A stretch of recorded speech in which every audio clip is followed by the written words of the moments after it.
this place. I like to play some games. I can see right through your face, focused on you like X-rays. But I've never seen you in this place.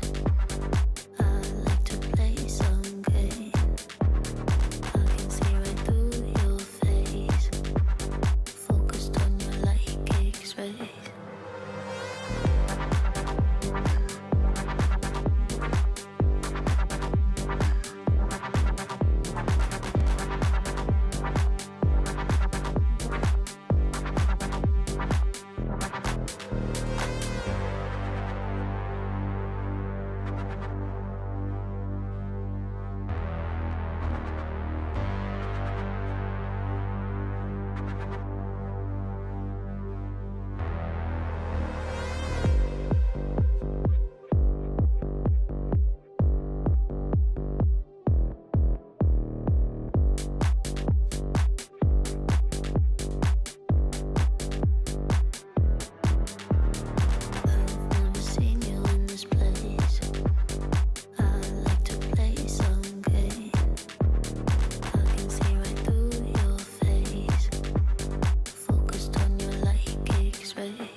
Intel Extreme Masters World Finals.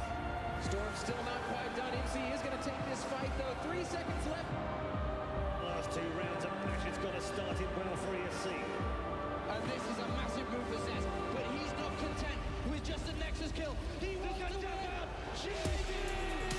And it's all done. A flawless win. Unbelievable Rogue with a 4-0 victory over Classic. And they did it again in the grand finals. It's Norby! Give it up for your Intel Extreme Masters World Champion!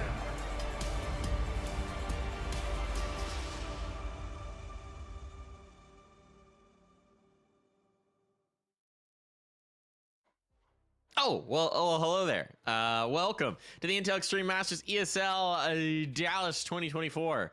I was just reading the graphic. It's the IEM Dallas 2024 closed qualifier here for the South American region.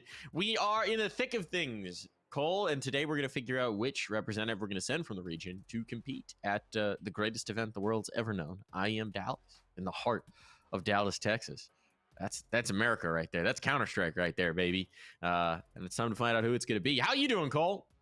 I'm doing fantastic. I'm, again, really looking forward to the action we have today. We saw some wild scenes yesterday. We got that classic South American just chaos in the server, and I'm expecting it to flow through again. And I'm really looking forward to seeing who's going to take that spot, who's going to be claiming that position at IEM Dallas, because it's going to be a big deal to whoever grabs it.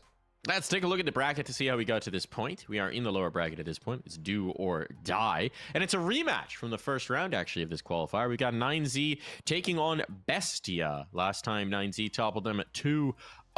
But it's always tough to play and beat the same team twice in so many days.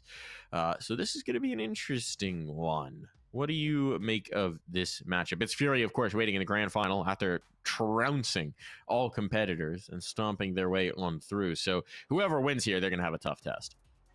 Yeah, it's going to be really interesting. Obviously, you can take a look at this as a rematch here between 9Z and Bestia, and that's a big deal, right? You have 9Z coming into this one with a little bit of the confidence, that is for sure. But I mean, again, I think the biggest challenge here is what roster is going to be able to actually test this Furia team, right? This first lower bracket final is going to determine whether 9Z get a rematch or if Bestia get their first shot at them. But Furia haven't stumbled. They haven't really tripped up too much in these series. It hasn't been really close. And that makes it all the more interesting here because, I mean, again, both of these rosters wanted to get their chance at it. But are they going to be able to show up and stop what Furia has been bringing to the table? That is a good question. I'm curious about this Bestia roster, too. We'll dive into it a little bit. I got to see them compete at the Atlanta Challenger event, but they didn't have their full team, right? They didn't have Luchov and Thomason, so they had 2 stand-ins coming in, which was not ideal for them. But they still acquitted themselves quite nicely, made a real run of it, made a real go of it, showed some good CS as well. So I'm curious to see what kind of form this Bestia team is going to be in. And we've already seen 9Z once in this qualifier. And, well, despite the losses, they actually did show some nice play against Furia, right? I mean, ultimately, they weren't able to measure up, but we did have some moments from this 9Z team where they did force Furia to play them with a little bit more respect than perhaps Furia were showing up against their other opponent. Yeah, absolutely. Max was really coming through. I think both calling a decent game there in that attempt at resisting Furia as the powerhouse and also delivering on an individual front. We saw a lot of big rounds come through from him. And if you can include, you know, what is a pretty decent fragging IGL with some of the star pieces here on the squad, if you can get DGT activated alongside him, I think this roster has a whole lot of firepower to actually give a challenge here to Furia if they get that second shot. But that is still a big if here, and sometimes I feel like if you're watching 9Z, they do lean a little bit more on the individual sides of things. You do lean on DGT thriving in the server. You do lean on Martinez showing up with the op and being consistent, winning you clutches here and there. And are these rosters going to give you that today? I think maybe Bestia might, but I'm certain that Furia are not. We'll see. We'll find out. Let's dive into the veto. We do have our maps here, just taking a little peeky poo. Bestia going to ban Nuke. 9Z will take out Anubis. Bestia pick Inferno. 9Z take Ancient. And then we get Overpass for the Decider. So Inferno, Ancient, Overpass. Is that a repeat? Is that a repeat, Cole? What do we got here? No, it's not. Sure if it is It was a repeat. Nuke. Nuke last Yeah. time picked by Inferno was picked last time, and then Nuke was picked by 9Z. So 9Z changing up the veto here, trying to avoid the trap of having played all their cards down on the table, and also Bestia first banned Nuke because they got clobbered on it. Yeah, I mean, it makes sense again when we talk about like the best rosters right now in South America. On Nuke, it's 9Z and Imperial that have been playing it out consistently, and maybe even Furia can now be included in that mix as they were able to dominate on it as well yesterday. But it is an interesting adjustment here. Bestia not really feeling the Nuke pick here, and then obviously both teams can kind of get away with floating Vertigo as well as it's both teams permaban. So fortunately for Bestia, they were able to force that ban out of 9Z, and I think that gives them maybe a better chance here, because that first map was incredibly close. It was an overtime affair. It could have gone either way, and I think that's going to help out here, the fact that they don't give 9Z one of their best maps, one of their most fundamental maps to this roster's team, and they kind of avoid that this time around. They do indeed. And it is good to see. I love the gamesmanship of leaving the perma all the way through to the end and being like, you pick it, no, you pick it, no, you pick it, no, you pick it, you ban it, hot potato. I mean, especially as the underdog team here, that's the kind of pressure that you want to put on your opponent. They beat you last time. They're not going to try and do anything too wild here in the veto, right? So hot potato it, take out some of their better maps, try and make it difficult for them. It's nice to see teams willing to do that. I feel like teams are so often like, no, just get it out there. We don't want to play it. Hey, throw the chaos in. They want to pick a map neither of you play. Get weird with it. My question is, who are you looking to on this Bestia team to really square up, to go toe-to-toe, to be the difference maker, right? Because you talked about it for 9Z. They've got the individuals. You got Martinez. You got DGT. You got Huasopi. You got a lot of individual prowess. And my question for Bestia is, who's going to step up and really light that fire to compete back the other way? Well, I mean, usually this roster relies more on the riflers than they do on the op prowess here. Noxy obviously doing some of the calling and opping on this squad. So I think you really have a great trio in Luchov, Thomason, and Myron, who are looking to really deliver in the server. And they have to counter some incredibly effective riflers, but that op head-to-head, I think, is going to go strongly in favor of Martinez. Again, Noxy, I think he's an excellent IGL. I think he delivers in the calling. He's usually not really giving you your superstar results with the AWP, but yesterday he had a good game versus Imperial, so maybe he can deliver on both of those fronts, and when the success is rolling for him, I think he can deliver a lot in the clutch. He's a late round opper who likes to set up his riflers for success, so it'll be interesting to see if that trio of riflers can counter what is being brought to the table by 9Z. We'll see if they can. We'll find out if they can in just a few moments. We are going to be hopping into the server here in a second, folks.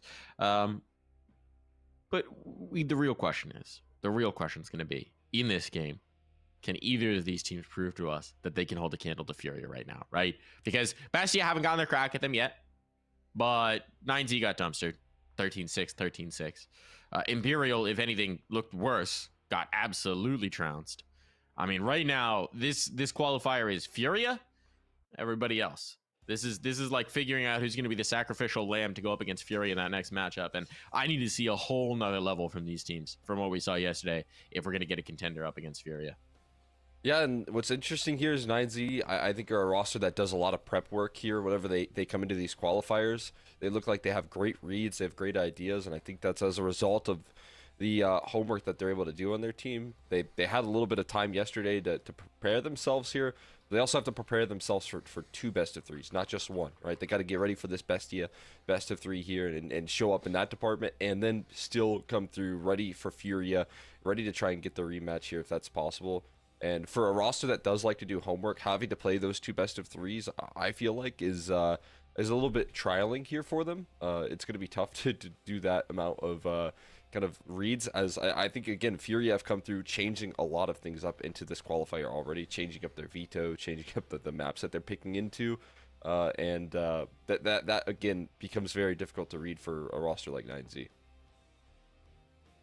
The prep work is definitely a challenge here. It definitely indeed does seem like we're just getting a smidge of a delay, but we should be starting in just a moment here, folks. So thanks for bearing with us. Who's your favorite flashy South American player to watch right now, Cole? Doesn't even have to be on these teams. Who's really giving you the goodies on the highlight reels? It's a good question. I feel like recently, I've really liked to watch Venom Zera over there on Red Canids. Again, you know, they sometimes don't show up as much in terms of like the calling, but when he's hot, I think that team is nearly impossible to fail. You can kind of get away with those Venom Zera go kills. But yeah, I mean, I feel like right now on this event so far, you know, some of the highlight players coming through. Phelps has been doing some pretty good work, but obviously eliminated. Yeah, not that great. Not that great at work. Yeah, not good enough, that's for sure. And then Bestia, Noxy, if he's able to show up like he did yesterday in that elimination matchup, you know, it could be a fun watch. Well, we are starting here on Inferno. Personally, I like when Huaso Peak pops out because I like saying Huaso Peak. It's a fun name. That's all I got. That's my detail. Peak. Wide Swan. Wide Swan by Huaso Peak. We need a floppy Huaso Peak collab. Maybe if they make it to Dallas. Just gotta lock it in. If you're looking for a content piece, just have Ricky remake all of his Twitter vids. You're watching this right now. Make it happen. Tomasin gets one. Huaso Peak. Just playing some Huaso cheeky positioning here in pit. That tried to drop down on his head, but he's lost himself in the smoke, and Myron will eventually find it. So a 3-on-3. Some nice work from Huaso, but it isn't going to be able to deny the bomb plant. It's retake City for 9Z, and they've got no kit to do it with. The question becomes, can they get these kills? Pit's a tough position to deal with. And that's exactly why. Myron, lethal on the USP. Max, propelling his way on in like he's got rocket boots. 2 bullets. Oh, but 2 enough. And the bomb's not actually planted for Pit, is it? No, it is. Oh, but the shot lands. He got all the kills. Does he have time? He has time. Max has done it all. All right, one-man wrecking crew on this retake. Wow, Max, what an excellent job. Just ignoring the player inside of Pit, taking care of the site players right there, and Myron doing his best work in Pit to deny that retake effort, but still, I mean, Max, again, just bypassing him, and like I said earlier here, this guy not shying away from the kills, not shying away from the fragging potential here. If he can start things off like this, that'll be exciting as ever. And then, after that pistol round, he says, Martinez, look what I got. I got a little gift for you. It's an AWP to start off the first round. He sacrifices his head armor. Doesn't even pick that up. He sacrifices his weaponry. And places his full faith in the newest addition here to 9Z.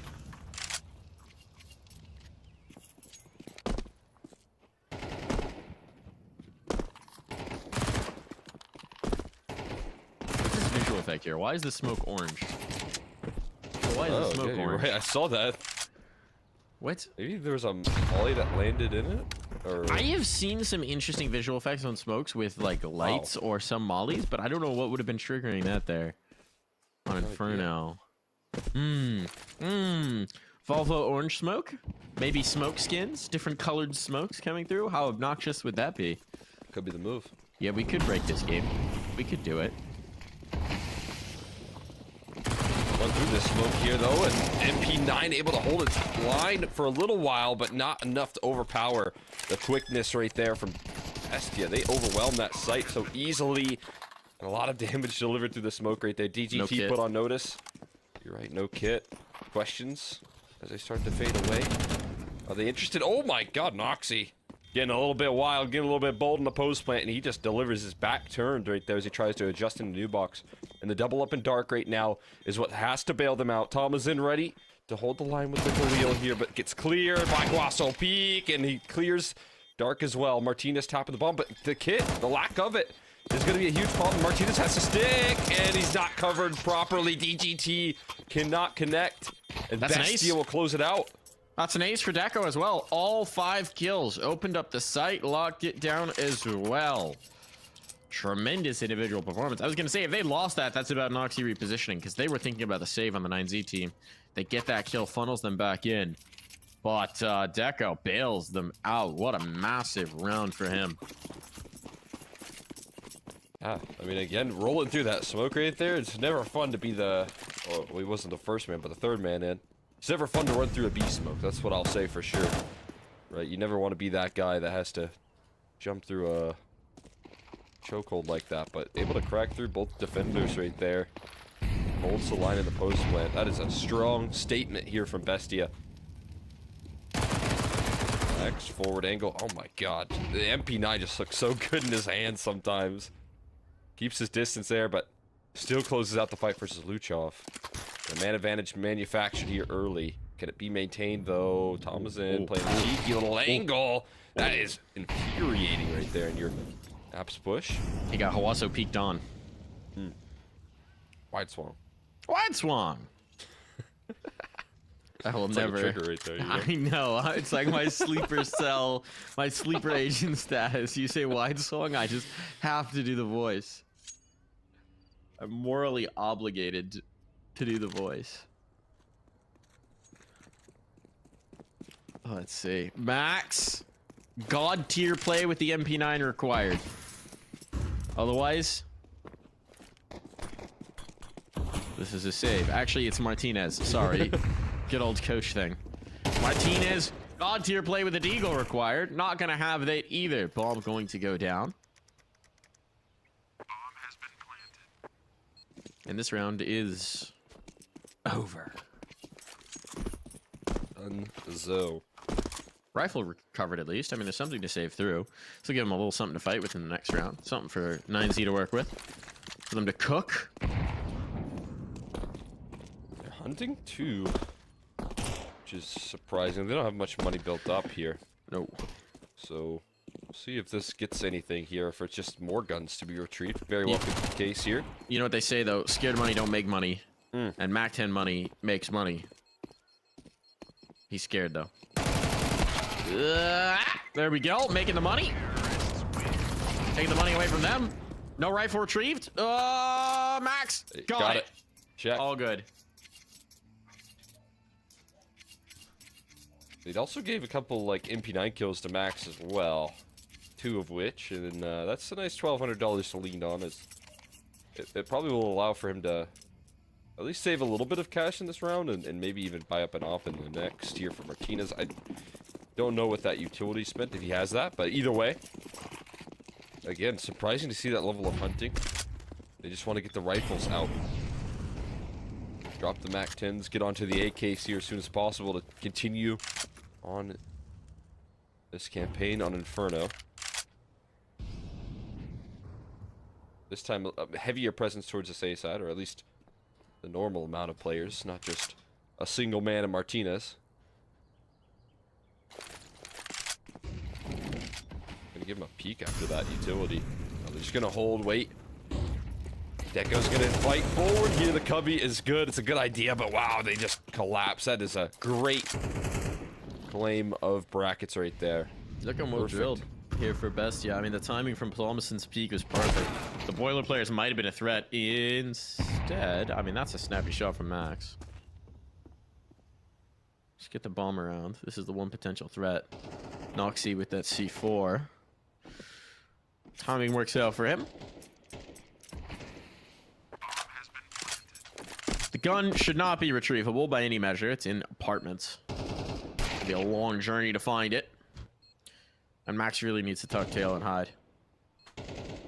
Just one more frag, though. One more exit. One more exit. That'll make all the difference, Cole.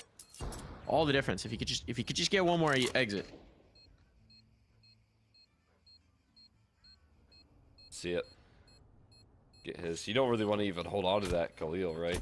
I mean, I think it's worth having. Throw it over to a teammate. Yeah. Get some extra I do like the Khalil. util up. It ain't bad. I was just trying to hop on the hype train. I see a lot of people hate on it, and I wanted to join in, but I'll be honest, I kind of like the Galil. Peer pressured in. Yeah, I don't mind the Galil at all. Yeah, Famas, different story. Galil? Yeah, I'm into it. Yeah, don't mess with the Famas too much here. Also, keeping his armor, he can definitely buy up an op now. Didn't, though. He dropped a rifle over to his teammate, so not a huge priority on the op just yet. Not just yet. More priority on the utility, which does make a lot of sense on Inferno specifically. Gotta have all of the utility you can have. try and take that early map control, because Bestia, like you said, they're looking well drilled. You want to force them back. You want to fight them off. Well, you got to make sure you have all the tools here. Maybe they're looking to get a little aggressive with the rifles right now down middle. That could be fun here, but oh my god, Noxy just plucks one out of the server, and it has gone so wrong so fast. Not letting any of these silly kills get away from them. Lucho does sort of get caught there, and Meyer, and that spacing's poor. Now that I say that, just as soon as I said, they don't let these silly kills get away from them. Some blunders, some errors, unforced mistakes. Max trying to keep this close. Bomb's taking the long way around. But they are eventually going to be able to get this planted. Problem's going to be Buddha's flank. That's what we're eyes on for. What's Buddha going to be able to do here? And Apps, Noxy is focused in. Oh, big miss. Deco now down. Life's a bit troubling. It's a molly from Noxy, but he's sticking out in the open. Is he trying to get in a mini pit? There he is. I can't believe he gets away with that. I can't believe he gets away with that with Buddha right above him the entire time. Buddha finds the first, the second as well, chambering around. And Buddha will have time enough, aplenty for the defuse at that. So Bestia looking so good to start this round, and just a few mistakes there. Some overfighting, some overcommitment, some missed timings, and it's done. Yeah, I mean, you saw that round off in a 5v3, and Martinez is able to pull it back with some tough wins, with some tough fights. It gets it into a workable position, right? Because if Martinez goes down and he doesn't get any kills, immediate save call. But instead, finds himself a nice frag, makes it a double, and Buddha will be able to deliver in the clutch in the 1v2. So good looks. And a timeout called.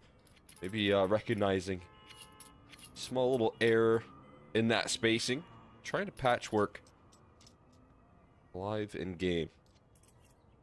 Bestia, they really do like to lean on these timeouts here. I think every time I watch these guys, especially on the T side here, they're going to be chugging through the timeouts, using all three of them if they have to make sure that they can deliver.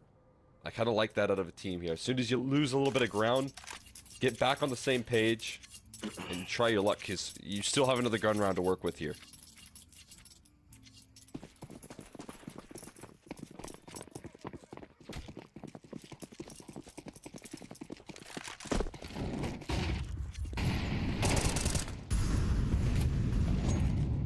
God, TGT just flying down middle right there. After getting punished last round, they just run it back. I've lost no confidence. DGT will take an early kill. D-side getting pressure. Great smoke to keep him at bay, but even better molly from Luchov is gonna force him on back. Max getting aggro here. It's 8-2, and he wants to play off that confidence every chance he can get. They're gonna re-aggressive banana here. Just a dry peek for these two. Ooh, that's insane that they're just doing that try. I mean, getting away with it. They're gonna do it again. They're gonna do it again. Why are they doing it again? Why are they doing it again? They're very fortunate that only went 1-for-1. Oh this my is God. Some wild Counter-Strike. He's through, but then he doesn't realize Buddha's up top. Ooh, this is tough to read. Now the utility comes over. Thomason's been picking it all up, so they'll be able to throw out an exec. Flashbangs, everything you can want, but Buddha's just standing in front of it. Why not?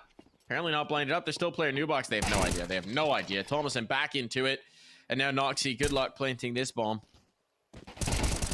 The longer you wait, the harder it's going to get. DGT doesn't need to wait for the cavalry to come through. He's got it all done himself.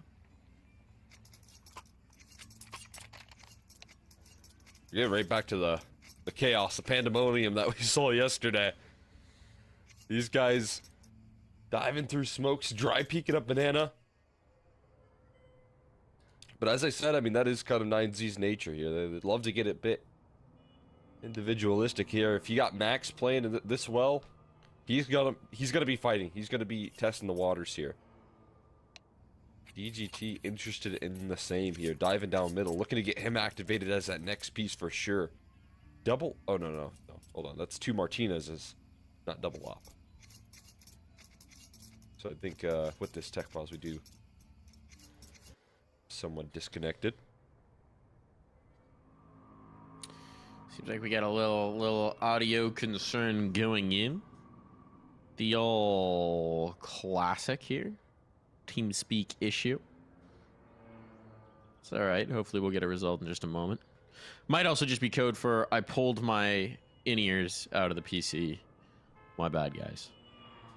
I did that one time, and I lost my like, I don't know what it's called, but the end of it got stuck in my computer. The audio jack? Yeah, the jack, and I was really sad. I had to get pliers out and pull it. Oh no. It's wild. Did you Yeah. turn the PC off before you did that? Yes, I did. Proud of you for that thought. Proud of you for that Yeah. thought, for not just getting in there with the needle noses and just getting it all work while the power's flowing through A it. couple of sparks started to fly, and my screens wouldn't turn on after that. I didn't know what the deal was. I don't know what happened there. It does seem like we're just getting a little bit of a moment here to get things sorted out. What have you seen early here, Cole? Well, I mean, some very good protocols out of the gates here from Bestie, right? The mid setups here and the timings of their fights were looking very good. But now we're also seeing a pretty disruptive 9Z. They're pushing down middle and not let Bestie get comfortable in these defaults. And that's going to be a win condition for 9Z. And I think they've identified that very quickly as these rounds start to flow. And they're keeping their confidence up as well. Yeah, it does feel like two very philosophically different teams, right? Not Bestie is playing what I would say would be the better Counter-Strike more often than not, in terms of like the pure Counter-Strike, playing together, playing off of each other, coordinating their peaks. And then sometimes 9Z just pushes and kills them all. So like, what are you gonna do? Sometimes you double wide swing top banana for no reason with dry, like off of no information. Sometimes you just do that twice in a row and it works out for you. So at the end of the day, if you can't contain that, doesn't matter how much better your protocols are going to be, how much better your team play is going to be. So at its core, Counter-Strike is a game about shooting people in the head. And so if the other team can do that better, it does make life a little difficult here. We are hopping back in game, which hopefully means that our problems are all resolved and we're back live. And that is indeed the case. Dualies against Armor. I don't get it. What is the deal with the dualies up against like gun rounds here? I would just always rather have a P250. Yeah, me too. I can't say I understand it. The armor, you get more bullets, yes, but armor pen is not great. Yeah, everyone has head armor on 9Z at this point. Definitely interesting. I will say, it's interesting to look at those two different philosophies. Now, Bestie, I think, have built a lot of consistency with their methodical approach to Counter-Strike, but 9Z's peaks have gotten them to majors. So, you know, when they're hot, they're hard to stop, but sometimes they can also crash and burn if they're not feeling the aim. Buddha, gonna get a utility down as they scale in towards B quickly. The duelie's got to do the damage here. The duelie's got to do the heavy lifting right now. The Tech 9 actually just chewed through. Those dualies don't get much there. Martinez actually caps it off with a nice shot straight through the smoke. And only one casualty right there coming through for 9Z. Man's mini-map watching, sees the red dot, says, let me get the protractor out, line this up. I think I got a good idea about where he's holding this. I think I got a good idea.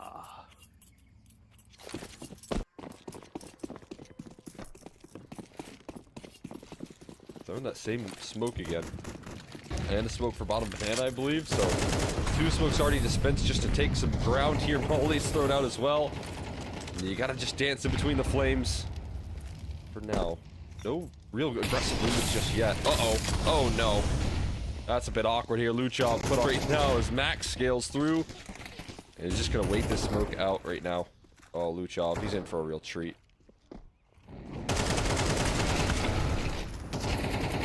Treat his bullets. Max is still should've here. been hurt, right? Oh, yeah, they know. They just can't find him. Smoke fade.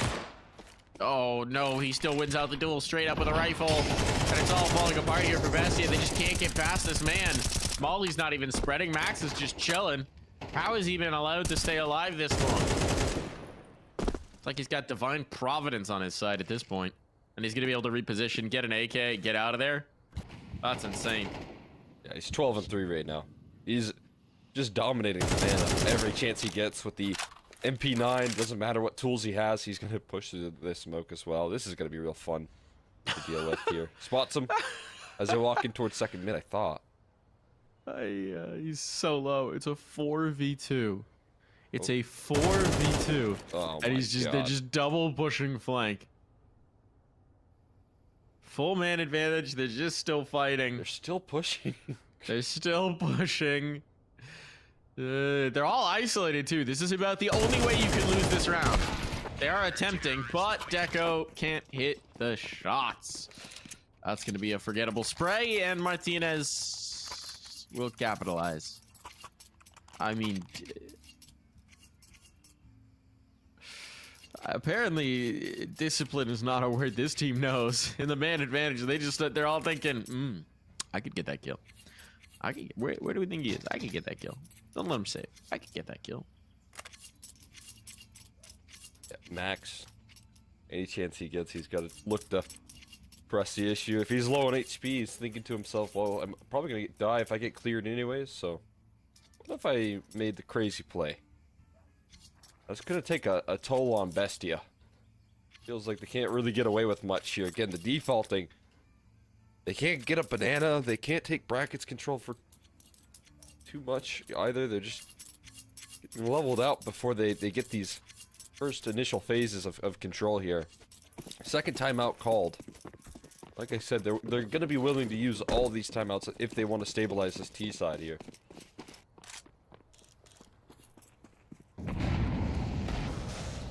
Will it fix the early setups here? Will it fix the problem right now? 9Z's lack of respect. It doesn't look like it here. It doesn't look like much can fix this Max performance right now. Shutting things down and going for more here. He wants to beast. He's gonna... No. Okay. Doesn't dive through the smoke. He's not that crazy here, but it is gonna force him towards brackets. Ooh. DGT. Corralling them. Smoke down as well for cover. Just gonna lob the nade. Why not? Could be chunky. Oh no, he smoke pops it. Gets himself a kill at that. There's a moment where Thomason maybe has something going, but this one's another non-starter for Bestia. Not surprising with just the pistols. We'll have to see something in the next gun round, though. 6 rounds on for 9Z. I mean, this is looking very cool, calm, and collected for 9Z. And remember, this is Bestia's pick. They like a little bit of Inferno. Yeah, it's usually where this methodical calling can really thrive. Noxy good on it as well, but they can't punish the craziness here. DGT and Max, this duo, has been tearing it up a little bit here in the server, as the rest of the roster, for the most part, left to watch some of these rounds play out, as Max just continues to press the issue. It is brutal. He's just so hungry to fight up Banana here. And as we said yesterday, he played it very well versus Furia. He had a lot of big rounds, big multi-kills, delivering on the CT side. Put him up against Bestia here, and he continues to deliver that form.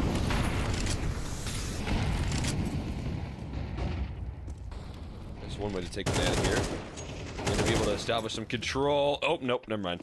Max knocks him down, goes for seconds. He is just deleting them every chance he gets. Finally, some relief as the HE connects, but he's already established the man advantage. He's got 17 kills right now. Unreal. Unreal. He's just playing so disrespect. Like, he's just fighting. He's brawling. He's brawling, and it's working. And it's just gotta feel bad when you're Bestia and you're up against that. So at this point, it seems like they're gonna go for a B take. They got some smokes, 3 of them to be exact. They've got a molly, they've got a flash. They can make this work. Problem is, there's still counter nades on the other side. Udo with just a smoke. Actually, there's no Molotov. It could be better. Smoke's gonna go out. They should go through. Double smoked. So not a great economy management there. But they'll get a spam on the first. Question is, what can DGT do? Ooh, get out of here, Fun. Oh, but it works.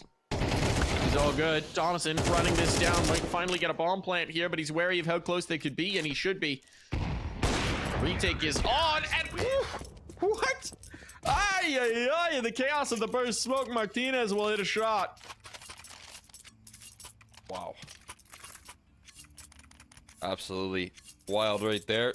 DGT giving up his sound cue. That was just to give him a chance right there. And he still nails some quick headshots. Another timeout use. This is the third. And we are 10 rounds deep. Bestia, they're looking to grasp for a little bit of success right now. Anything to stabilize on this T side. They cannot break things down. Max keeps getting away with it. It feels like at best you're getting 1-for-1 trades. At worst you're getting multi-kills from 9Z. They know it's not sustainable, but the timeouts haven't saved them.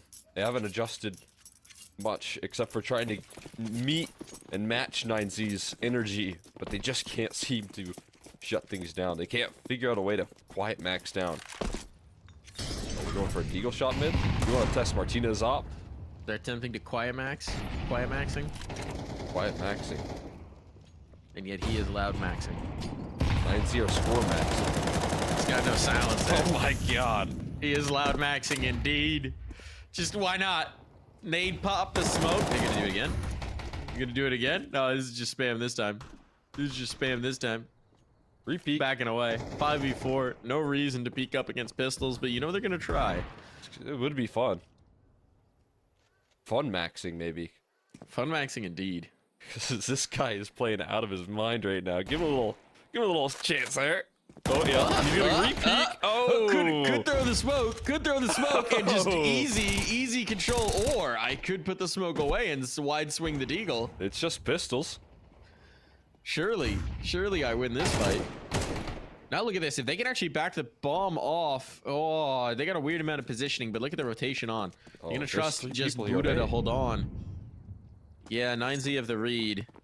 DGT has stopped reading.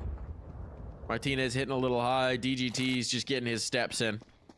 Cardio is important. And this could be a chance. DGT out in the open, mowed down. Yeah, all right, man advantage now. Bomb planted. This is finally 9Z's sins coming home to roost. I am grateful as a Counter-Strike fan that they've finally been punished for this ridiculous shenanigans they've been pulling. Well, hold on. Buddha's not done just yet. Oh, that might do it. He's done. He's that done. might do it. He's done. All right. Bastio finally bringing that one through. I mean, let's talk about what we were seeing wrong there. They get the man advantage. They get a 5v4 against pistols. You spot the player, Max, and then you put the smoke away and wide swing a deagle. That's the first blunder. Then they've got the stack set up, but they're leaving the players completely isolated and 1v1s up against the pistols. They can't coordinate. They can't play together.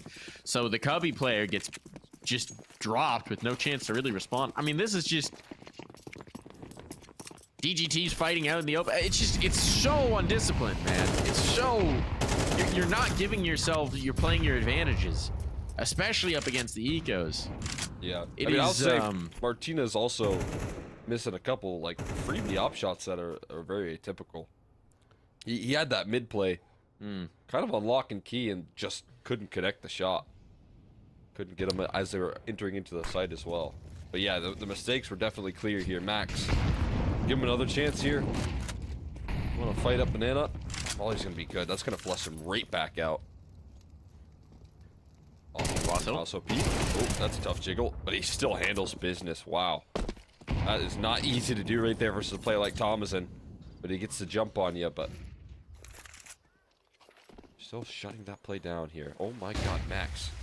The B play coming through. No CT smokes, just aggression, and it does catch Buddha here. They spin for Max. They run through the CT smoke. EGT not going to expect that play. That's for sure. And he is toast. But why not get a couple? Luchov takes a shot. You can't save here. You got to go for this retake attempt. Yeah, they're expecting a lurk, I guess. It's the last round and a half, so you certainly can't save.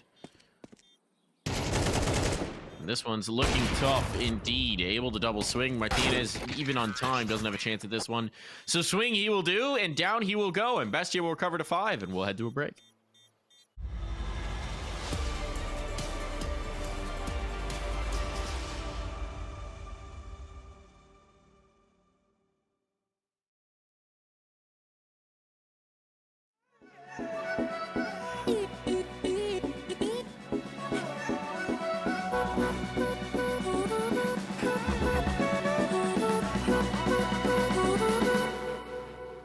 Don't give up on us, don't give up on love.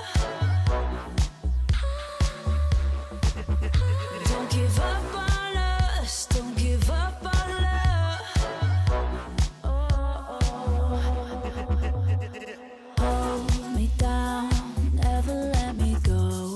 Take me in, I want you to show. Hold me down, never let me go. Take me in, I want you to show me love.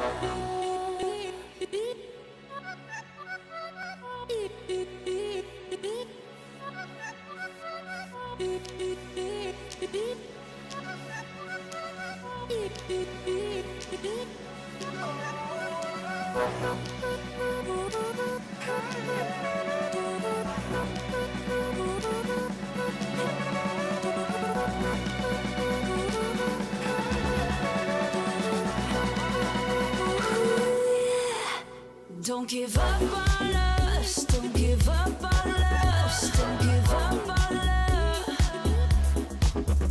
Don't give up on us, don't give up on us, don't give up on love. Hold me down, never let me go. Take me in, I want you to show.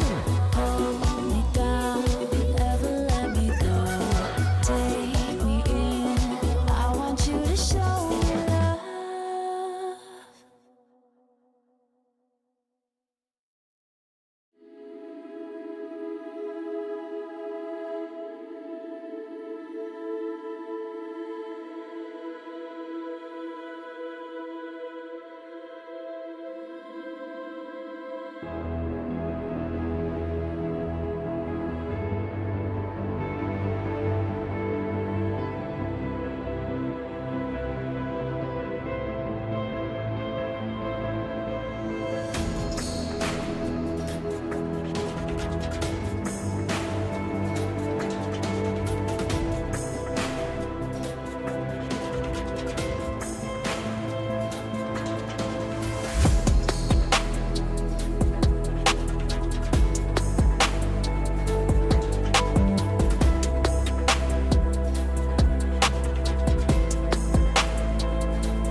And we're back into the server for half number 2.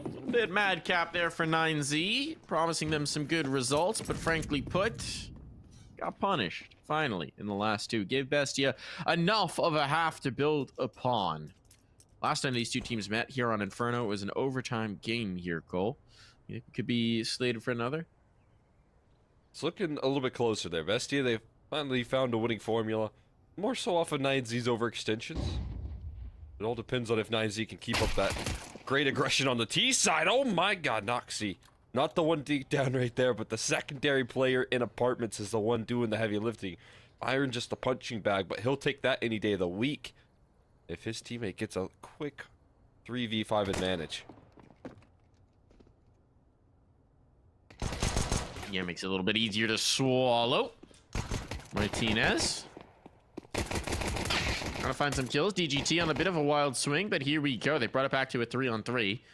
And health is low, and you still got Max working his way up Banana. His ancestral home, it feels like. Yeah, always. But he's not calling them over. They're sticking with this 8th play, and Bestia's rotating into it as well. So all that push up Banana gets them nothing, sees nothing, and they don't react to the fact that they've seen nothing. They'll be committing into this fight. Oh my god. They have a apartment slurk, rather. But DGT didn't really strike in time. They're now on the site proper, and only one player on that site. He's got low HP as well. There you go, the second joins up. So they're gonna have to chew through it, but there's one quick kill. Myron's just way too low to hold their line. It's gonna be an advantage now. A post-plant situation when it all started off in a 5v3. Yeah. Noxie, who gave them that 5v3, has got to do it all himself here. 7 bullets in the mag. It's a quick one. Looking for the ace. Over in the corner, discounts the possibility, and DGT is there for the punish. Nice try from Noxie, but no, it is going to be a pistol round win for 9Z, and I mean, this could propel them very close to the dub. Especially in the fashion in which they pulled that one back, right? Best you just keep on giving them fights. Over towards brackets, and they keep losing them as well. Which is a bit unfortunate. Again, Noxie's the one that starts it off in the 5v3, and then he's left into the 1v3. Just wondering what on earth just happened to the rest of my squad. They go for a force buy here. Could work out. Inferno, a lot of close range angles. We've seen the success of the MP9 from Max's hands. Can we see it? The same case from Bestia. That mobility can go a long way. And a B setup that might be walked right on into. Well, they're just contacting. They're gonna hard clear Deco though. He doesn't stand a chance up against that.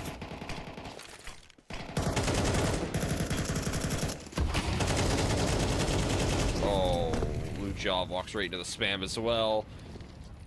Forced by not going as planned here. There's still one more defender on this B side. As they push and pull the rotations, there's no commitment. They don't dive through smokes. In this 5v3 9C, they display a little bit of discipline here.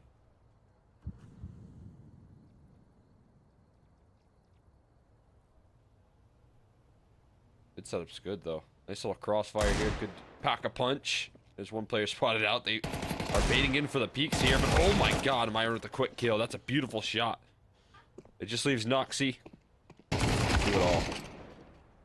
Gonna do it? He cannot. Only one player remaining. Who Martinez is gonna go find? Give an AK to. It's a nice gift from Martinez. Bomb's gonna be down. Almost in. Should probably try and save this, but it seems like he's thinking about giving it a look-see. No bomb plant. Or no defuse, rather. No info. No time. And a lot of value to save if he keeps the AK up. So he will make the decision, the tough decision, to hang on to this one. And we'll see 9Z climb to 9, as it feels they are always fated to do. It's just in the name, Cole. It's in the name. Good for 9.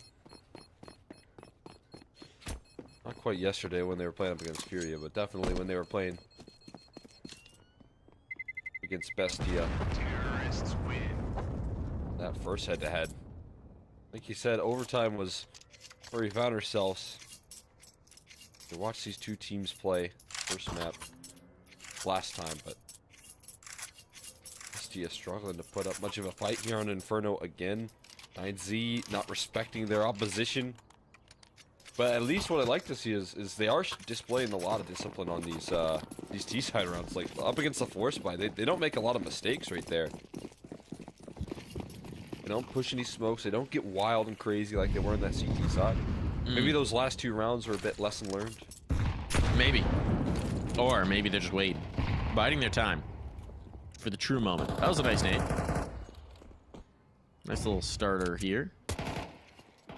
Deep smokes down mid from the CT side. Bit of an interesting look. Jeez. Okay, double swing card, double deleted by Martinez. And this round, well, it's over before it begins. The big gun is out. All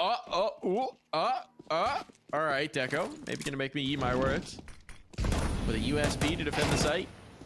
Oh my Molly god. for him. Oh my Hits god. the dink. Look at this aim. This guy's unreal right now, but eventually death comes. And now Noxie just trying to lure somebody into this Zeus. Don't give it to him. He hit the reload. Then can recharge it.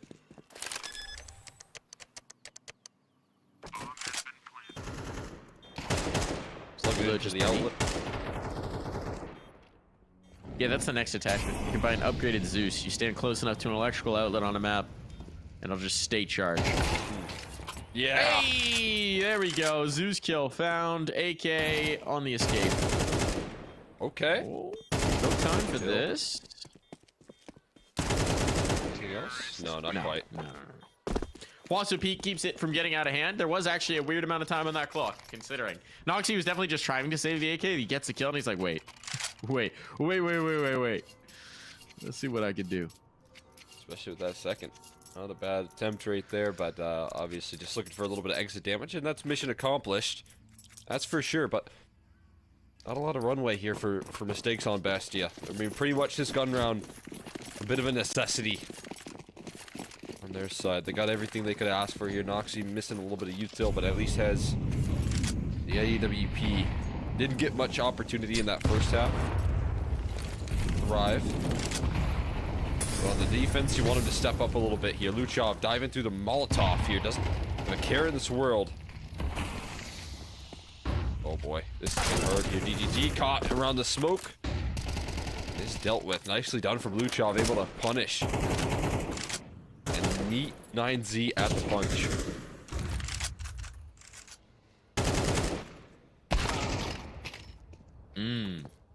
Nice shot taken by Noxie. This one's looking clean for Bestia. Max and Martinez just so far back, just sitting on their haunches, having their whole team repelled, expecting some form of aggression and likely just going for a save here. 50-second save. We've got a little bit of time, Cole. We got a little bit of time. Feel like Inferno is one of the more controversial maps. What are your thoughts on Inferno?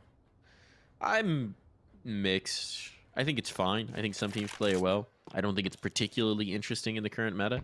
I think there's better maps in the pool. If they wanted to swap it out for something, I wouldn't be upset. What are you thinking? Like, give me Train. Swap out. Give me train back. Give me Train. I don't care what we take out. Just give me Train. I mean, actually, I do care what I take out. If you take out Ancient or Anubis, we're going to have words. I'm upset. Give me Train. Train is the best map not in the pool, by far. It's a great map. It'd be so interesting with the smoke pop meta. Give me Train. Like, imagine you throw your smoke set out of yard, and then someone pops one of the smokes as you're coming out of T-Con. And you just get mowed down. That would be fun. I'm for it. Bring me back Train. I feel like a lot of the South American teams would agree as well. Give them back Train. Maybe add a little bit of Dust 2 in the mix there as well. Nah. Bring that back. Nah. For pro play, no. For our pugs, sure. Dust 2 is so boring on pro play. There's like 3 things you can do. If you want a pug map, give me cash. It's looking pretty. It is getting crafted up. Looking kind of hot. But I beg of you. I beg of you, Volvo. Give me Train back. Please. Hear my plea, Gaben. Give us some tactical variety.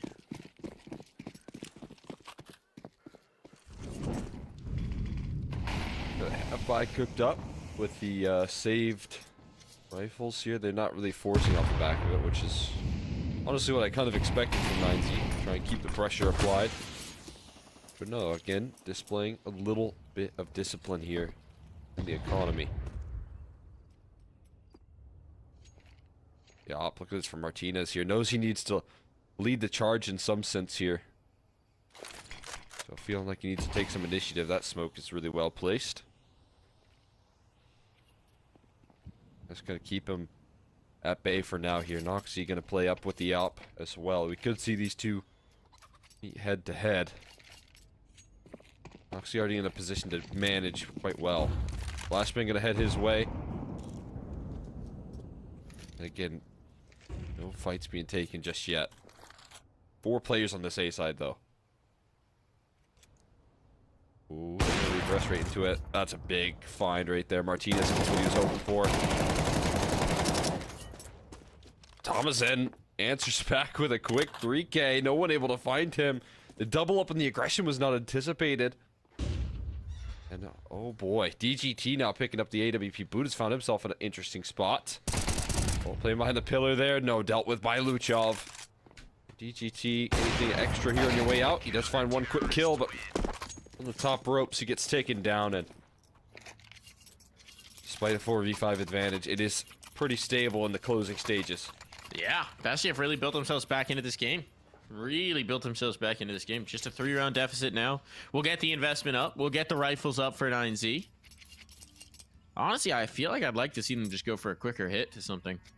They love the Chaos Ball. They thrive in it, right? Now they've got a Tech 9 and a Mac 10. Surely Chaos favors it. What are they going to do? Top banana control. Molotov smoke. Molly kind of missed there. Bit of app spacing. Bestie enforcing their will on B, getting that control, now shifting another player over and actually going for the 4-man stack. So if 9Z don't strike right this moment, they're going to be walking into a whole lot of trouble. And, well, this moment is past. So trouble is on deck. 4 players here to defend. Bestia reading them like a book right now. So 9Z, as these smokes fade, might be walking into a world of hurt. Tech 9 or Mac 10 can do a lot of damage though. Close range. Here's that utility and the execution power being tossed on in. Rosemire's aim off for a second, but again, it's 4 players. It's too much on this site to deal with here. And walking into the stack, they all come tumbling down. DGT left versus 4. And they're giving him nothing to work off of here. He just has to run away. Has to bail, and in doing so will be caught by Luchov, who aggresses down B. That is just perfect right there from Bestia, and that builds a whole lot more confidence that these guys are showing up on their map pick. I mean, for 9Z, for a team that was so explosive on the CT side, so aggressive on the CT side, where's it all gone? I mean, they're just so telegraphed on that play. You've got the control for Bestia. You just kind of sit waiting to go out onto A. You go into the stack, and that's disappointing. We got a deco here. Nothing to lose. So let's see what they can gain. Well, some deep control here. Aggressive for Thomasin. That's a little bit too frisky. Buddha, happy to collect on that. He's already looking for the next as well. That he won't have. So the gun might be a little bit more difficult to retrieve him. But these deep smokes mid just seem to stump them. It's like, you know, putting cheese on a dog's forehead. They just freeze up, bro. They don't know how to move with that smoke. Oh, I down. get that. No. Deco. We're finally gonna at least capitalize on the 1B player, but they don't get much space. Lined up through the smoke right there and dealt with ease. Great flash for Deco, though. That's a good reply. Bomb to be planted here? Oh my god. Oh my god. Yeah, just about time here.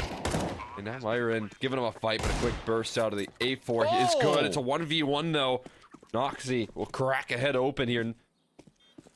Now needs to save the day here. DGT on an elevated angle as well. It's awkward, but no HP. Not enough health to save it. And it will be another one, but at least they make it pricey and they show us a little bit of that flair.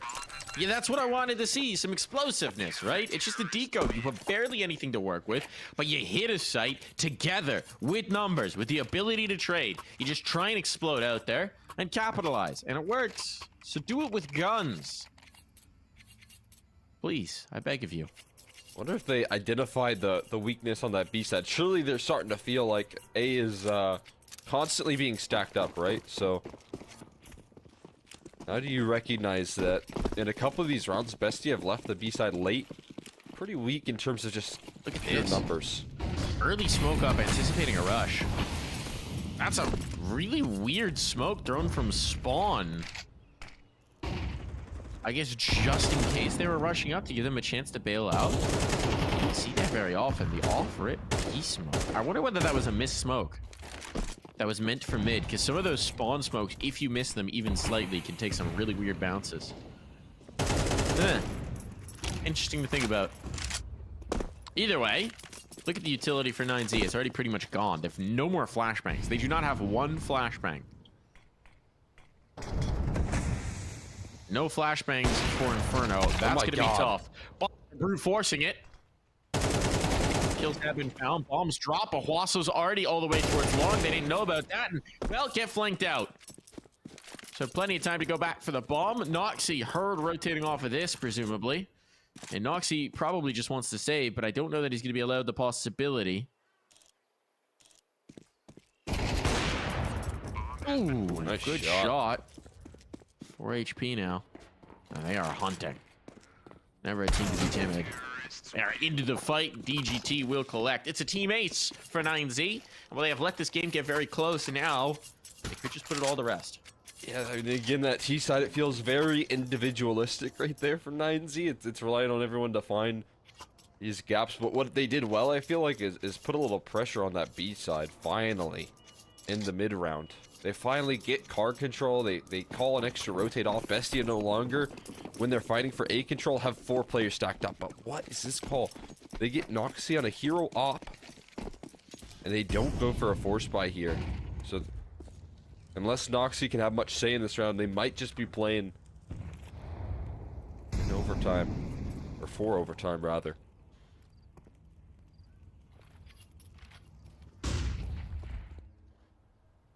Well, last time we did see this map, it did require it.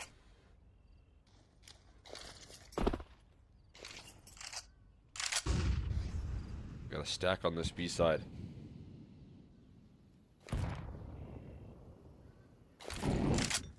Like, oh, that's gonna be pretty good.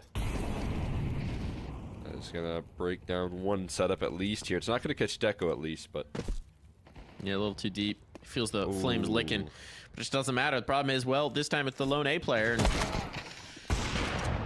when did they realize it? When did they realize it? Martinez doesn't want to give this up. Oy, Martinez getting a teammate. Max bailing him out. Oh boy. It's an awkward stack up, but it's all good. And Max, of course, is the one who collects 26th kill found. This guy's having an unreal map. Over a 2-to-1 KD. And now they just need one more round, Cole. One of the next 3. And 9Z take it. 9Z move up with a map win in this series. able to start off Inferno, closing it out even more successful the last time here. Again, a different route for that second map though. Bestia wisely banned Nuke after what they faced last time here.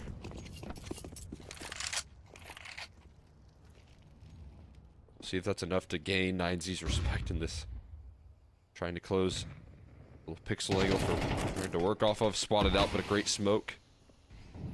Either way, it's great control for 9Z. Claiming full ground on apartments.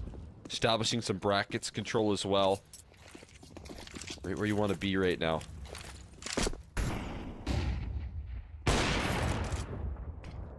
Moxie misses his first shot, but he'll get another opportunity. Wow. They're just weaving around out, expecting to peek back in, wanting to fight. Not capitalizing on the space afforded to them. Oh, this duel with Deco. Is he gonna come through? They pass each other like ships in the night, but Max getting the kill. They may not expect Buddha to already be on the other side of it. Or sorry, it's DGT. Oh boy. Noxie. Rotating away. I mean, He hears him. heard rotating towards B, but look at this from Thomas as well. This is just pure chaos. Does What's gonna Thomas take place? They get an gotta go exposed A player still. in mid? Oh, he's making Yeah, noise. DGT's gonna have this. Gonna have him dead to rights. Doesn't pull the trigger early. Patience on it. Now he's got the kill. Now it's just about the pit player. They got the pressure on. You need the rotation off of Noxie and Bestia. Myron trying here in pit. Not succeeding. And at this point, this is going to be a nightmare retake. 4 players alive. Bomb planted. Disaster to get back through. No utility. No kit. No chance. That is a disgusting angle indeed. All into Noxie now. Had some moments, but this would be unreasonable to expect of the leader. What can he do but watch the seconds tick through the hourglass? Time expiring on their chances on Inferno. As the bomb ticks ever closer to destruction. He's trying, but he will not succeed. 13-9, the scoreline. 9Z take the dub. Moving up 1-0 here on Inferno, and this is even better than they did last time. Last time it took an overtime game. This time, get it done regulation, Cole. Yeah, that they do, and it looked pretty confident in the first half. Maybe a clawback from Bestia in the second, but we did see the adjustments. We did see a lot more explosive natures. They went back to what had been working for them pretty well in that first half, which was largely individualistic plays here that maybe require a little bit of disrespect, require a little bit of risk taking, but in doing so, I mean, they gained their confidence back quick in the ability, because when 9Z was playing slow, these rounds were just fizzling out, and that adjustment was good to see from them. Yeah, it was indeed. We're going to be headed to Ancient next. That's going to be our next map. What do you think? Do Bestie have a chance here, or are we getting the 2-0? Yeah, I mean, again, as I said earlier, I appreciate the adjustment coming through here, and at least the vetoes. They definitely like Nuke, but they don't have the best success in track record versus 9C on that map, so it's good to see them at least get a better shot on this map of Ancient. We'll see if they can after this break.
Well, howdy. Boy, howdy. Fancy seeing you all here for another map of the good old Counter-Strike 2 Full Offensive. I actually miss being able to say Global Offensive. It's just a better title than 2. But we do have map 2, so perhaps 2 is fitting right now because we got a little more action going on between 9Z and Bestia here. What do you think, Cole? What do you think? What do you think? Map Dose, Ancient. What are we getting here? Yeah, I mean, again, I talked a little bit about it, that the different direction and the fun nature of both teams having the same like permaban. It always makes for some interesting vetoes here. Uh, but I mean, you're still kind of leading into an incredibly strong map for 9Z, a map that they have established for themselves.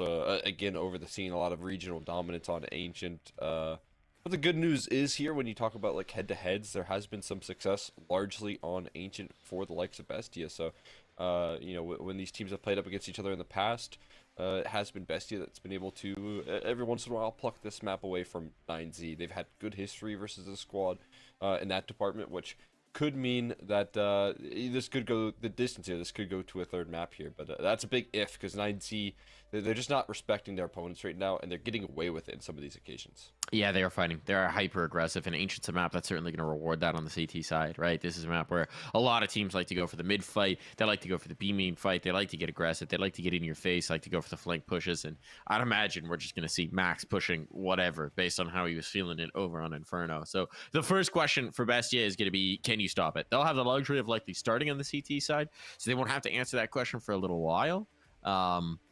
But I'm actually curious to see what we're going to get to 9Z's T side. I mean, Inferno could be a little bit of a stunting map, but Ancient isn't that different in terms of you want to hold on to some map control, sort of let that CT utility wear out, and then go for your execs.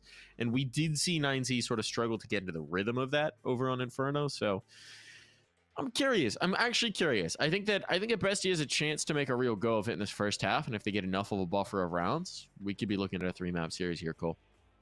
Yeah, absolutely. And again, it's all I think about capitalizing on some of these early plays, right? If you can find, 9Z lacking the confidence and maybe struggling to get active like they were over on the T side of Inferno, that's where they can find their success. That's going to be their bread and butter here. So I'm putting a lot of pressure here early on from the likes of Bestia to thrive on the CT side like they were able to do in the early stages of Inferno to kind of claw back that scoreline. We'll see if they can. What's the investment like for the pistol round? We got 2 flashes, 2 smokes, 1 Molotov. Only 1 set of dualies over on Noxie. Utility picked up for Thomason. And look at this. Bestie just want to brawl down ramp. This is crazy. Mad cap. And mixed results favoring 9Z. So the full stack came rocking on in. But they could not quite capitalize in the bet they'd made on themselves. Spicy start to this pistol round, though. Bestia not wanting to be the passive team in this. They want to get spicy. That they do. They're looking to fight fire with fire here in terms of the confidence, and they still have 2 more players to fight forward. Question is, are they going to be able to cut them off in time? Just short on the timing right there. Just an inch short. But this could activate a bit of an interesting flank here. Cave going to be going cleared up, but for some reason they're kind of spreading out here. You're seeing Thomason rotate over towards that A side. He's learned his lesson, though. He quickly hears it, and Buddha, no idea that the flank was even possible. And another one, Thomason has a jump on Max, so this 3v2 quickly turns sour here. DGT knows where both of these players are, but needs some quick shots. He's looking at the box right now. Thomason trying to bait him in here, and he does. It completely collapses right there in the post plant. And it's a big recovery for Bestia. That's interesting that, Buddha gets caught off guard by the ramp flank. I mean, this is a map when you constantly have to be aware of those potential flanks, especially if you haven't been holding on to B main. In that particular instance, they did the timing push through cave, but it could have easily just been a window peek or a window fight or even a full wrap over from that low team player from A. So, a lack of awareness, perhaps, little concerning early on for 9Z, but the end result is huge for Bestia. And I like what they were doing philosophically in that pistol round. Going death ball, throwing the numbers at him. Saying, okay, 9Z, you want to brawl? Let's brawl. Now with guns out, a little less brawly, a little more defaulty.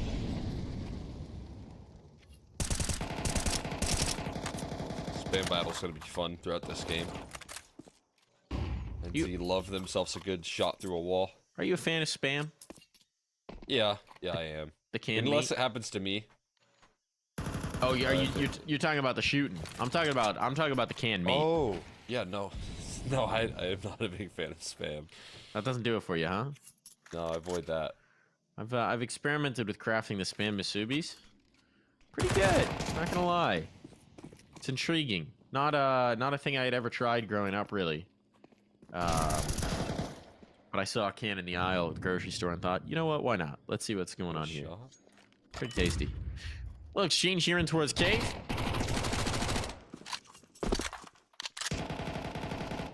And we've got the vast majority of bodies on site. It's only Deco here in mid, who's not close at hand, and he's eventually going to push down. Maybe think about that window peek. Oh, the rotation's on. Earth. And Deco capitalized. Max just walked out B main. No one was watching it. Now it's chaos. Players are here. Myron's like, I don't like this. Let me get into cave. Nope, never mind. Cave's open. Now, I mean, look at the position for DGT. But also, he backs off of it.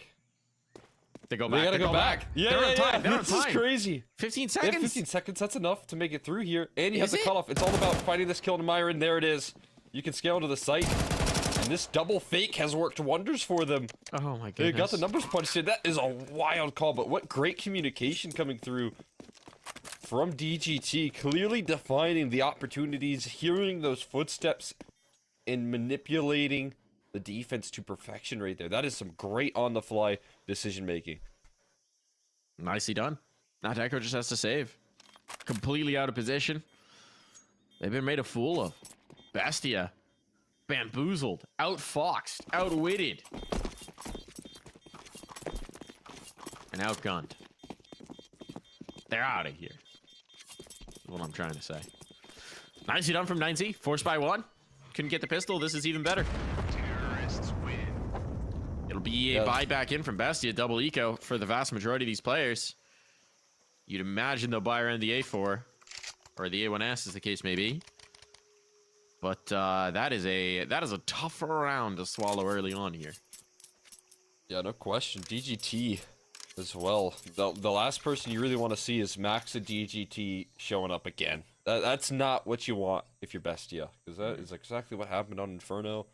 And it wasn't super one-sided, but it did feel like it in the first half when they were dominating for the most part. But now on the T side here, you have what is a crucial, excellent rifler on the squad of 9Z. DGT's kind of showing up, stepping up to the plate here. I mean, again, the communication from DGT and the quickness and reaction. We weren't sure if there was going to be enough time, but I think the real the real decider there was just the quickness and the adjustment. There was no hesitation. When DGT said, they're rotating A, they're all here, they're going to beat you guys. They made it back towards that B side in time, and DGT was still available for the lurk, so high impact coming through from him. And that is a dream scenario for 9Z. See if he can build on it here. Might have an early fight at cave. Some harassment HEs, but it's Max and DGT. Yep, right back to it. Max with the spray down. And look, they've got some bodies to reinforce, but you're already in a 5v3 in what was a limited round to begin with. Life is not good for Bestia. This off angle is. It will walk right into it. Another off angle for Wazo. He doesn't exactly have the same success, but at least doesn't lose his life for it. Again, the world is 9Z's oyster at this point in time. Tough to really make a wrong move.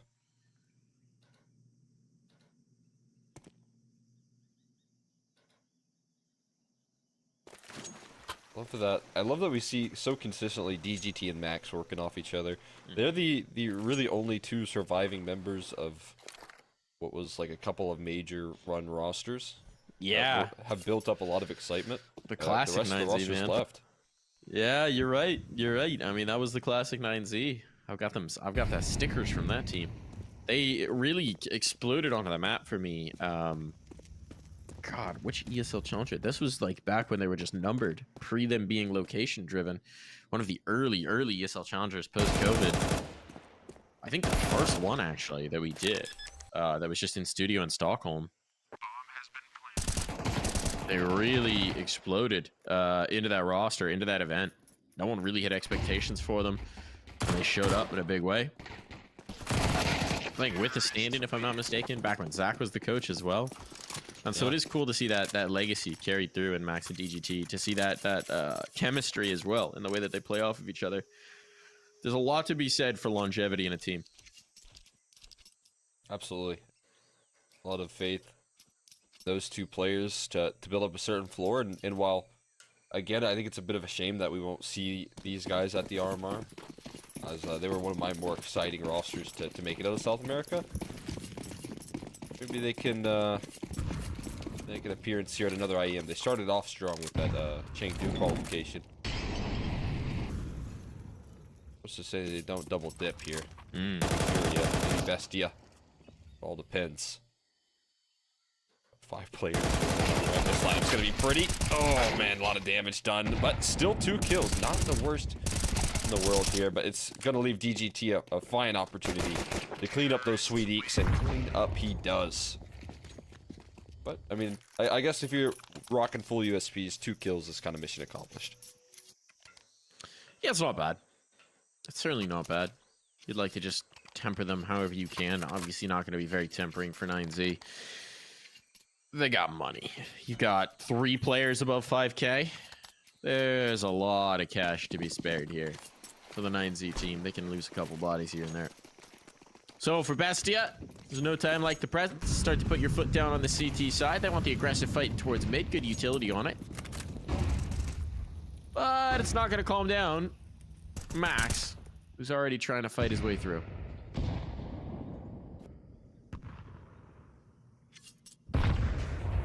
Going for the A take on this one. Heavy bodies in towards A main, which means it's going to be Noxy and Thomason who get checked here. Oh, they're pushing in. Walk right into this. They're pushing in. Do they have a flashbang, or are they just dry peeking it? Nope, they're just dry peeking it. Just dry walking in A main. Sure, at least it's 1 for 1. Smoke can go down. Could be worse for Bestia. Could be a lot worse. Yeah, that could be a little bit more sour here, but still Myron looking to fight forward here. AWP rattles off, but no connection.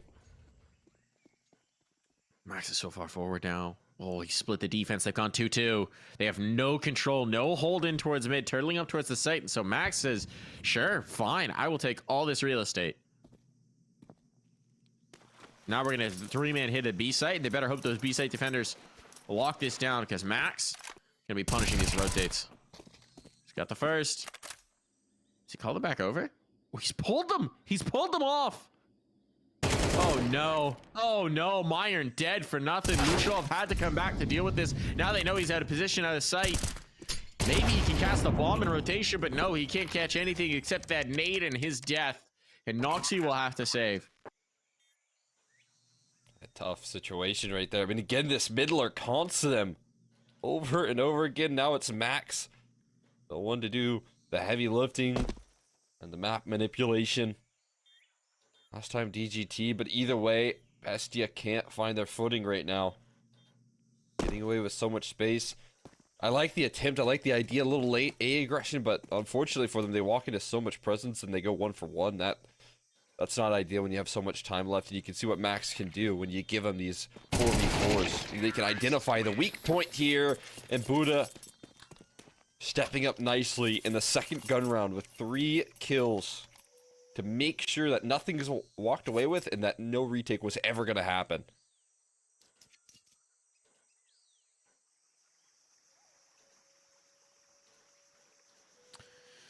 Starting to feel a little troubling for Bestia. You won the pistol, been blinked ever since. Still lots of time to play within this map. But it continues a lot of the patterns of what we saw over on Inferno. Bestia reading as opposed to reacting, you know, getting pushed into their play, getting controlled by 9Z. We saw the attempted aggression there, but it was a double dry peek in towards A main, just a timing push attempted, and they were punished for it. So now, if anything, they might be a little bit more timid about going for those. It's a timely moment to take a little bit of a pause here to try and rally, try and regain, try and find something, as it seems like we do have an audio issue here. Cole, if you've got a team that's kind of in the doldrums, you got an eco going through here. What's your one call on a map like Ancient, or on Ancient specifically? What's your one call to get the juices flowing again? I feel like what a lot of teams are willing to do here is bait players in. This is on like pistol rounds, but you let them take mid control. Maybe throw an HE or 2, threaten it a little bit. Make it feel like a normal round up against an eco. Get players to swing out middle, and then bam, you pop flash and collapse from Donut and Red Room. Could be a fun play. That's something that a lot of teams are willing to do there. I like the concept. I like the concept. Certainly 9Z are a team that aren't always, you know, playing super careful with the anti-flash. So definitely could be vulnerable to it. Seems like we might have a little bit of time on this one. Am I correct about that? Or are we getting right back in? Still see 2 DGTs. I see some purchasing. But you're right, we do have 2 DGTs. Never a good sign. That's, yeah, right. 5 players in the server. Good signs, some bad signs. Some confusing signs. Yeah, mixed signals. One DGT is 133 ADR. The other one is 107 ADR. One DGT has 22 health. The other 100. Interesting.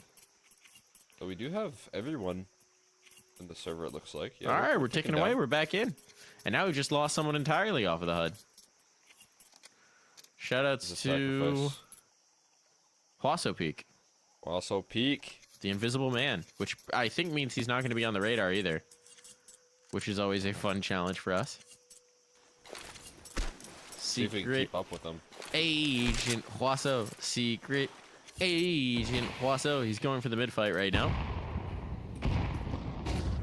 Fun little buggeroo.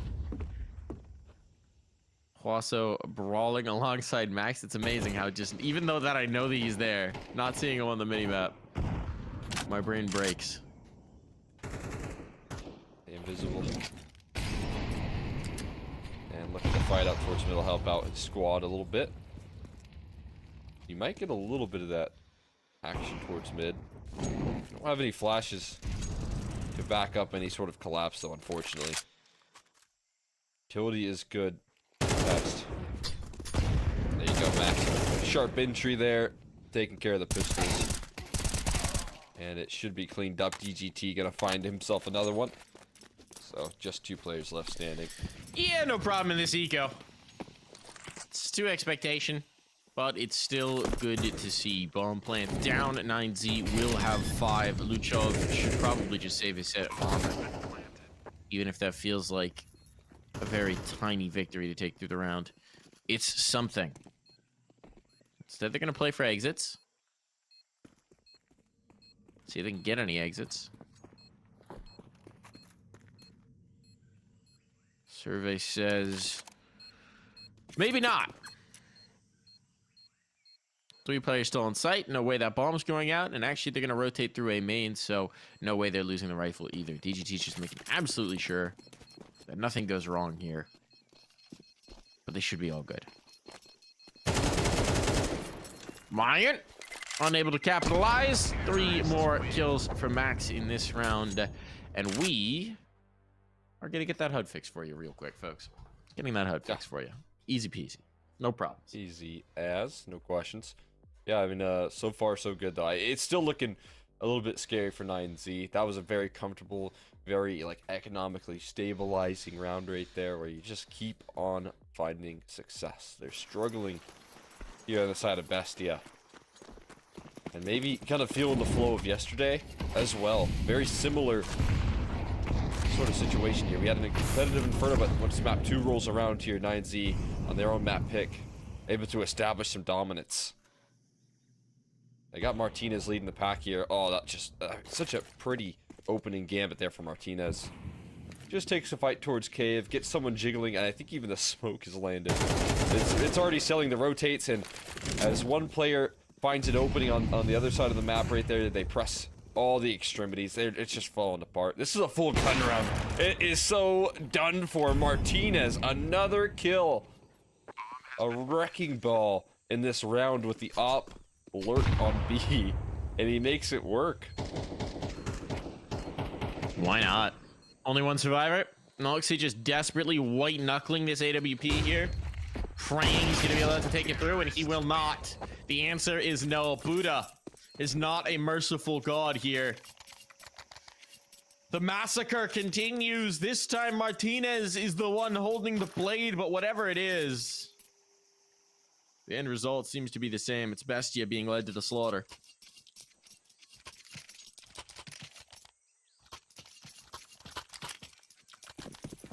Absolutely. This is tough stuff right now from 9Z. They are just giving them nothing to work with. You got max money nearly for DGT. They're not struggling whatsoever here. Mid setup's doing a lot of damage at least. Something to get excited about. They cheat. Oh, that does it. Wow. Noxy. Heat-seeking missile. Right there onto Max. Myron, op peak is going to be tough. There's that shadow advantage. Nicely done. Back off.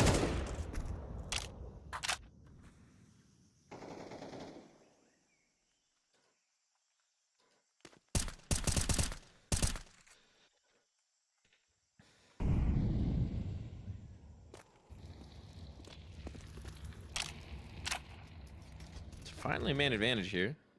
Not around we would have expected it, and it's gone. And it's gone. There was a moment. Still, they're stacking the right side at the moment, it looks like. DGT could also just make it happen. Sorry, Huaso could lurk out A. That seems to be the case. Ability to help out your teammate here in Cave. Huaso's walking out A, realizing there's no one here. Ball might rotate. They'd have to concede some guns. Myron's already got his mitts on one of those. And yeah, they are rotating through. Huaso hears this. Here's the Thomason is out. And has the shots right in the back. No problem there. So ball will be planted. And frankly, if this were a less one-sided scoreline, you would definitely be having these players save. As it is, you still might be having these players save because a retake with no kit, not exactly an ideal prospect. They're going to give it a look, though. They're giving it a look here, Cole. Yeah, I mean, max loss. I can see a world where it doesn't really matter as much if you go down here. But I do think it's called off already. They don't have any kits. You know, your best hope is maybe a 10-second defuse in the smoke while someone tries to protect.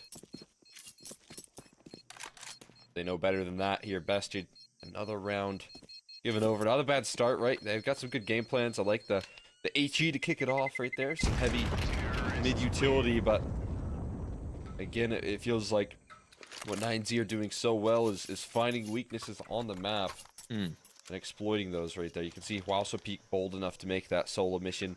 Even when he's maybe not having the best numbers, he secures around with a free backstab. Confident enough to push out towards A, and the scoreline is looking a bit devastating. It's only been the pistol that they've won so far as well.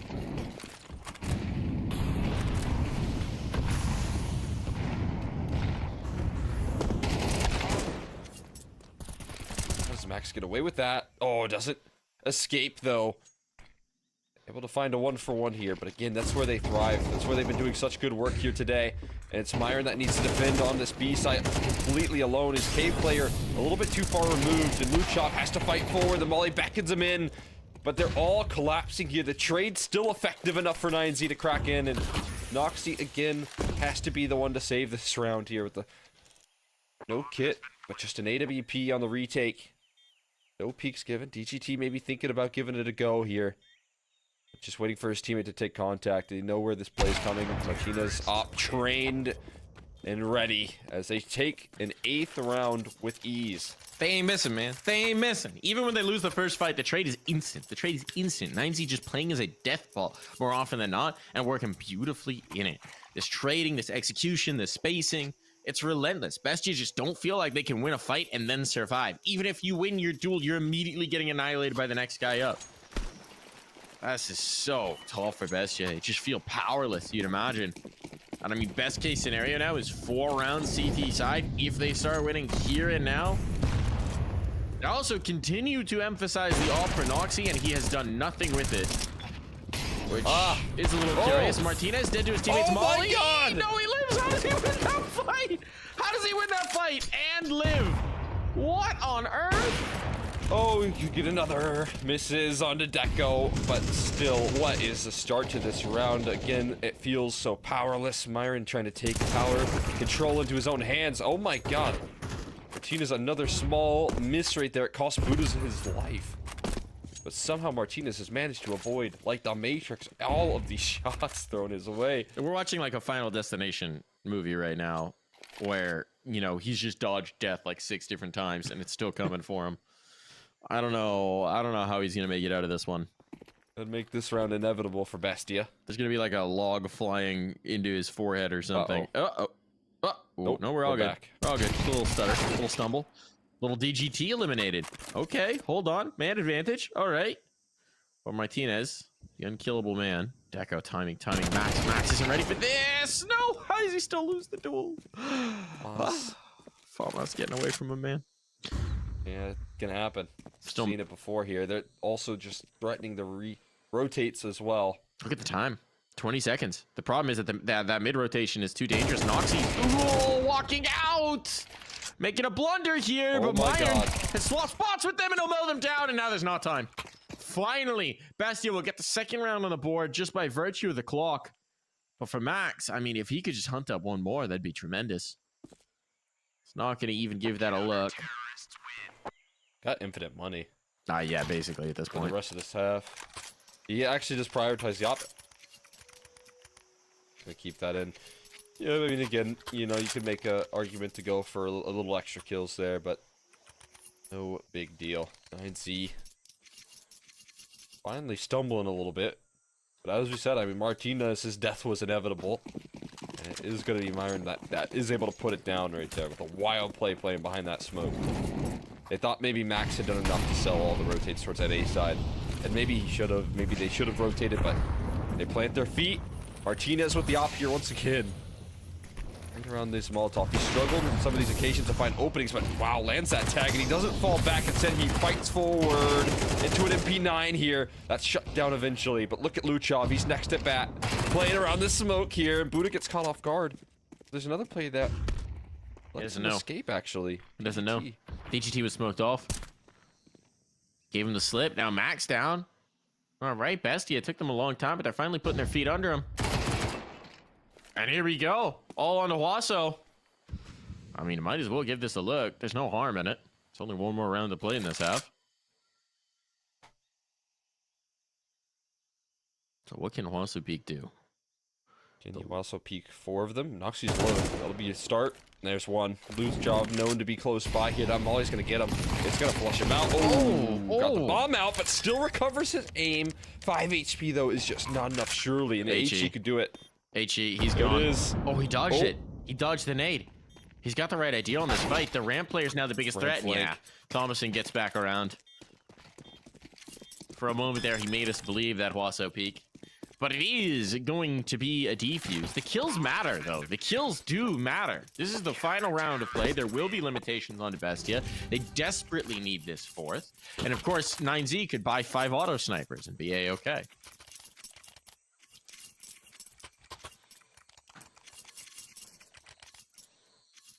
No auto snipers, unfortunately, brought out. Could have been fun. Strictly business here. On the side of 9Z, Bestia again giving him a little bit of a fight late into the first half. Inferno, it was a little too late. We'll see if they can have adjustments here on Ancient. Flashes and spam discourages them from pushing that smoke. A little bit of grace given to them here, but oh my god, DGT moving right past the smoke. He still gets shut down. Had an opportunity, a window that's been shut right on his fingers.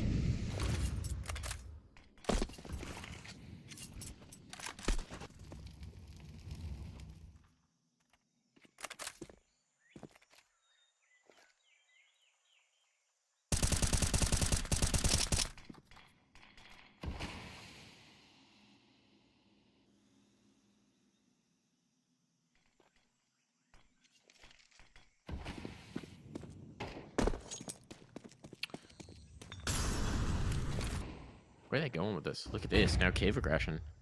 Potentially coming through. Double cave setup. Not bad. Oh, but Luchov is trying to go further forward, and so back turn to the window. That's ambitious without any utility up. Thomason going to be in the angle, but he's traded out. This one seems like it might be falling apart for Bestia. Control of B could be conceded. Smokes would be nice, and they're going to deploy their last one. And won't stop this. Bomb has crossed. Bomb is down. No damaging utility either. This retake's gonna be a nightmare for Bestia. They really need Noxie to get something going here from the window. Oh, the timing. He's got it. Okay, Martinez had the right idea, but pulls away at the wrong moment. And it all falls to these two. There's Kits. They got a little extra time on the C-Fuse.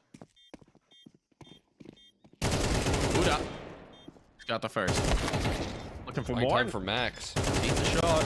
No way he's going for the spam. That's not the play. It is. It's the play. Turns out. Oh, he's gonna run out of ammo though. Is there too time? late. There's time. All right, Deco gets them the fourth. And we're going to the break.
And we are live here. Bastia and 9Z. 9Z a walloping delivered in the first half. But now they got to stick the landing on the CT side if they want this rematch with Furia. See if they can do it. See if they can do it. Bastia found a little bit of footing at the tail end, as so often seems to occur, and now we've got an interesting split on towards A. First kill found as well, and this is looking tough. Bomb's gonna be down, smoke to control it as well. Choke points under full control. This is a great setup for the pistol. Yeah, no, the smoke gets used against you that you put into place, and They've got full control. The best post plants you could ask for here on the A side. Oh, you don't give it up there, Thomason. One too many jiggles could have cost him, but yeah, I'm not too far off of agreeing here with 9Z. Once you don't get anything given to you, there's no way you're breaking through this round here. And you got 3 sets of armor, so makes a lot of sense. Calling the save here. Now go for a bit of a hunt if you're Bestia. See if you can do any damage on your way out. Gonna hunt Buddha down here. Buddha. He is sure to fall. Surely. Yeah, chased down by just about everybody. There you go. Bestia can close the distance with that pistol very quickly. But I think with these saved armor, we're gonna see some sort of force buy. You think so? Maybe. You think so? Maybe just a little 250 or 5.7. They do like a cheeky force, don't they? Yeah, they do. They're not giving it to us. Well, P2. Colosso can't resist. Just one. They're small. Yeah, respect. And you can make your money back quick with that. Where'd it go? Oh, He sold it. no, he wasn't sold about it. that. He wasn't about He that. sold it. Said, Max saw it and said, hey, you go better sell that. right this second, young man. what are you thinking? We need that $300. That's a smoke grenade. You know what? Respect. Oh, Thomason. Poor Thomason. Oh, Poor no. Thomas. Not Poor even Thomason. not one landed. Not one bullet. He shot 3. He got 3 shots off right there. Erased. Oh, my goodness. Bomb's going to be down. I mean, this round shouldn't be in question. But they've got 1 rifle stolen away. The question is, can they get any more?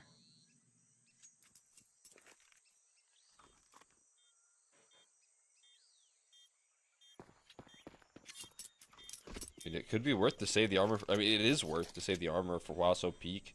EGT, they are really not giving them much here. And with no damage taken either, they'll be able to put helmets on these if they want them. Like it. I like it a lot. Imagine if you had teammates who broke your armor. Cole. Yeah, I wouldn't do that. That wouldn't be...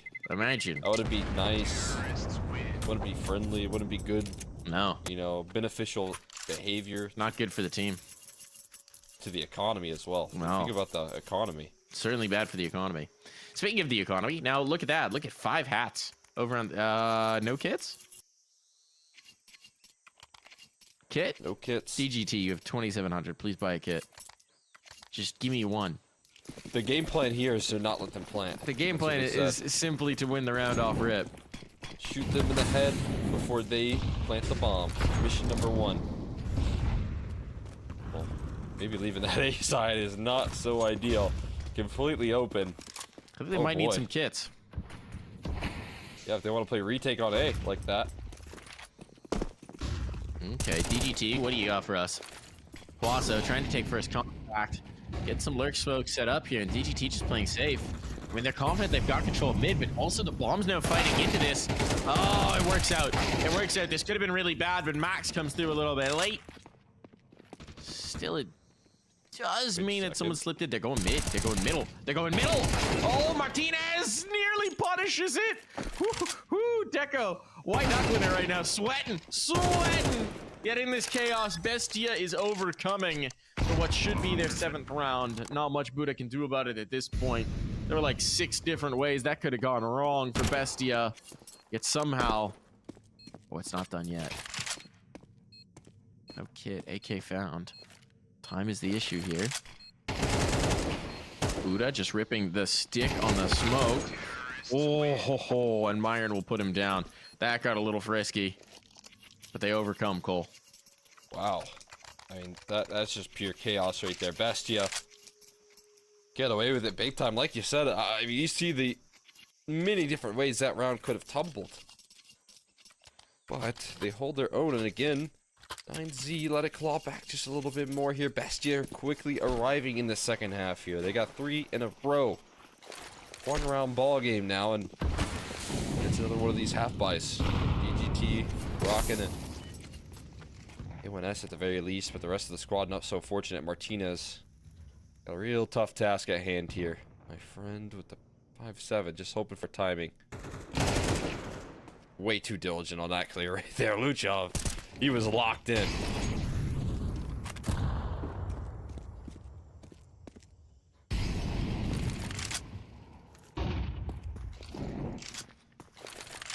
one heck. Well, actually, okay, DGT on the line. I was going to say one heck of a 5-7 play. They're going to hold him at bay, but Bestia's rotating. Bestia have gotten what they wanted, a 5v4. And a full A stack. They have pulled everyone in towards A. You're right, the gravitational pull's just too much. I'm gonna stick around here. I mean, the smokes are gonna fade soon, and no one's moving a muscle. Maybe Deco's job to keep him here, but I don't even know where this round's gonna end here. Bomb's just now claiming mid control. Maybe gonna work up mid. They have 2 B lurks as well, so I think it has to end towards this B side. Surely. 35 seconds left. If things start to go a little bit sour, we'll see. I might send Deco in to try and spot the stack, but they do have also Thomason clearing out this B side. And the bomb is going to make its way over. That's another So gun AK game. going to hit the deck, but the round is going to be very likely secured here. Surely should be. Still, they can get a second rifle. They can save that through. But it's going to be Bestia tying the scoreline up. Ooh, don't give up another. Buddha. Should be checked. DGT's here to fight as well. This is getting a little weird. All right. Corralling the kills. Leaves it all into Huaso to save this gun. There'll be a buy in the next regardless, but one extra gun would make it easier. Loss bonus is at this point maximized.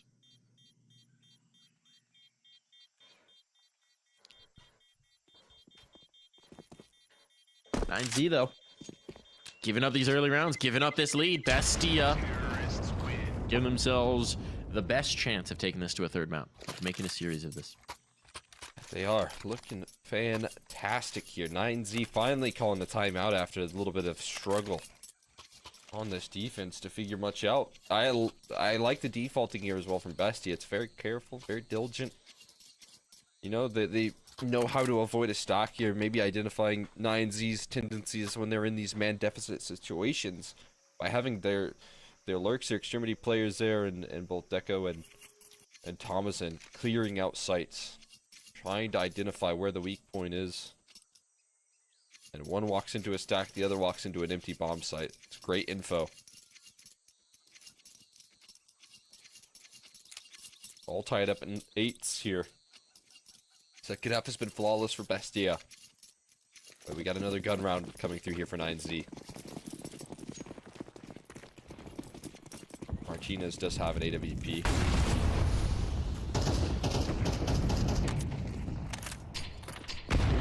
Someone died into the molly. Over towards the catwalk area right there. That's a big pickup. And a huge relief for 9Z, who haven't been able to find much on this defense, to have a free 4v5 like that. Makes life a lot easier for sure. Thomason trying to get lucky with the cheeky spray. Woo. Be a little careful. Oh, he my bottled him. God. He bottled him. Ouch. Attempted the revenge bottling. Who's the real winner there? Thomason gets him We're off the the winners. line. We win, Cole. Because we got to witness it. Oh boy. Oh boy. Martinez has the right idea. Shot on the drop. Timely smoke slows this down. We're getting below a minute. Here's the A lurk though from Luchov. And he'll lose it. So they were thinking about it. He's like, guys, I'm getting out A. I'm getting out. Oh, never mind. That's the Never worst. mind. Worst feeling right there. They're gonna go for this. All the bodies are here. Martinez finds the first. Spotted a second as well. Got the confirmation. There's some risk, but he's got support. And Max will be able to capitalize. Falls an Oxy. Who surely he's just Okay. trying to do some damage at this point in time. No scope hit. Bomb down. No. No. Never a fun feeling when you kind of rely on your lurk like that out A, and then bam, he gets shut down quickly. It's while you're in transition as well. Doesn't leave you with a lot of good options for Bestia. And they do capitalize right there, get a 4v5 going for themselves, and then they shut it down. From that point forward, Martinez already showing the effect with the op. Surprisingly, not the best situation here economically. They again prioritize Noxy with an AWP here. That's what they've been doing every single time, and Sometimes that's the problem with having a op AGL. Is he gets to call which way it's gone. Yeah, could only say yes, sir. And you know, maybe a rifle all across the board and some utility might suit them better. But we'll see. We'll see if Noxie can justify it here.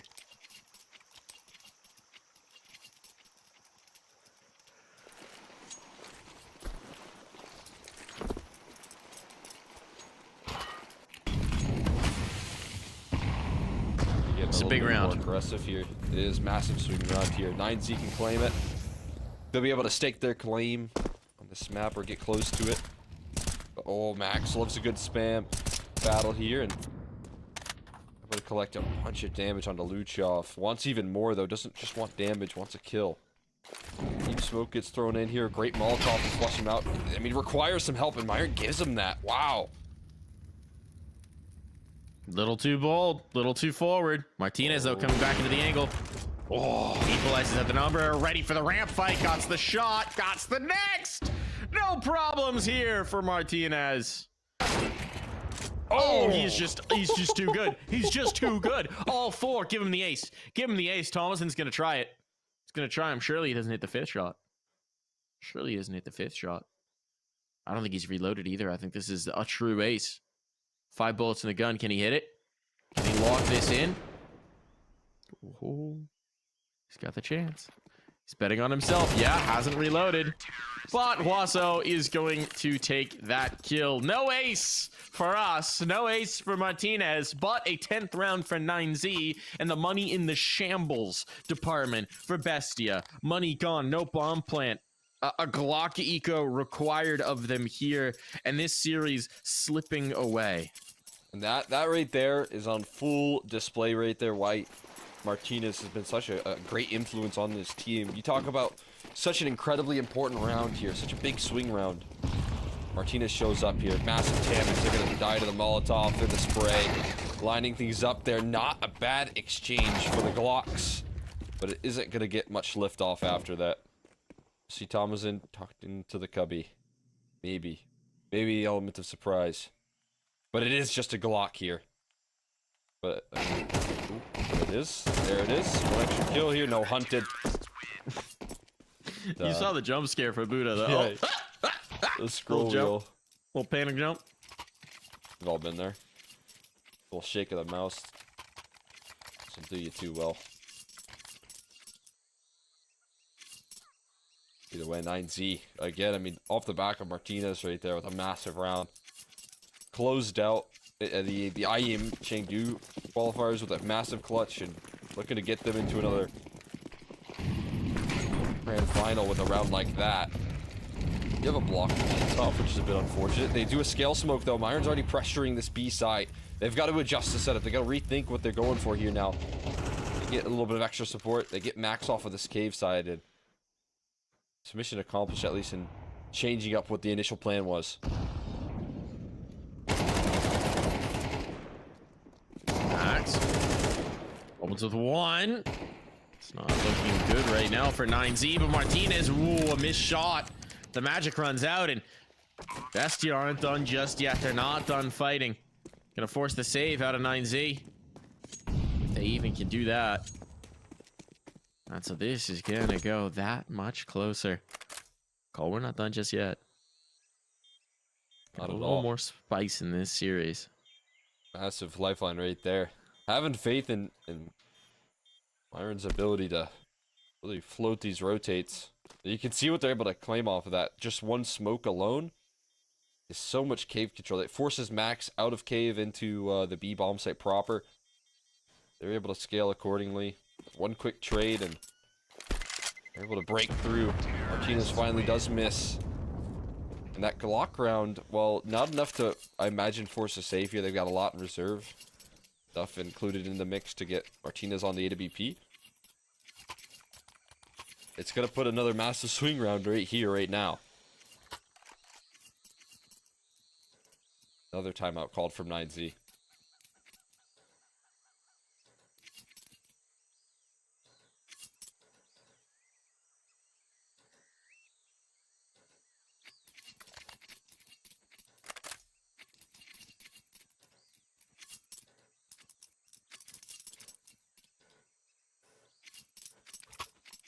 What do they do, though? I feel like the most 9Z thing to do here would be to get wild with it. Massive swing round. Try and punch Bestie in the face. Let's see. I'd like a little aggression almost. I mean, they've got a full buy. They could just sit back. They could play a standard round. Just trust, you know, that they can out-aim it, that they can outgun it. Or, let's get weird. You got the utility. Go for a mid-push. Go for a B-main control. Deep B-smoke. Right off rip. It misses, I think. Can we see this over towards B doors? Yeah, it misses. Luchov is already out past it. That's just a little off the mark, and now Luchov is going to capitalize because he's already out B main. They weren't maybe expecting it. DGT was trying for the crunch, but Martinez has brought back the numbers. Oh my god. Gets it on the spam. You call him the spam master. He's doing it here. Oh, damage. Lots of it. Oh, Buddha's waiting for this smoke fade, licking his lips. He's hungry. And the kills are coming his way. He realizes, he doesn't realize Noxie's there, still gets the kill. Oh, but the trade is on. There's still a chance. There's still a chance. Thomason has to succeed. He's looking the wrong way. It all falls to Luchov. Cracked Who it at this open. point, He needs an ace. that's what's required. Martinez. Oh my god. Trying to finish this maybe a little early, but Max will be able to do so. Map point found. The op not retrieved. No. The op not retrieved. No op for this round then. As a result of that, as maybe Martinez a little overzealous to finish this off. But it's still 3 chances. 3 chances to close this series. 3 chances to get the dub. Right now, this is going to be your easiest opportunity here. You're up against Galil's, Tech 9s. A lot of utilities, sure, but this is your best opportunity right now to close this game out, get your rematch versus Furia, and come into that matchup with some confidence here with a 2-0 over Bestia. A big deal. And we did talk about how 9Z were the team out of the 2 that played Furia yesterday to give Furia a bit better of a fight. So they can come in warmed up with the wind in their sails. Dallas spot by no means secured for Furia.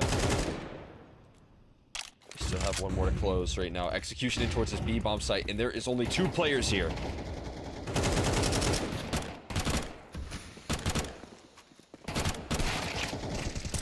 Ooh, opening pick actually goes the way of Bestia as well, but now the body's starting to drop. Also lost. Deeper control. The A player's very slow into this rotation. Martinez can still be disruptive, but Saving. they're saving. They're backing off. Wow, they'll concede it. Despite the limited buy, the explosive play from Bestia nets them results, and now a chance to take this game to overtime. They were really feeling A-side call right there from Bestia. You could tell in the map positioning there. Only 2 players to start towards that B side. Maybe sometimes the best way to deal with Max is just to avoid him entirely. Good damage there. Not really worth it for DGT. Going Not at down. all. Losing his life right there. Losing his rifle.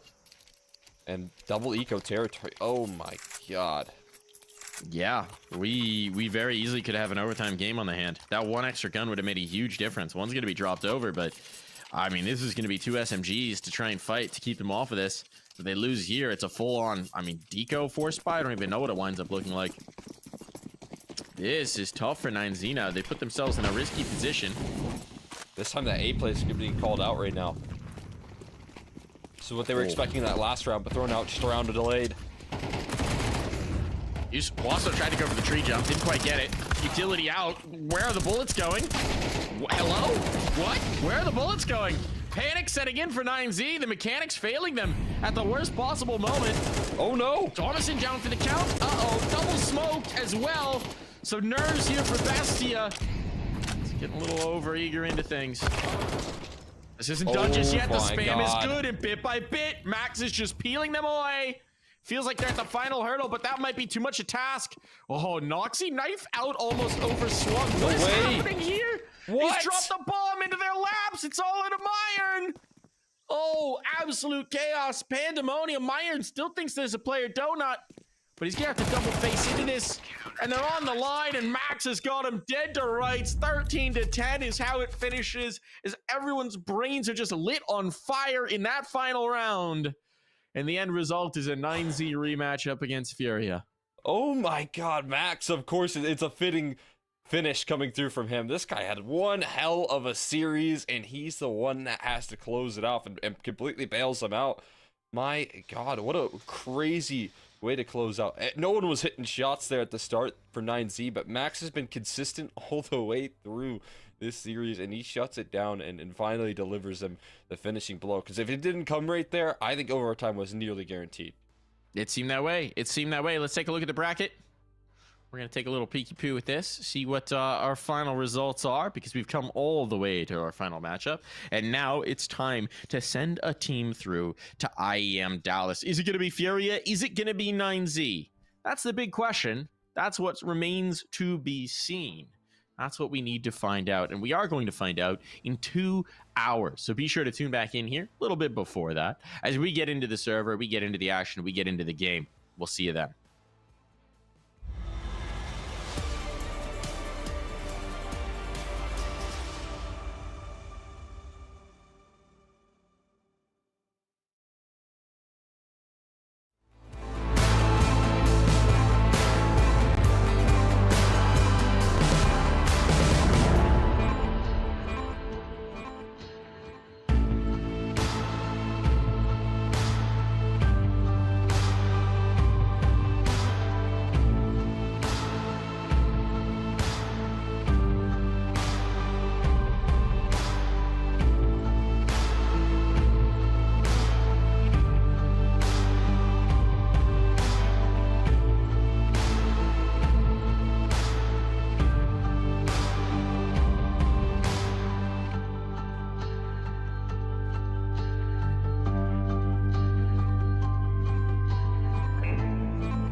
Jesus, that's big.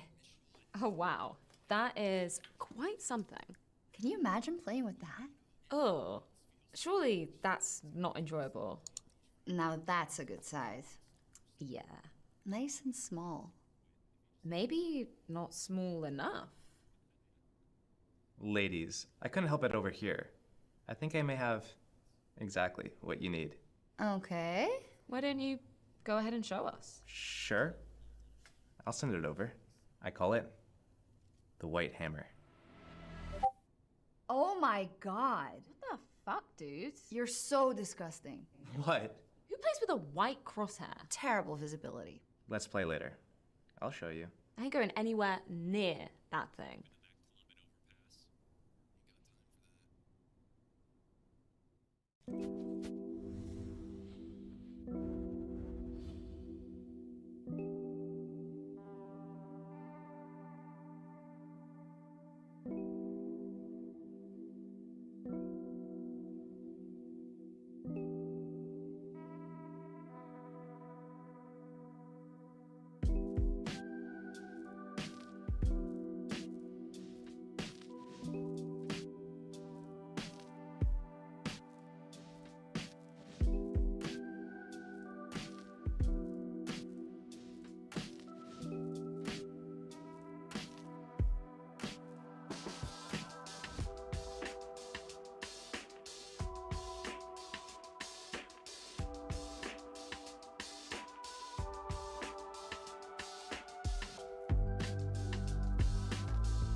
Pizza!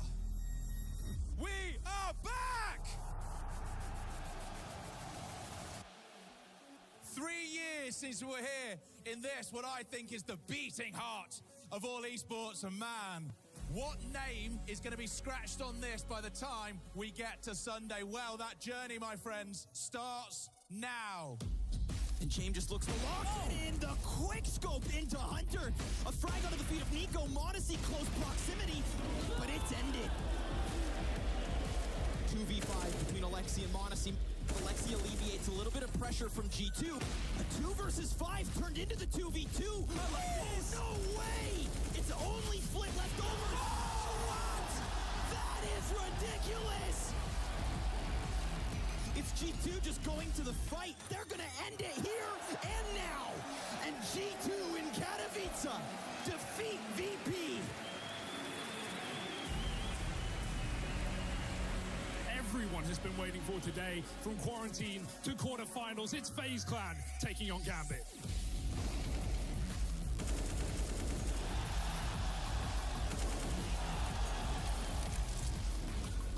There's the shot. Robs has found 2. This is a 1-on-4. Oh no! And Robs might just knock them all down.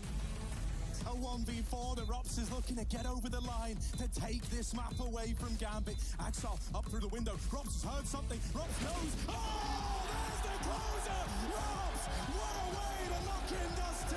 Rops ain't playing around.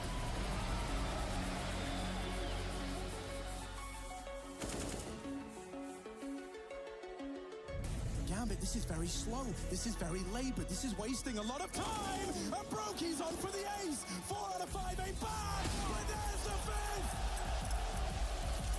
And they go hunting. They look to send a message. Everybody falls. Gambit, their journey ends here. But this FaZe squad, oh, it's just beginning.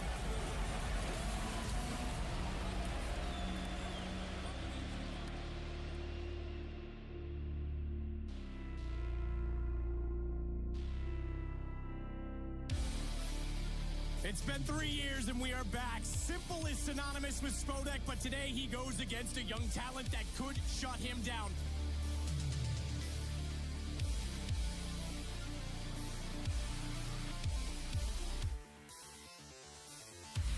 Here we go, Simple. Run boost. Oh, baby, he wants to get aggressive. And he's got it. Absolutely what you'd expect to see from Simple on this stage. This is still dangerous. This is Navi again going toward a stack, and it's been completely removed. Absolutely obliterated.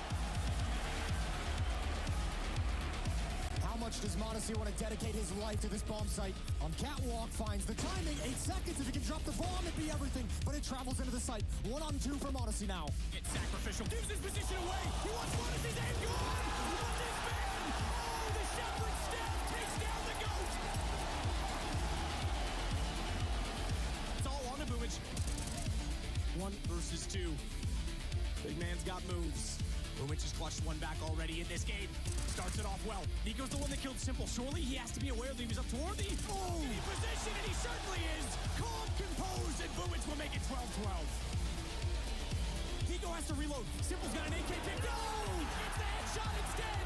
And Navi removed, erased, and it's G2O has now find their way toward the final. By the end of today, we'll be sending one of these teams to the grand finals. Whether you're a FaZe fan, a Heroic fan, we're all fans of the beautiful game that is Counter-Strike. He's already on the scene.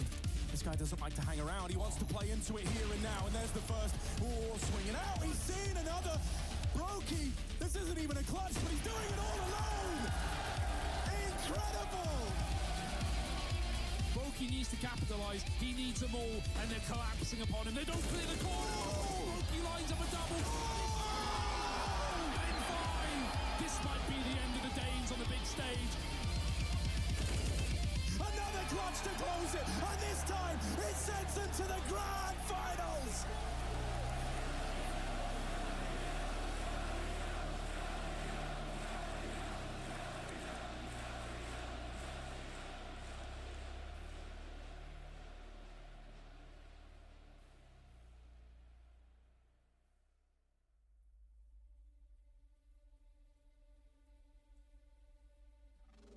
We bring out 2 teams. Two teams that have never won here. Two players leading them who have never won here. They've tasted disappointment on this stage. Today, that changes. FaZe does just enough to stay alive. 7 more in a row for FaZe to force overtime. Fast pace towards Banana. The play has been called. Hunter's going to turn that corner. JKS has got him. Huddled behind. Another flashbang from Kerrigan. Utility starting to be impactful. JKS starting to be impactful. 1 round left.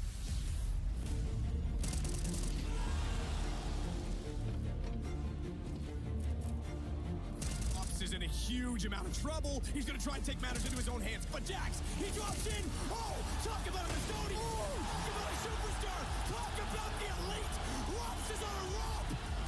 It's over. As FaZe somehow turn this back. G2, they're going to find a way to reset, and it's going to be the hardest reset of their careers.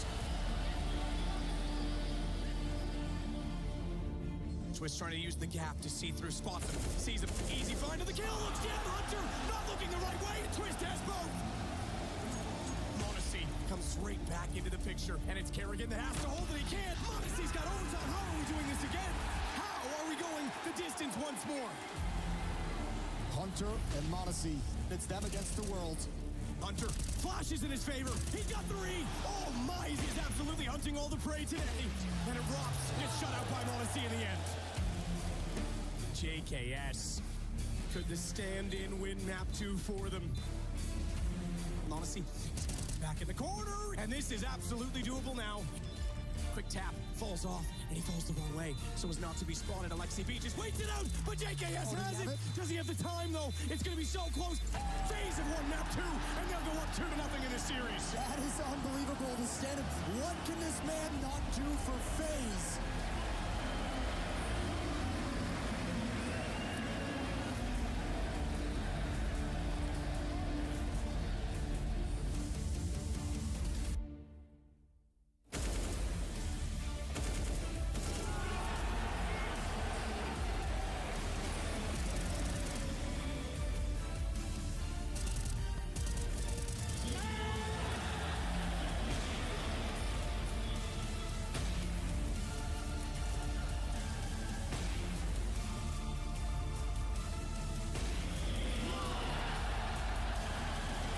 It's all on catwalk. There's no other options for G2. Oh, they lined up. That's going to drop them down. It's all on Hunter. FaZe, finally.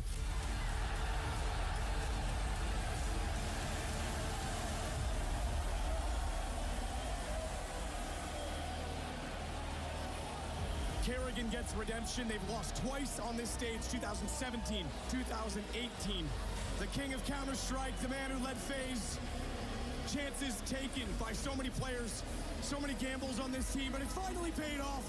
The Intel Extreme Masters, Katowice champions, FaZe Clan in 2022.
Lanxess Arena.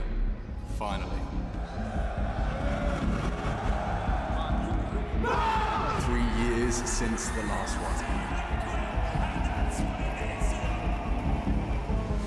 Our Colosseum lay dormant until today. The Cathedral of Counter-Strike awaits a new champion. Let's get it on! Talk big, but I handle none. Old school, but in my prime like Amazon. Gold belt on my shoulders like a champion. Still running the game, you started cramping on. Hoping that I'm losing a step. This ain't what you can help. Yo, they call me a zombie, cause I do this to death. Can't take nothing from me, man, I'm constantly hungry. At my best where I'm comfy, like a sofa that's lumpy. This cathedral that is stacked from the earth to the heavens with the greatest of all the fans. Are you ready? Finds a flash, turns it nicely. It's Blame on the swing, and Dexter is handling business. 4 from Dexter. It could be 5. That is sensational. Needs help now, and it's one and done. Farley quick on the draw with the oh yes, that's it. Blame and Astralis roar into action in a 3-man affair. It's a runaway train, unstoppable. Started from the bottom in the grain. Won't quit, it's like it's wired in my brain. This is something that I never will explain. Right up in a base where I'm supposed to be. Base like a rosary. Stay up on the glass so the skies feel close to me. Cameras are surprised when I realize they close to me. Back with a vengeance, no limits, no jokes to me. It's going to be Naf trying to get the job done, and instead, it's Movistar riding Spanish Counter-Strike into the history books right here tonight. We have 4 teams trying to win, to get a place on the stage tomorrow, to take a little notch of history. And now it's down to that last MP9 on Twist. 14 seconds, so Davigi has a tough choice to make. Do you hunt him? The AK comes out just in time. Twist fighting it. Oh my God! Twist is ready, and it's a 1-2! They win the opening map in an absolutely ridiculous clutch.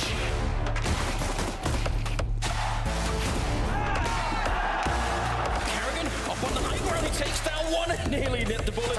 Goes straight for the bomb plant. Sunpayer's on his own, gonna be found by Kerrigan, and FaZe will smite Movistar and get to the grand final.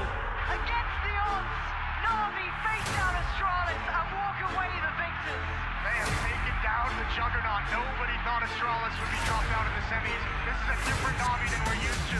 Na'Vi Astralis, but the script has changed. It's 2022. Astralis needs someone, and it's Sipex that steps up.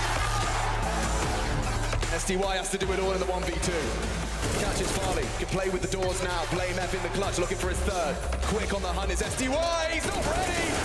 And SDY holds his nerve. It's just Blame. Very light on time, and there you have it, Na'Vi. Dominant in the debut in the Cathedral. Two of them bleeding internally. Oh, what a spin! Config, he's just held it! He holds his nerve! And Bit does not challenge! What is that?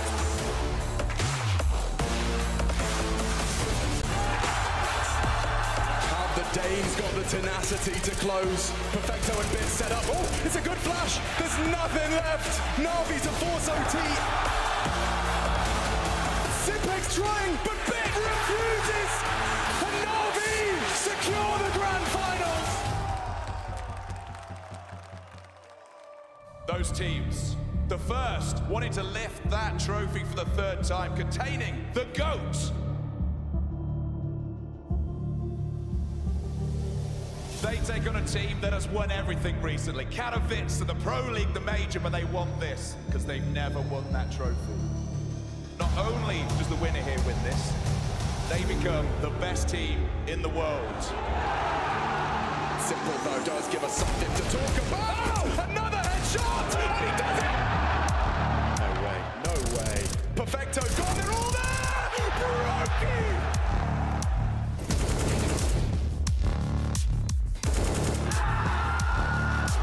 Robs onto SDY, and Perfecto demanded to do it all. FaZe remain undefeated.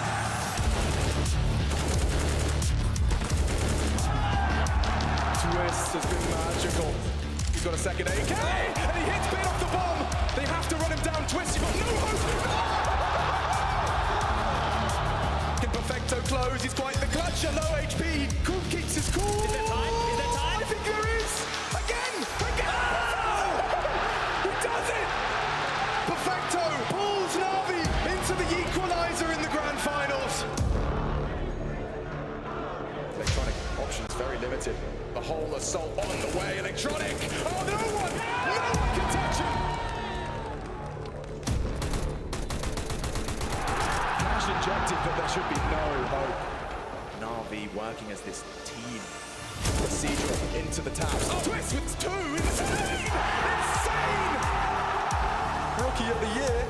1v2, but that smoke and a kit chat is quite a pairing. That's going to get the nerves going around the world. He's baited them in. They can't find him. Twist distracted. If he could just do it again. He's on it. Robs nervous in the big stage. As Bit closes it out. A monstrous clutch pulls Na'Vi into the lead in this grand finals.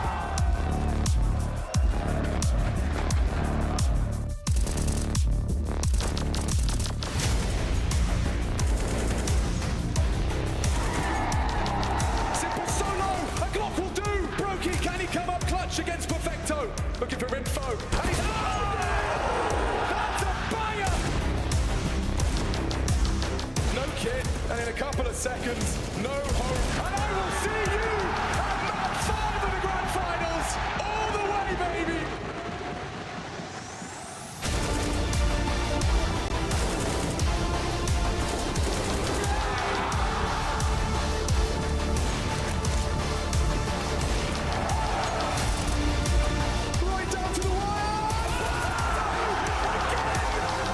Info play from Electronic didn't consider that. He did. Oh! And he slaps him down! Back in the skull! Twist breaks Na'Vi's backs! And FaZe Clan complete the triple! FaZe Clan are the best team in the world! Like says, I wanna fucking hear you! Never before seen! You're champions! It's FaZe Clan!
I can definitely visualize the path to lifting the trophy with my team.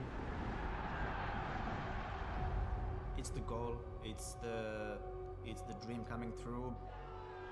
Writing our name on the stairs just before you enter the stage. It's the biggest of the biggest names in esports. It's just one legendary team after another, legendary players on the rosters.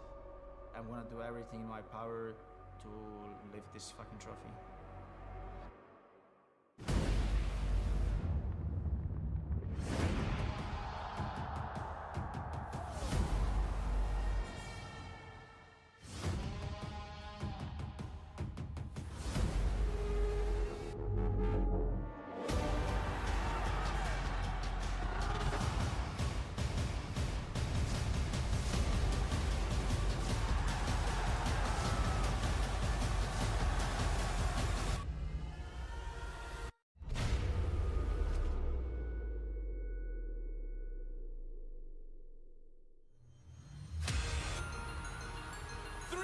of competition.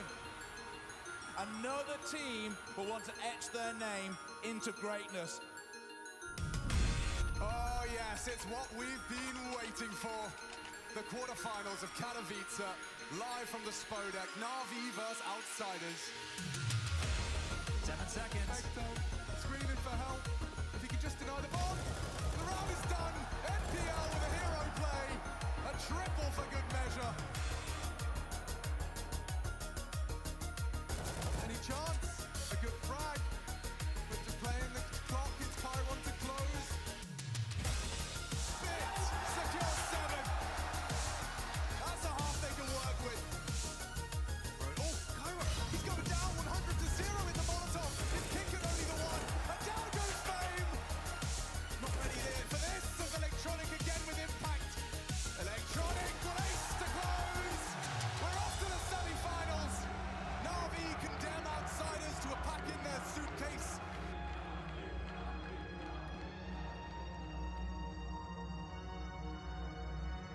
This one's getting away from Liquid. A flawless round, a flawless scoreline. Is there time for a resurgence? Liquid are coming in confident. A lot faster, a lot more in your face than what we've seen so far. Magisk is running away. Liquid have turned this game around. And this series, this map keeps getting ever closer. And now, with that swing, Liquid complete the comeback. Liquid have no idea. They're chasing Ghost. Anyone home? They don't even fight Apex and he's rubbing it in. Easiest clutch of his damn life.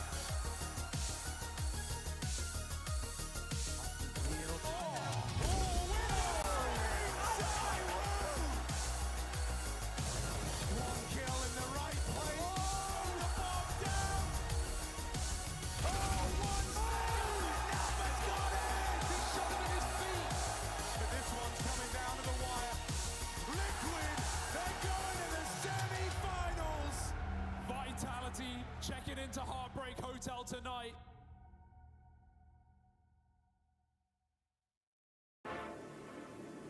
Time and time again, it has been Na'Vi to absolutely tear Heroic limb from limb. But this is a different Danish squad we are seeing today.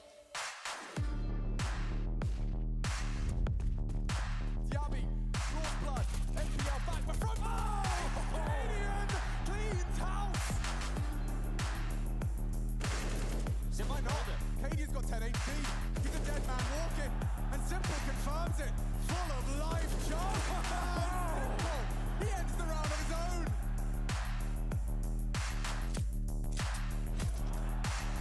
Shush, right back. It's a Simple no less. A nasty death. Oh, and Shush, destruction. Na'Vi, they go down. Na'Vi, down in the semis, it's heroic. First team locked in for their very first Katowice Grand Final. He splits quick. JKS doesn't need to rush. The bulk is coming from middle, but there's still 2 CTs here. They didn't know about Liege, and he slams the hammer down. 4 kills in a second. Molly under the coffins, Liege will still try and fight this, and that was the last bullet in the AK to find him. This was a 2v5 when it began. Health is great, and the molly is wrong. Hunter bides his time. He waits to strike. Hunter swings out with 4. He's looking for the ace right now. This will be a 2-on-5 and an ace for Hunter. OC is dead! And Hunter shreds Liquid.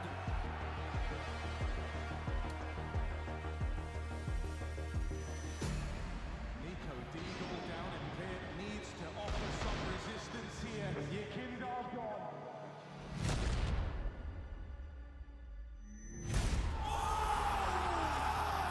The D doesn't betray him this time, and G2 are here to play.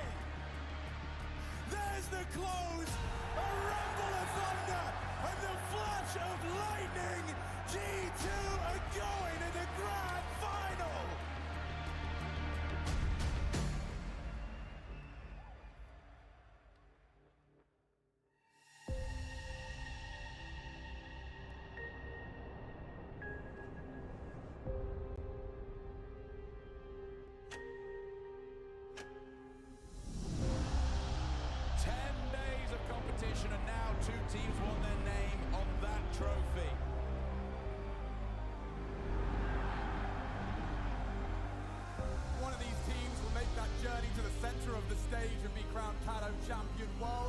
number one.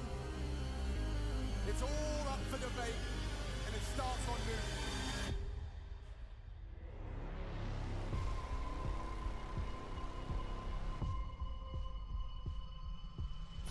Odyssey! Look at Katie, he always has to control it. Finds the upgrade, and he's... Oh! Wow! Blink and you miss it! Shush meets his fate as well, and this could be the ace. As Hunter is arrived in Katowice! Canadian. Oh, he meets Monacy. Heating up now, you can't get away. Monacy into the sight. Fast as lightning!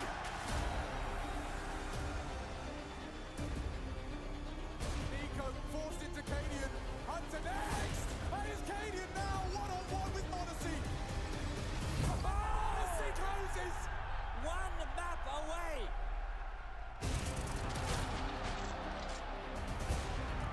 G2 looking to remain undefeated, undaunted. Oh, they're going to be so mad. Moves it, a passing glance. Cadian reveals himself, now the trade is... Oh! Hunter loses his head, and Cadian loves that one. And heroic, show life in this grand final. As you lied from JKS. Supreme on the MP9, give it to him. He takes it by force. What's the first to hear it? Oh, what is that? The cousins in unison. Clean up. Cadian and Yawi now to try and extend play. It's only Cadian. The fate surely sealed. Katowice. They've done it.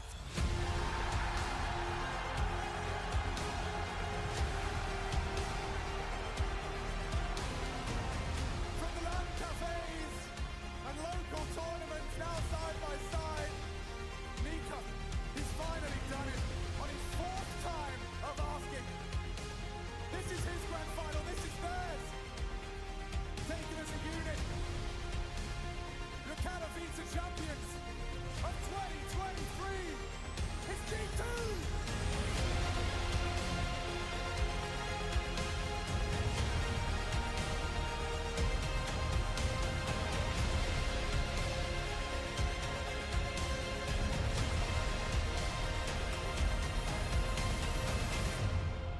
They truly are champions!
Welcome, my friends, to the Cathedral of Counter-Strike! What is your call? After 11 years of global offensive, the final one. The ending of an era, a game that has obsessed us. Welcome to the Intel Extreme Masters Cologne 2023. It's time to get it on! Welcome to those that have made the pilgrimage here to join their voices with ours. A place that has dragged fans and players from every reach of the world to come here year after year. Who y'all really got a problem with? Who y'all really trying to solve?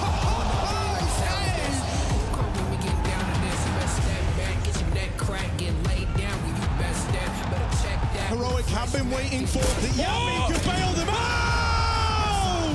Got my number, don't call me. We eating up, that's all beef. You freezing up, that's y'all's team. Cause we really lose no more. All about eating up, leaving that cold. You can see beating up, killing that show. I ain't about getting. They're coming for you. They're coming for you. Son Pius continue. Direct! This man cannot be stopped!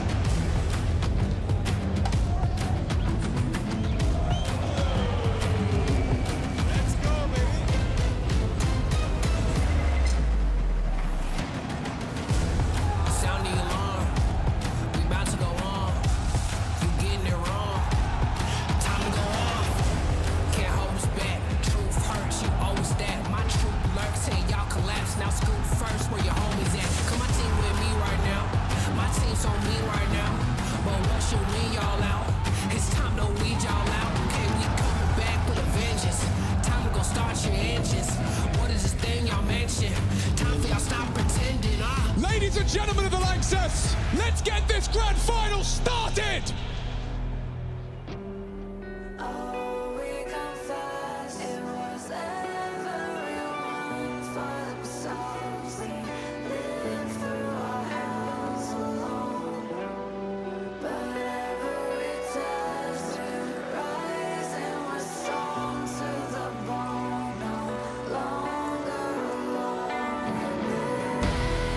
One more round of the thousands they've played. One more. D2 manifest greatness in the Lanxess. Can you believe it? A sold-out stadium to witness. G2 riding the high. Without this team, it wouldn't be possible. I'm really happy to have them by my side. It was amazing. Thank you all for coming. I hope that you guys enjoyed the show.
Running through the flames now is Twist. They are falling like flies, FaZe Clan, on this bomb site.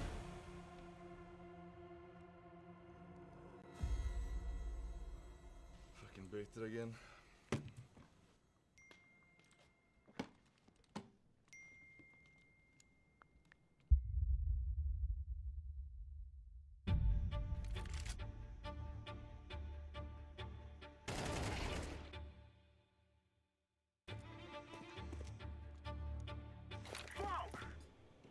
Bro, don't we have a game? Yeah, but finish saving, so.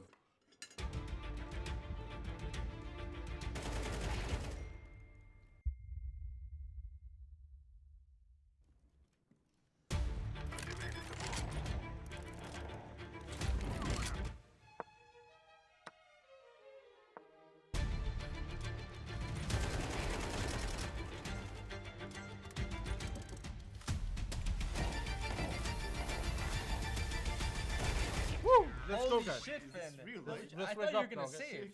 Yo, Good job. Rookie, wake up now. Hey, chill. 1 eco and we win, okay? What do you mean, Nico? I just run around. How?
sitz auf meiner Fensterbank, die Nacht zieht vorbei.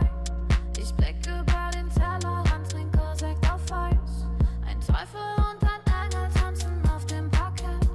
Vielleicht sind wir unsterblich, müssen nie wieder weg. Ich sitz auf meiner Fensterbank, die Nacht zieht vorbei. Ich blick über den Tellerrand, trinke Sekt auf Eis. Ein Teufel und ein Engel tanzen auf dem Parkett. Vielleicht sind wir unsterblich, müssen nie wieder weg. Big Pie, Kippen und Drinks gegen Tristesse. Großstadtbild, komm mir nicht weg. Kopf fragt, mach kein Pisstest, nein. Ich will nicht auf deine Party gehen. Engel und Teufel tanzen Schwansee. Von deinen Lippen tropft der Chardonnay. Ich küss ihn weg, bevor du schlafen gehst. Auf meiner Fensterbank, die Nacht zieht vorbei. Ich blick über den Tellerrand, trinke Sekt auf Eis. Ein Teufel und ein Engel tanzen auf dem Parkett. Vielleicht sind wir unsterblich, müssen nie wieder weg. Ich sitz auf meiner Fensterbank, die Nacht zieht vorbei. Ich blick über den Tellerrand, trinke Sekt auf Eis. Ein Teufel und ein Engel tanzen auf dem Parkett. Vielleicht sind wir unsterblich, müssen nie wieder weg. Faded auf den Wohnzimmerdielen. Baby, sag, wieso sind wir hier? Kann sein, dass wir den Boden verlieren. Wir heben ab morgens um 4. Ich sitz auf meiner Fensterbank, die Nacht zieht vorbei. Ich blick über den Tellerrand, trinke Sekt auf Eis. Ein Teufel und ein Engel tanzen auf dem Parkett. Vielleicht sind wir unsterblich, müssen nie wieder weg. Ich sitz auf meiner Fensterbank, die Nacht zieht vorbei. Ich blick über den Tellerrand, trinke Sekt auf Eis. Ein Teufel und ein Engel tanzen auf dem Parkett. Vielleicht sind wir unsterblich, müssen nie wieder weg.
Oh, what's up, everybody? Welcome back to the Intel Extreme Masters Dallas 2024 closed qualifier here for South America. It's time to send one team through to Dallas. It's time to figure out who is going to be the qualified from this qualifier. And our choices, Cole, our choices are Furia and 9Z. How are you feeling about this matchup here, Cole? Incredibly exciting. Rematch of yesterday. That was, again, the one team yesterday that I think put up more of a fight. You said it as well there. It's 9Z getting their chance at a rematch off the back of a big confidence-building game, series versus Bestia, where they were able to shut out confidently. But again, what we've seen so far from Furia is nothing but dominance throughout the entire bracket. That's the reason why they have been able to watch that last best of three, see what 9Z were getting up to here, and that's why they were able to prepare themselves. As they've just looked so good so far coming back into the South American scene. They absolutely have. I mean, yeah, we're saying, 9Z put up more of a fight, but that's just relative to what we saw from Imperial, even though the scorelines were technically closer in that game. It was a 13-6, 13-6 in the last best of three, which was the upper bracket final. It was a shellacking, to be quite frank. The only difference was that 9Z at least forced Furia to take them somewhat seriously in some of these matches. But still, I mean, that is a slaughtering, and there's no other way to put it. So we're still expecting Furia to be the much stronger team here. The question is if 9Z could have, steeled themselves a little bit now with the rematch, maybe have a better idea, have some thoughts about how they might shut down some of what Furia was doing, because Furia was playing a lot of very aggressive disrespect CS. The true trick, at least the first step of slowing this down, is to at least force them to slow down a little bit. Yeah, it feels like both teams were able to get away with a whole lot of interesting levels of disrespect. 9Z, it was what they were working with so well versus Bestia, getting aggressive CT side proactivity coming through there. It looked super consistent, and it'll be really interesting here because now 9Z, they've got to keep that same energy versus a team like Furia, who, good luck trying to get away with some of those plays. It's not going to just work out when you're trying to test K-Serrata or Yuri with how well they've been playing. It's likely not going to go in the same fashion. So, you are going to see 9Z, I imagine, come out with that same force. But maybe Furia are going to bite back here is what we've seen so far. Yeah, I mean, if you play fast and loose against Furia, they're going to be A-okay with that, and they're going to thrive in it. Let's talk about the veto, because we do have the veto, and it's not a repeat of last time. Last time, the two maps we had were Mirage and Ancient. This time around, we have Mirage again as Furia's pick. But 9Z will take us to Nuke as they look to find some sort of ground where they might be able to test Furia. Now, we did see Furia on Nuke previously. They played Imperial in their first round on Nuke. And if you'll remember, Cole, cast your mind back to yesterday, what we saw was about a million vent dives. Yeah, and well, guess who started T-side on Nuke again? It's Furia. They elected again to start off on that T side with the option, as is what they've done so far throughout the entirety of this event so far. They've done nothing but say, hey, we're gonna start off by dictating the pace. We're gonna start off by throwing some aggression in your face here, and it's been passing at every occasion. But interesting little caveat here. I think, well, like we had come into saying this before, 9Z are a team that love to do their homework. If they're coming through with the preparation, I think they need to identify the style that Furia has been bringing to the table so far, that high-octane counter-strike that's going to be thrown in your face. And if 9Z now have that read coming into this matchup, are they going to be able to stop what Furia have planned? Are they going to be able to stop the vent dive? That's a good question. It's a good question. All around, are they going to be able to stop the vent dive? Are they going to be able to stop Furia's just full disrespect CS? That is the first question, right? And we are going to start out on Nuke, which is nice. We get to see what's going to happen there. So I think we'll get a tone setter very early on. If you're 9Z, I'd imagine you at least took a look at that demo from Imperial. So if you don't have a plan to stop the vent dive in particular, we're going to know that this is about to expectation and be a very one-sided affair. That's the first step. That's the first data point that we can gather from this matchup. Now, 9Z, look, they're not the most structured team, I would say, based on what we've seen so far, based on what we've seen in this qualifier, based on our expectations. They do rely on the high-octane individuals. We had a lot of that, Max in particular, popping off in that series against Bestia earlier, but that's really tough to rely on when you've got Furia, when you've got K-Serrata, when you got Yuri, when you got Art pushing into you. Like, that is a really tough thing to rely on for your team to have success. Yeah, I mean, the best individual last game was versus Bestie was Max, and he went plus 31 with 118 ADR over the series, and it was evident. We saw what he was doing. He was absolutely tearing it up, both sides of the half, both maps. He was a dominant force. Is he going to be the best player in the server here up against the likes of Furia? There's just no question that's not going to be the case, right? And so, again, we're going to need to lean on some of these other pieces. We saw some flashes from Martinez that looked really good in the closing stages of Ancient. We saw a little bit of DGT and Max combo here. But I feel like if we're going to see 9Z remain competitive, again, I think we're going to put more pressure on, obviously, Max keeping up this form, keeping up a decent pace. He doesn't have to do as good as he did in that last series, but much more reliance on DGT and Martinez, these usual suspects that have gotten their squad to, IEM Chengdu earlier in the year. They did great work in January, so they've got to replicate it. I think my big emphasis is on Martinez with that AWP, right? Because I think the one potential vulnerability with Fury is that sometimes the opping isn't as on point for Fallen. Now, that hasn't been the case in this qualifier. Fallen was performing beautifully, whether he was rifling or opping, but it's just been the case, right? Fallen is an older player. You're not going to look at him to be the most cracked out mechanically, even though he still has those flashes of vintage prime Fallen.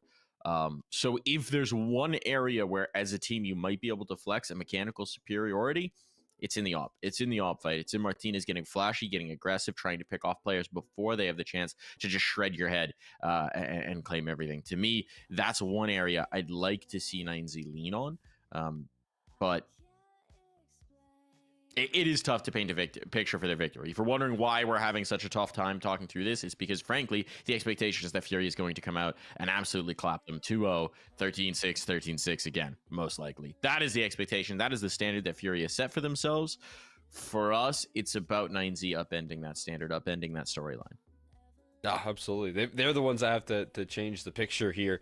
And that does mean that we're going to need everyone to show up. And it's not an easy task, obviously. Again, Furia have come through, obviously, off the back of some really rough international affairs. I think that was what my one big caveat was like, hey, I feel like Furia are a little bit down on their luck recently. They're coming into this one with no momentum. And I thought that might have shaken up who's going to be claiming this position at IEM Dallas. But when Furia step up in day one like that and showed no signs of struggle, it makes me think, okay, this is a quick reminder of how dominant this team is. It's been a while since we've seen them play in the South American region, but we know why this roster does so good, and they were so well prepared. Yeah, absolutely. In this brand of CS as well, this is where this is the style that Furia pioneered. This incredibly aggressive, in-your-face, bold, brash style of gameplay that so many teams from the region try and adopt, try and mimic, try and make their own, and just no one does it better than Furia, right? No one does it better than Furia.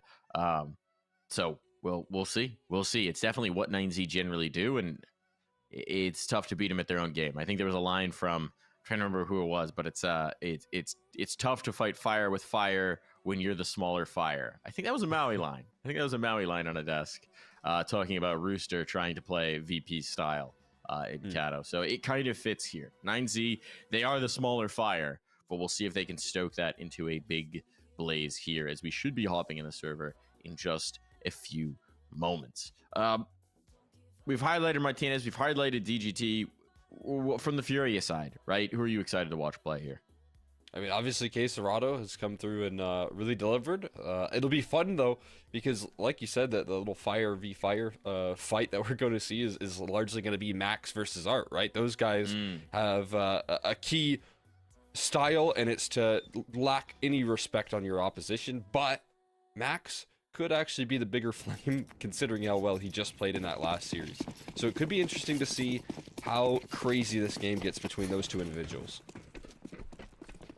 And away they go. Two players who want to get in your face and get aggressive with it. See if they keep up their style. Max gonna get a duel early. Dancing with death over the container.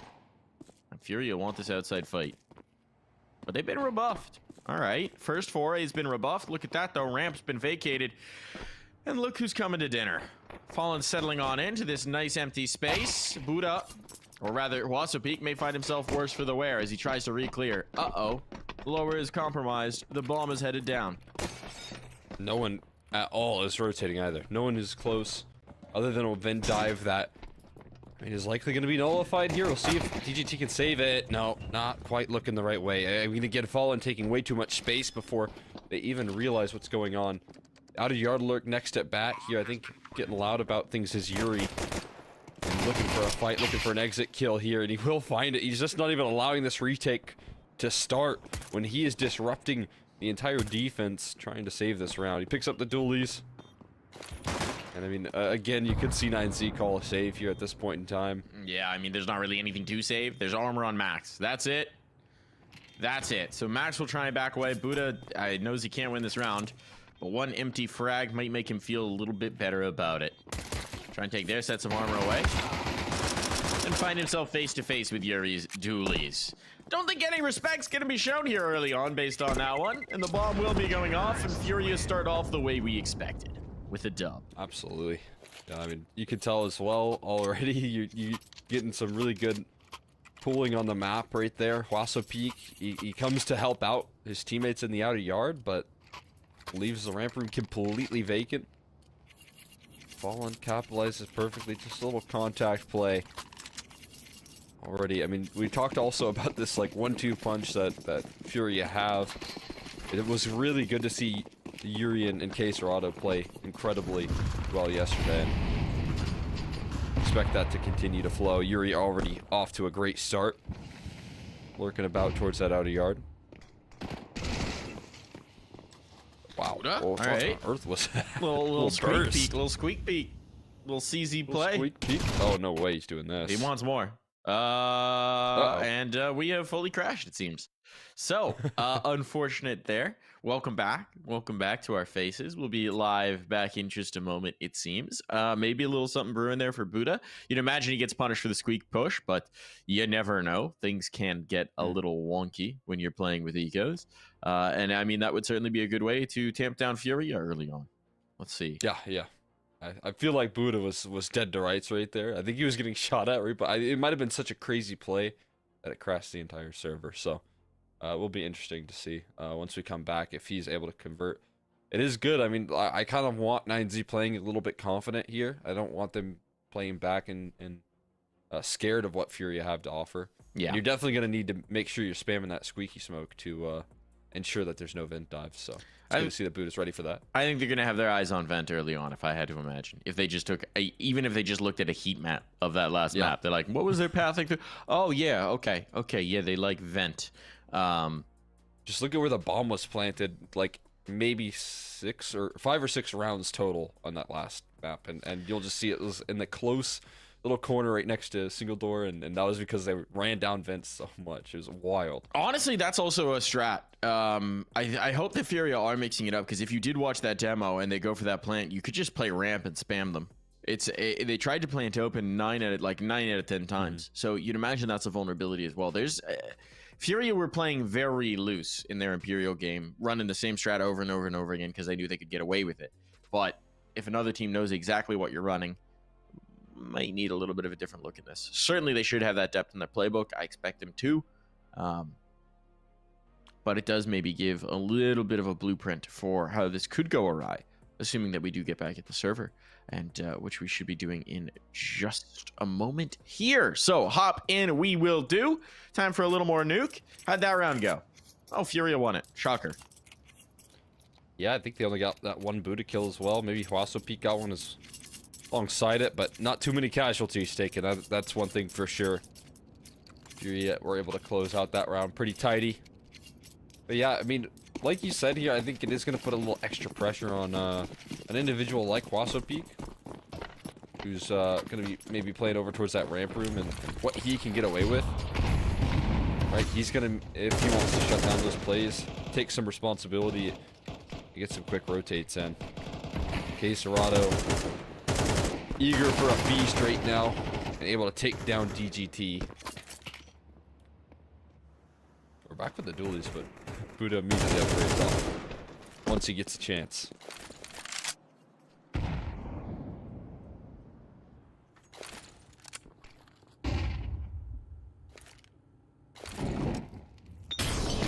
Fortune Molotov. Max definitely can't challenge that with the health that he's got, so ramp has been claimed, and it seems like, well, this might not be the vent dive game, but it is going to be the ramp control game for Furia.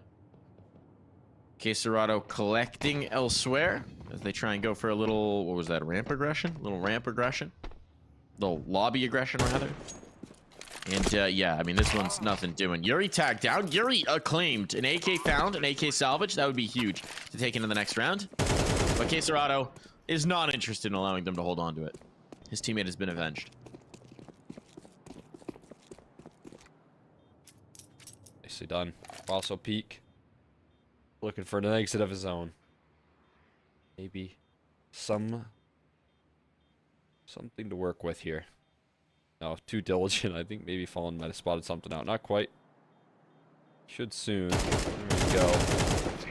Quickly dismissing Wasso Peak's little exit campaign, and we got Furia off to the races here. It is wild. T-side starts here every chance they get, completely disrupting what we usually expect here.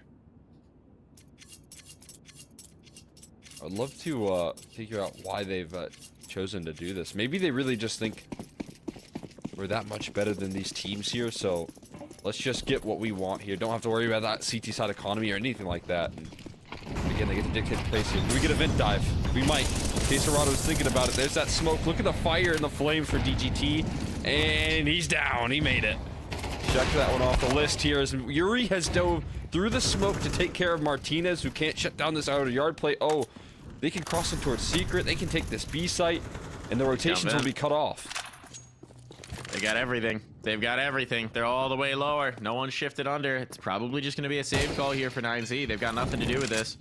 I mean, at this point, you're just too out of position to do anything about B. So, 4-0 for Furia. As 9Z have zero interest in this retake.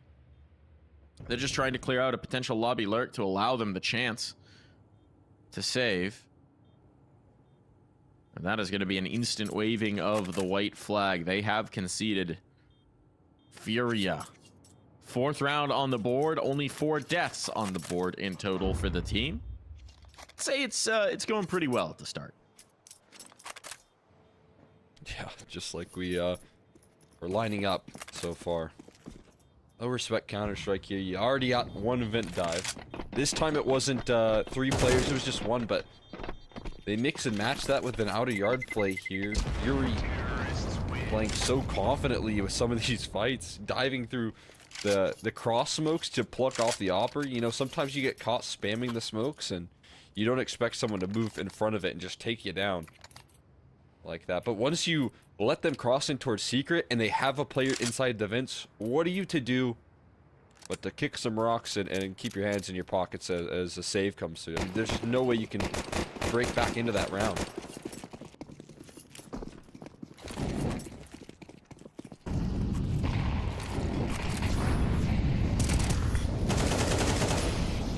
Well, Chell's just taking A. That was the only player out here. Buddha, gonna be able to get something from heaven.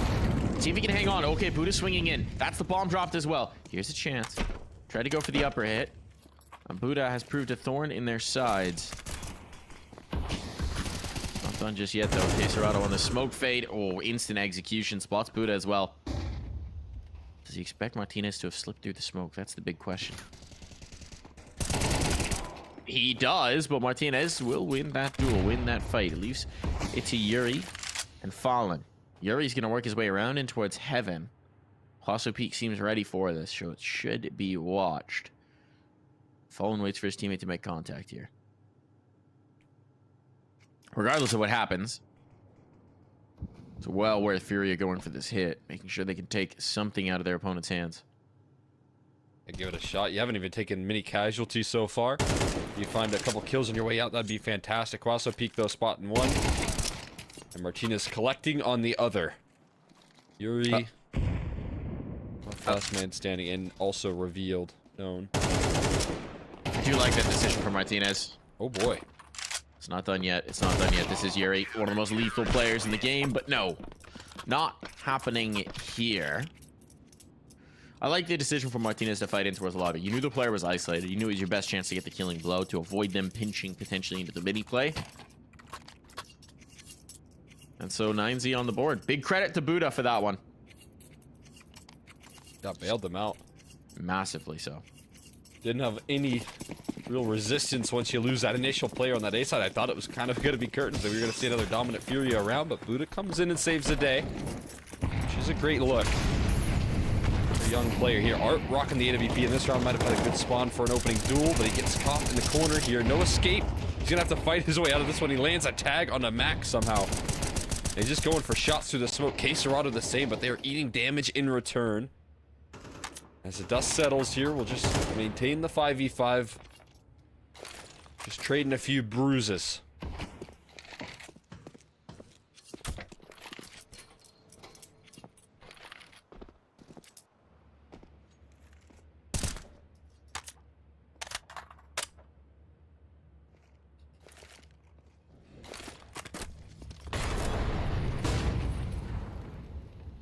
War wants this peak. DGT is well positioned to deal with it. Little shin shot here. Oh, the timing actually works out beautifully for Art. Still tagged up, still burned up. But he survives at the very least. Interesting that Art's picking up the op here instead of falling. Here on this T side. They're going for an upper hit. Queserado set up with the utility. But they're about to try and explode on this. Yuri's still working his way outside. Duel with Max, that's going to be important. Max collects on that, so that's the first step. But they delete Buddha. Two players here in the defense. It's a decent setup. Once that mini smoke fades, they're in real trouble. And the spam's enough to stall them out. Oh Max my is just God. getting all these kills. Furia. Oh! They have been slowed down. They have been stymied. We were wondering whether Max would be able to have the impact in this game. Well, there you go. There's impact in spades. He's on the board, and he's on the board in a big way, shutting down that A play. Absolutely dominating. 15 HP with all 4 of those kills. Didn't have any health, but still manages to make the best of it. So a fantastic job coming through from Max, and that's a great way to introduce yourself onto the server here. It's a great way to build some confidence to shut down a big gun round like that. Job's not done yet for 9Z, though, as they got to keep on maintaining that success here. Another gun round rolling through for Furia as they call an attack to settle down, keep some stability here. That's a big round. Max showing up on individual front. I thought maybe Furia were going to try and vent dive. I can't lie, but Max just plucked them all through the smoke as they went out towards that A side. We're back at it.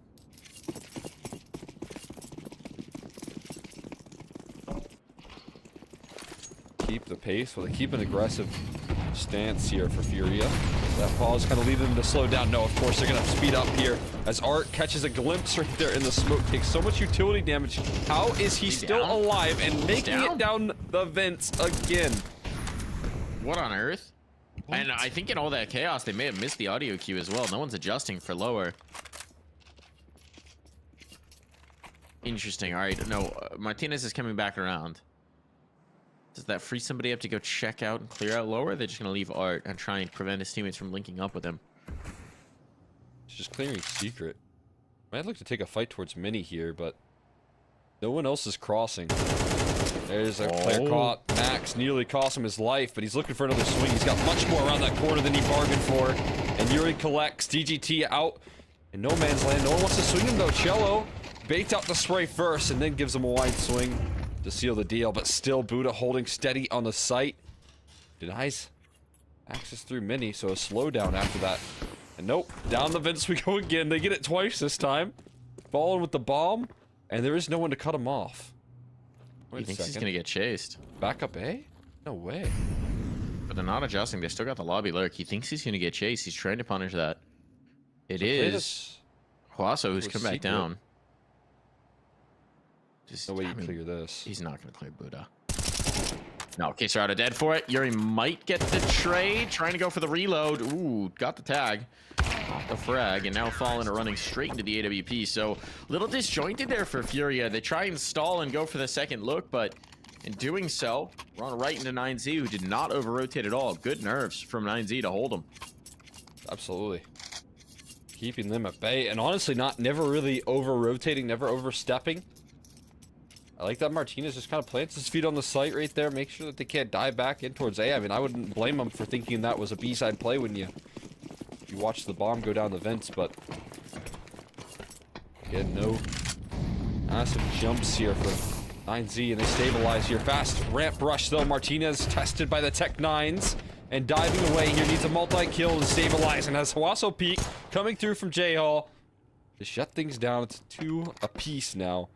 This Eco's sideswiped. We're going to be all tied up, and 9Z are going to be the first team so far to shut down some of these T-sides from Furia. Yeah, Furia gonna have to think about this one. Gonna have to stabilize a little bit. And so we have a game on our hands. This is what we were hoping for, Cole. We're wondering if we were going to get it, but it seems to have happened.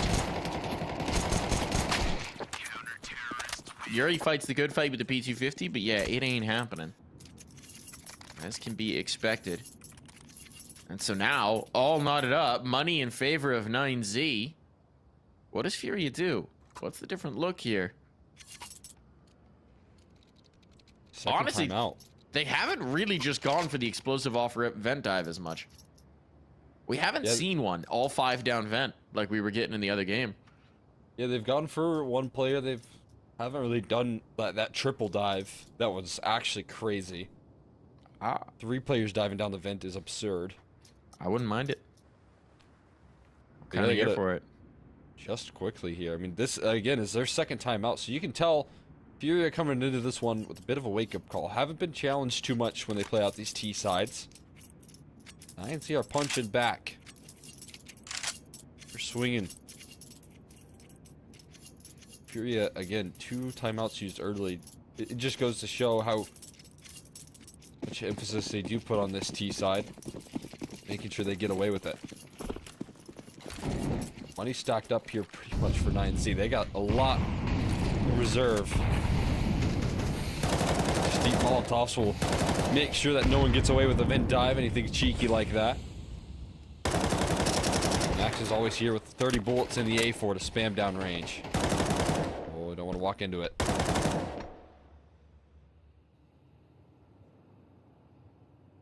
They're lining up something. Maybe an A exec here.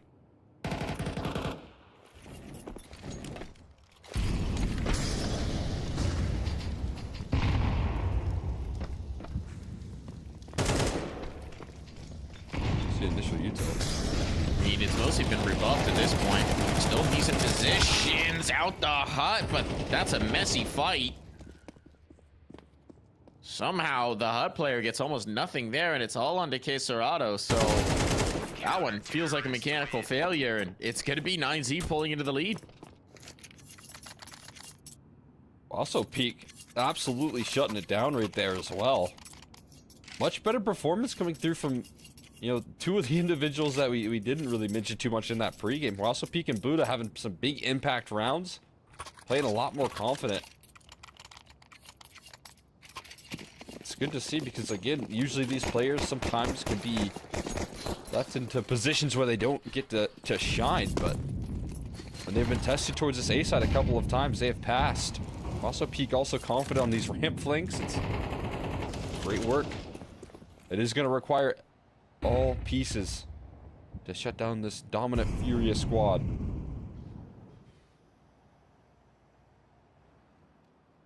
Down squeak they go. Everyone down secret. Yeah. It's going to be Max. The only player who can stop them, potentially. Oh, he's got the right idea. Did he hear footstep there? I got the confirmation on this. Are they running it or just... Can't see that boost. Oh, there's the run across. There's the check. Now pressure on. A second player has dropped down. GT come to join him. DGT, rather. And DGT going to be Johnny on the spot for this one. But 2-1. Uh-oh, they've lost Wasso as well. And Buddha gone now. It's starting to get chaotic. Max needs to be the hero. The smoke. Fallen has no idea that drops the bomb. 45 seconds. This is still recoverable. Very much so now, as it all falls to Martinez, who is not in a position to be able to do much about it, much less so when Shello hits him upside the head. So Furia, they may have let this half slip, but they are not done just yet. Yeah, that's a big slip up right there. not being able to deliver on that defense. And Cello, who they placed their faith in on the side of Furia, he goes full investment. He had no money in reserve right there.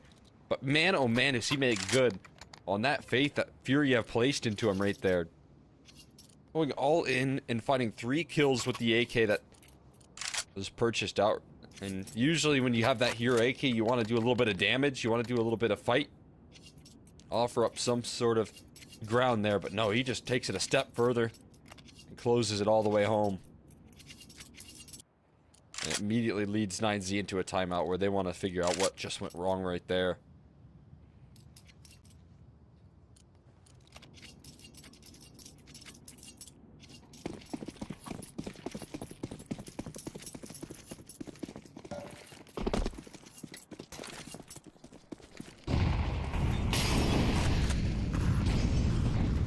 Got some fight outside. Yuri trying to take the space, and well, he's got it. Oh, the slip, the smoke, where he leaves the gap. Such a cheeky play. God. That's very intentional. We've seen him do it twice now. Leaves just a little gap to slip through by the red box. Oh, they really want this fight. They really want this peak, but it's going to cost them. 2 players down for the count. They were so confident they could get that one. The tunnel visioned in, and now with 2 players down, the bomb's still up in the lobby. The link up might have to be aborted. Tough situation here. The lower players could link all the way up through ramp, but the problem is that window's not broken, so they'll have to give an audio cue of some sort to do so. There it is. The last Wasso Peak put on notice. You gotta reposition. Fallen hits the flick. That can let him into the bomb site here. That can let him into B. They've also got Vint cut off here. As Art was making that mission, Yuri's been planting his feet to make sure that they can't rotate in safely. They gotta get Fallen into this lower site. He's still not moving too much. He's so convinced that someone's going to come lobby, but yeah, he has to move. He might be missing the window here. They need Yuri to hold up now, because if Yuri gets killed, then the 2 players drop down Vent, and this defense gets a lot more difficult. Oh boy. He expects the dive. He's correct. He's got the read, but he's not got the kill. Bomb planted. A dangerous situation now. Pogo sticking, only gonna keep you safe so long, but Fallen didn't expect a single play. Oh, Art can't land the final shot. A classic Art play, but not brought to fruition. This time of plenty for the defuse, and 9Z will, at the very minimum, be getting an even scoreline out of this half. Wow, Martinez clutch it up big time right there, doing what he does best. Shutting down in the post plants. Giving his team at least a tie secured, maybe even extras right there. Again, like you had mentioned, just a little bit slow on the re-up. Once Fallen hits that kill, and you got Yuri cutting off these rotations, they let a player get all the way through secret, and Yuri's job is always going to be difficult, right? But when they reveal his position, that's where his job becomes near impossible. And see the struggles here. You're definitely feeling the heat. Martinez feeling confident after that clutch. And a crack.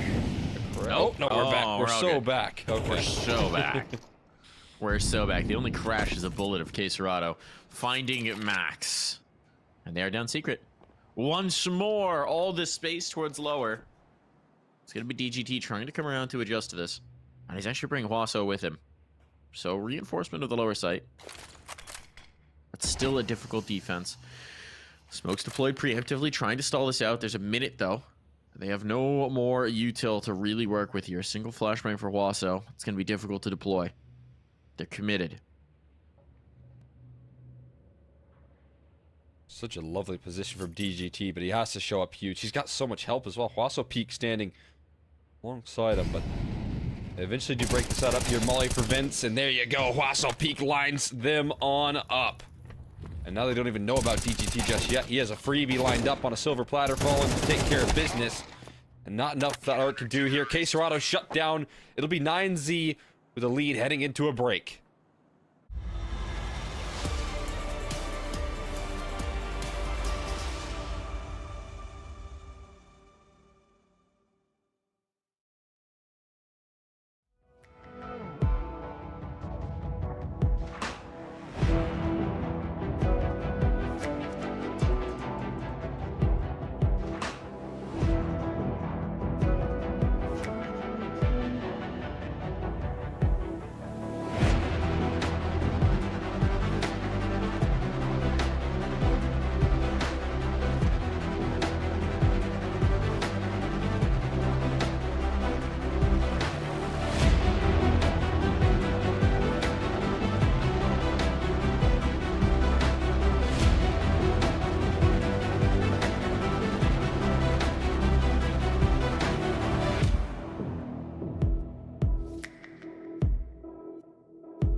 We've got a game on our hands here, Cole. 9Z's Nuke showing a little bit of backbone here against Furia.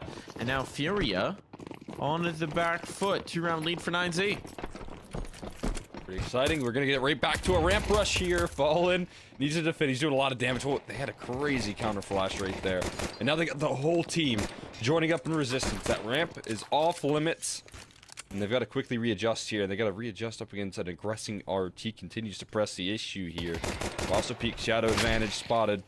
But Art still wins the duel. And that'll set the tone for the second half. I mean, we said 9Z, they have a lead, but it is still the T side. And they managed to scrape 5 rounds. And again, the CT side was dominant yesterday as well for Furia. They'll be happy with 5. And a pistol as well.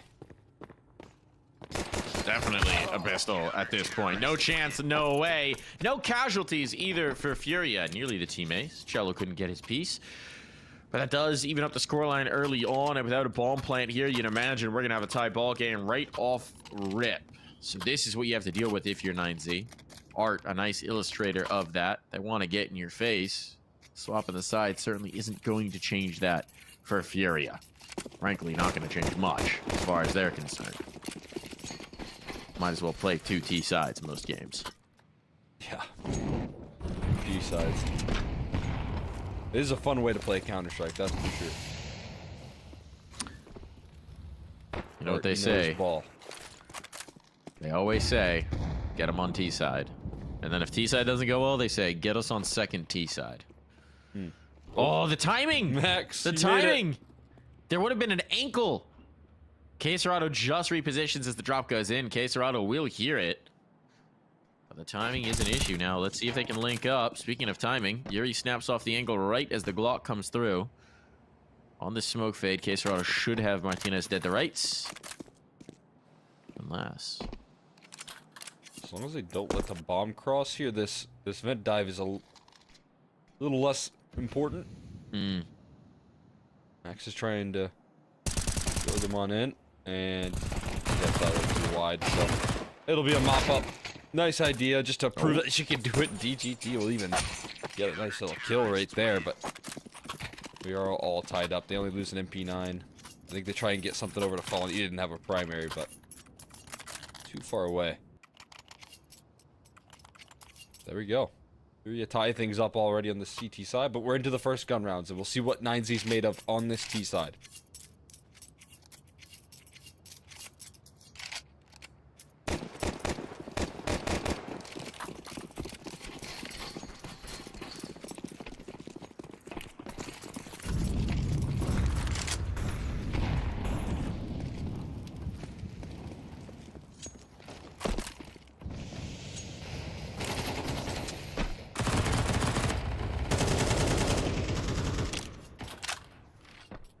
Fallen posted up here.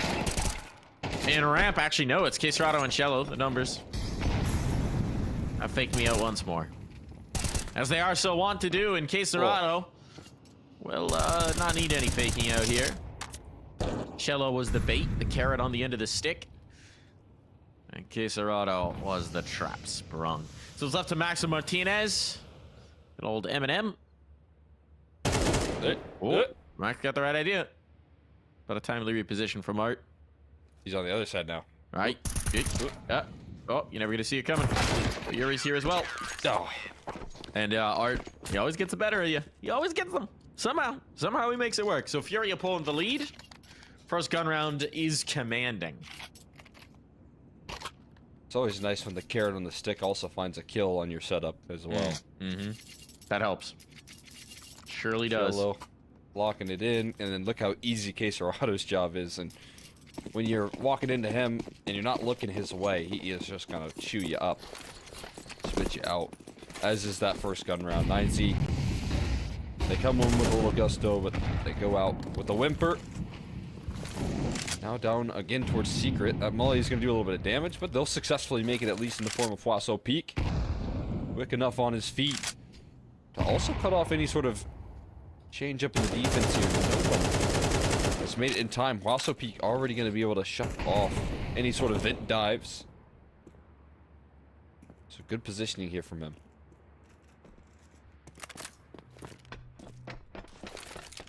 Okay, never mind. Art. Oh boy. He's already down, Art. He has no idea. Oh, he knows. He knows. Or he didn't know, and he's just reacting that quick. Either way. Same result. But also, there's no one watching ramp. There's no one watching ramp. Huh? Huh? Feels like Yuri should have responsibility for this. They trusted the smoke for a long time. This could get a little weird. Okay, it's heard. It's heard. They made noise. They made noise in doing so, so now it's heard. Yuri comes down. You could look at the reposition with the 2 players lower. They go through double doors to make sure they're not going to get overwhelmed. Nice comms. The reposition, the readjustment, the assassination. And another. And another. And Max coming out of the event. Oh my goodness. Let's get a little bit extra cheddar on this. That's going to be all she wrote. No chance for the bomb plant. Bad. Exits for Max, but again, there's just a bit of chip damage here on the economy. Meanwhile, Furia still stand tall in these 4 rounds, not taking too many casualties. I think they've only died 3 times now in the second half. 1 Glock kill and those 2 Tech 9 kills, I think, were the only kills that have come through so far. T-side has been a little bit quiet. Back into another full gun round. Cullen taking some initiative, looking for a jump up. He can't stick around in that position for too long, but Martinez will find big number 4 in the half here for 9Z. And this time it's a first kill. It's an opening pick that they need to start off.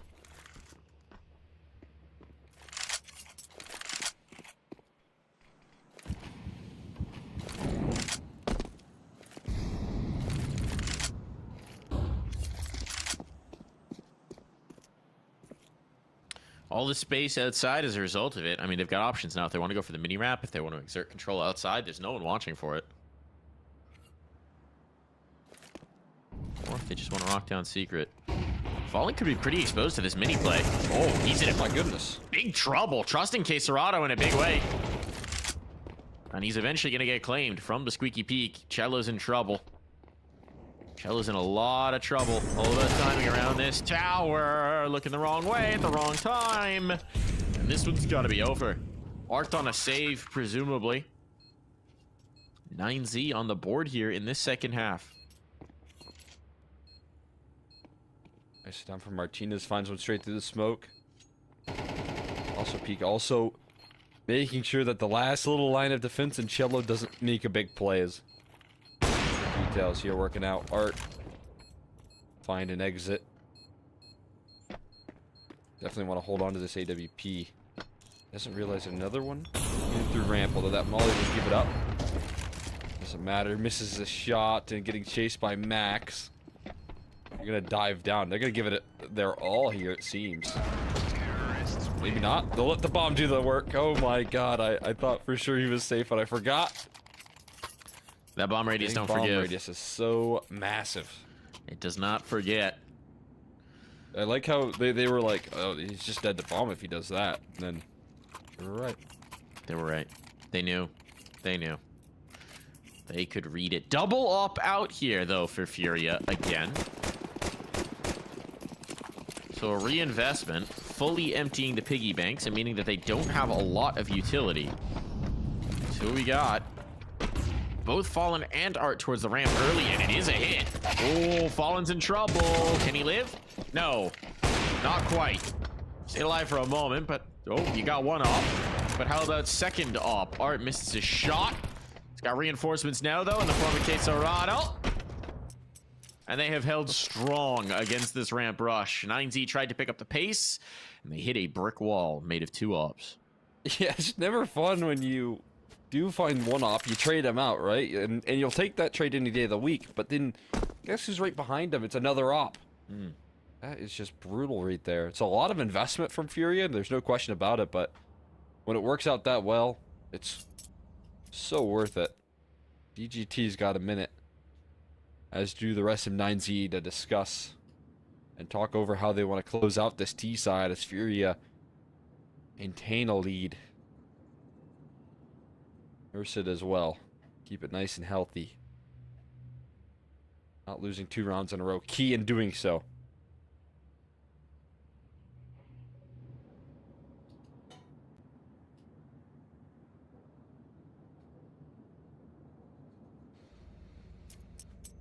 Oh, we got these nice 30 seconds to calmly wait through. What wingman map do you want back in the game, Cole? What wingman map do you miss most? You know what was a fun one? I can't remember what it was called. But it was Oh, one with the good bridge. chat. Good chat. The one with the bridge, Rialto? Maybe. The Italian one? Yeah, that was it. Where it was like, I mean, I knew you would know. You knew you were right. The one that's nearly a perfect mirror. Yeah, I agree that Rialto is a great map. I think it was a great map because there was so much symmetry between the two sides. I think that I just want more dedicated wingman maps, right? But maps that are built for the 2v2 as opposed to just chopping off one bomb site from a map and being like, this is fine. This is fine. Nuke B bomb site definitely isn't an absolute nightmare to take if they know exactly where you're coming through. The doors or the window that you have to reveal yourself in. Yeah, literally every choke point to this site is an audio cue. This is fine. Huh? Excuse me? Volvo? I agree that Rialto is a banger. Give me Rialto back. I want Blagai. I'll take a lot of them, man. Boyard was a banger.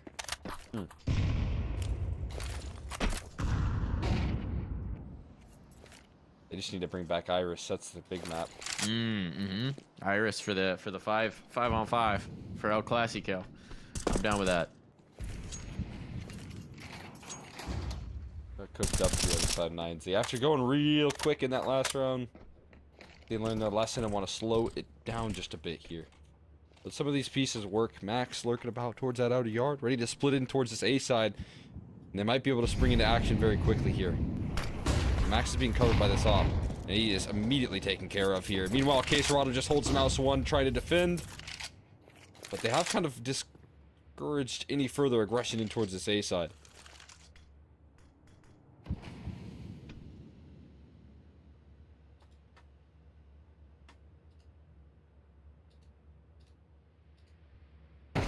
Cello. Big fight. Wins it. TGT took down his reinforcements, but Yuri's here to make life difficult for them as they try to say take, and Cello slipped in towards Hut. That's a big play. Gives them a little bit of a smoke, kind of works in their favor, but keeps Cello alive. Oh, but maybe not thriving. Art's still down the vent as well. He gets up. Oh, Buddha's so close. I don't think Art reads this. Back off, adjust to the rifle. Buddha hears all these audio cues. A little tough to interpret, but he's still laser focused on what he's doing. Oh, Art knows. Art knows. He knows. Oh. He reads that Martinez hasn't slipped off the site either, and he's got the shot. He's got the clutch. The rifle's enough. Never mind. Not doubting Art here because he's performing masterpieces. Yeah, I mean, again, we were wondering here if, you know, the battle of the IGLs was going to keep up here, if it was going to persist. And if Max was going to be able to bring that same performance here. But right now, Art is showing up. At least in terms of the impact. Dude, big time.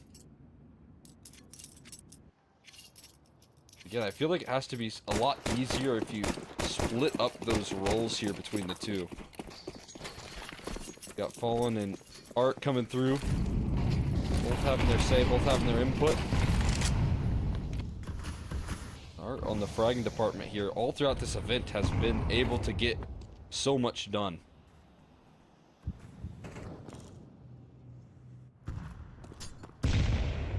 On in such a great position already. Just gonna give him a fight, and Fallen able to deal with the pressure right there. Quick on the trigger.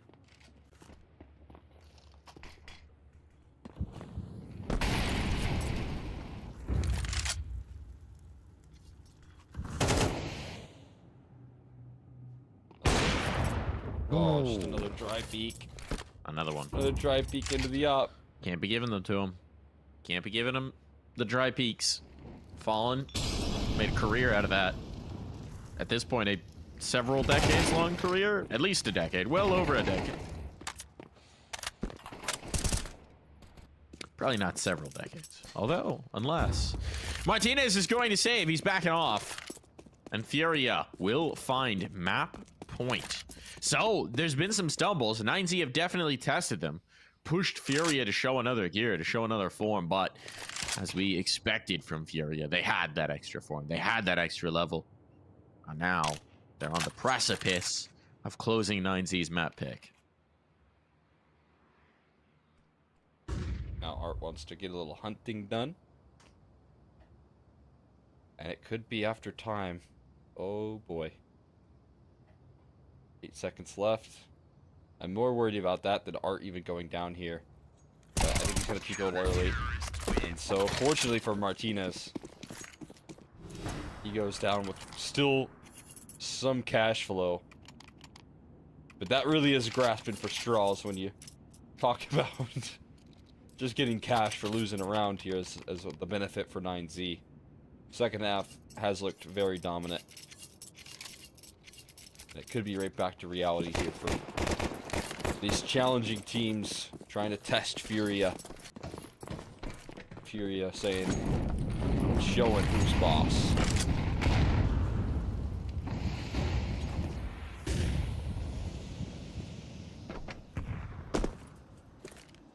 Max making some noise out here. Yuri up by the red box. Looking to check him out like a DVD. Oh, Yuri. Oh, Yuri. Yuri, what you got for us?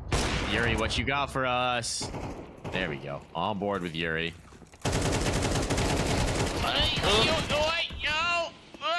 He gets a kill and a half. It's maybe not as cool as it could have been. But he does get some impact. The Cello now follows it up. So a man advantage established. They're trying to get outside, but Fallen is exacting his toll. Call him the gatekeeper. Because you gotta pay if you want this real estate. Boot up. Haven't paid the... Oh, no. Oh, no. Oh, no. Oh, no. Oh, no. All right, just cancel it all. Cancel it all. Puda says, can we replay round? Run that one back. Movement a little tough. Fallen dropping down, though. He's conceded heaven. If you want to peek into 3 players in the back of Silo, be my guess is what Fallen says. Buddha's about it. Max is joining him. They'll play together. A Molotov back Silo could actually make this kind of interesting. Well, that's not where it had to be.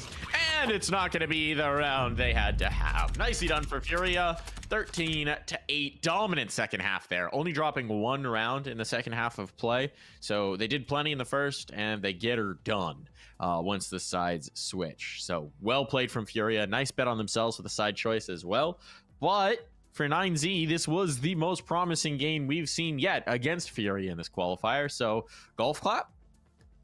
Yeah, you can give them that. You can give them a little bit of love for the fight that they put up right now. But that might just be what we get here. It's a bunch of teams, landing a few punches on Furia, but still getting knocked out at every seam here. Furia are still establishing that dominance. They still close that out pretty confidently. That first half was good, right? We saw 9Z do some good things in it.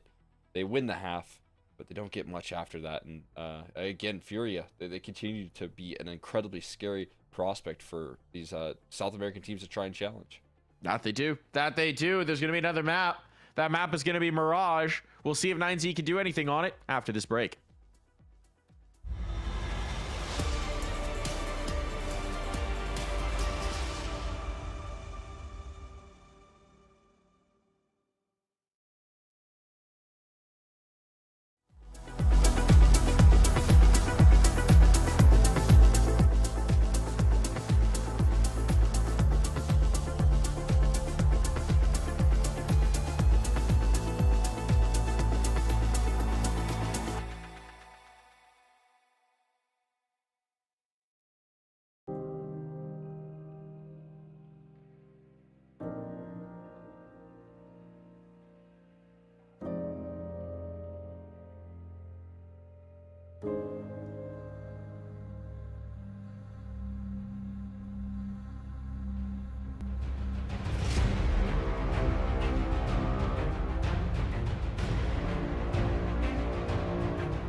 Hey Future Pros, let's look at a helpful connector smoke you can throw on Mirage. To throw the smoke, get on top of the bin where you belong. Aim just to the right along this line of the rug, then W jump throw the smoke. Pretty simple and easy, and because it lands on the steps, it will completely cover off the connector vision to mid, making it great for a short rush.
Hey Future Pros, I have a classic Mirage smoke for you today, and that is the mid-window smoke from T-Spawn. If you're feeling a bit too lazy to learn all the spawn smokes, or you want to smoke mid in the mid-round, this should help you out. To throw this smoke, get into the corner of the bin. Aim at this point about 75% to the right of the door, then just below the middle point between the door and the roof. Then hold D to walk into the bin and jump throw. Just like that, mid should be smoked off. I see a lot of missed smokes for window, so don't be one of those people. Be one of the good ones.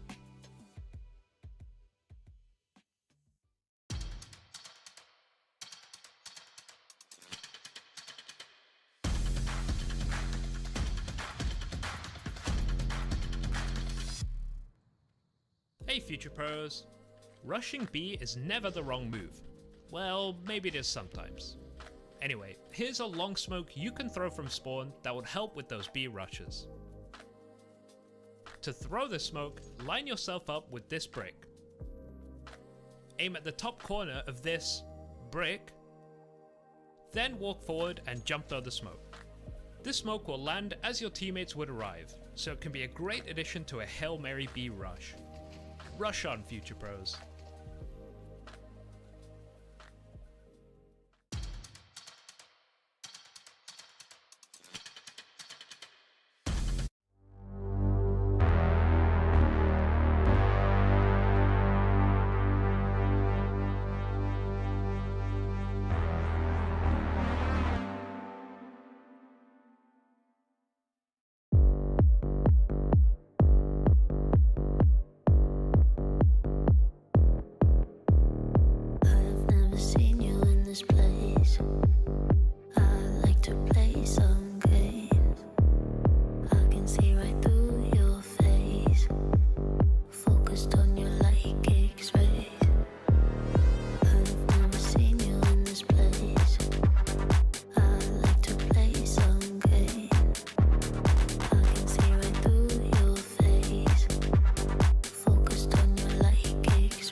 Once more into the Breach gang here at the Intel Extreme Masters Dallas 2024 close qualifier for South America.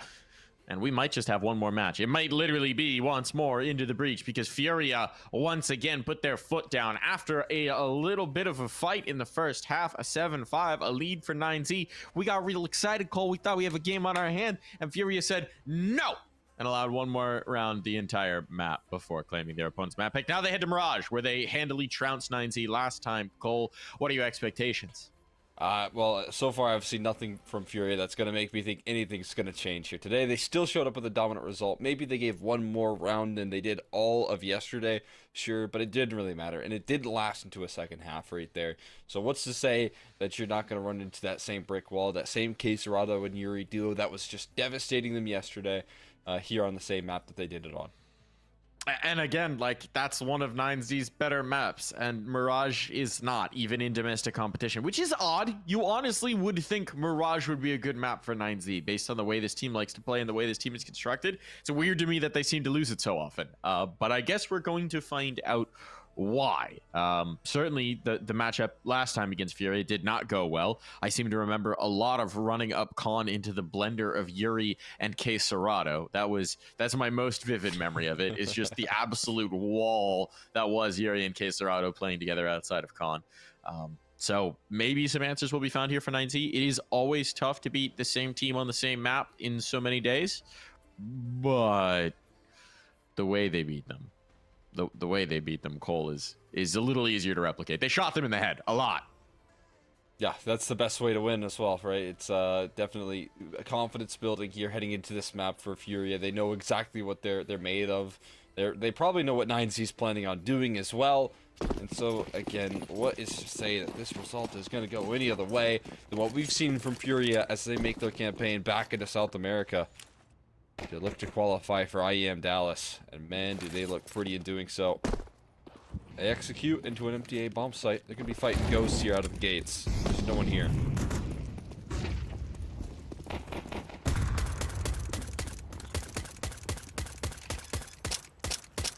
Those shots a little high and fallen. Got a flash, or no? The bomb a little planted. They have a smoke. Smoking a kid, so a defuse is possible, but a 5-on-5 retake still not an ideal aspect. Okay, 5-on-3, a lot more appealing.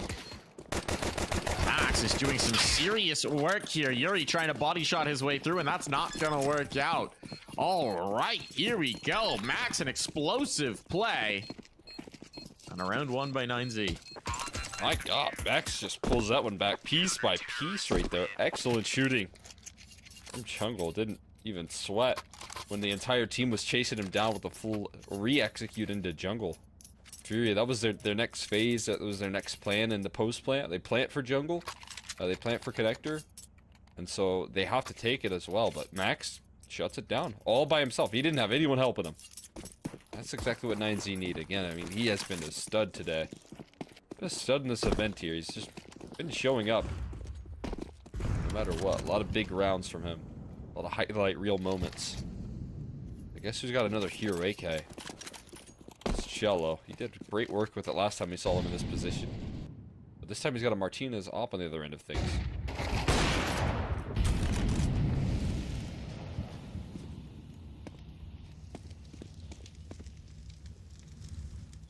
Op rattles off. It puts a scare into him. Yeah, certainly. They'll have another salvo, though. The thing is, they were trying to pull out the CT utility, and they've done that. Huasu stalls the Molotov, which could get interesting here, because there's going to be another salvo of smokes, 2 to be deployed. And then flashbang's over. It's a window smoke. Tossing utility that I'm sure should be heard from Huasu Peak. Preparing him even more. It's just a fake, I guess. To confuse them, to try and freeze them up in towards the window. It hasn't really worked out. So now the ACU comes in with no smokes down. They're going out dry. Yuri's surely going to deploy this late. Or they're just going to brawl everything. And Art will reward them early. Alright, they never did deploy Yuri's smoke. And well, now they've missed the opportunity. This is a bit of a head scratcher. But I guess I appreciate the ambition that you can fully take A with no smokes down and pistols. Oh, he's gonna get a bomb plant. All right, mission successful. Bomb plant down. Can Fallen do any further damage? No. Wow. A lot of low HP bars. Again, like you said here, just one small detail. Just one smoke. And towards jungle?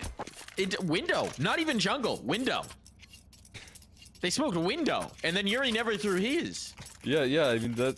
yeah. I don't really get it.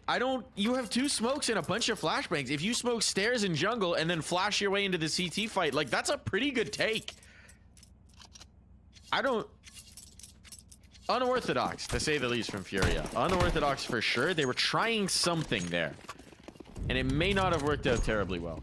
I think the idea was probably you smoke window to pull them in towards a mid rotate, to think that they're going to get collapsed on from mid, so they maybe move bodies off site. But if you'd thrown like a mid and a connector smoke, maybe you could have faked a cap play. I don't know. That's gonna leave me scratching my head for a little bit here, Cole. Fair enough. Definitely a bit of a surprise there in the route. But they have just no help on this A side, or B side rather. They could get a little catwalk split rolling. DGT gonna be that closest defender here, alongside Buddha. Oh, again, for a little bit of a fake bit of utility. Art, maybe spotted, still dealt with. Nicely done from DGT. Takes a little bit of damage for it, but still gets away with a kill. But now, I mean, he's stuck. He's just gonna be stuck here. One boost up should do the trick, or just a peek. Or you will dismiss that. This becomes a little bit awkward right now. It does. The problem is getting out of here. They've only got the 1 flashbang, right? Ooh, Max. Gonna make sure you can't easily get that gun from him. There's that 1 flashbang. Gun retrieved. Yuri would like to brawl. Yuri would very much like to brawl, especially now that he's got no teammates. Now that he's got no teammates, but he is going to be able to punish one. 12 seconds, needs to die, and he'll do so.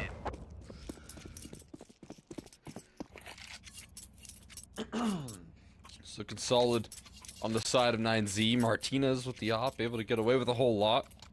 I think more so than that, though. Furia a little bit disjointed in some of the early plays. We'll see if they can patch that up during this game here, because again, you have a lot of these great pieces for Mirage. You'd think that it would work out for 9Z.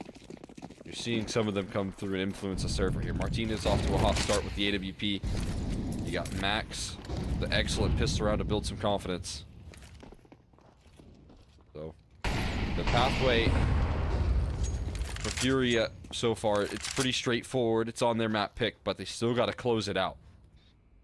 They still got to get off to a strong start on this T side here.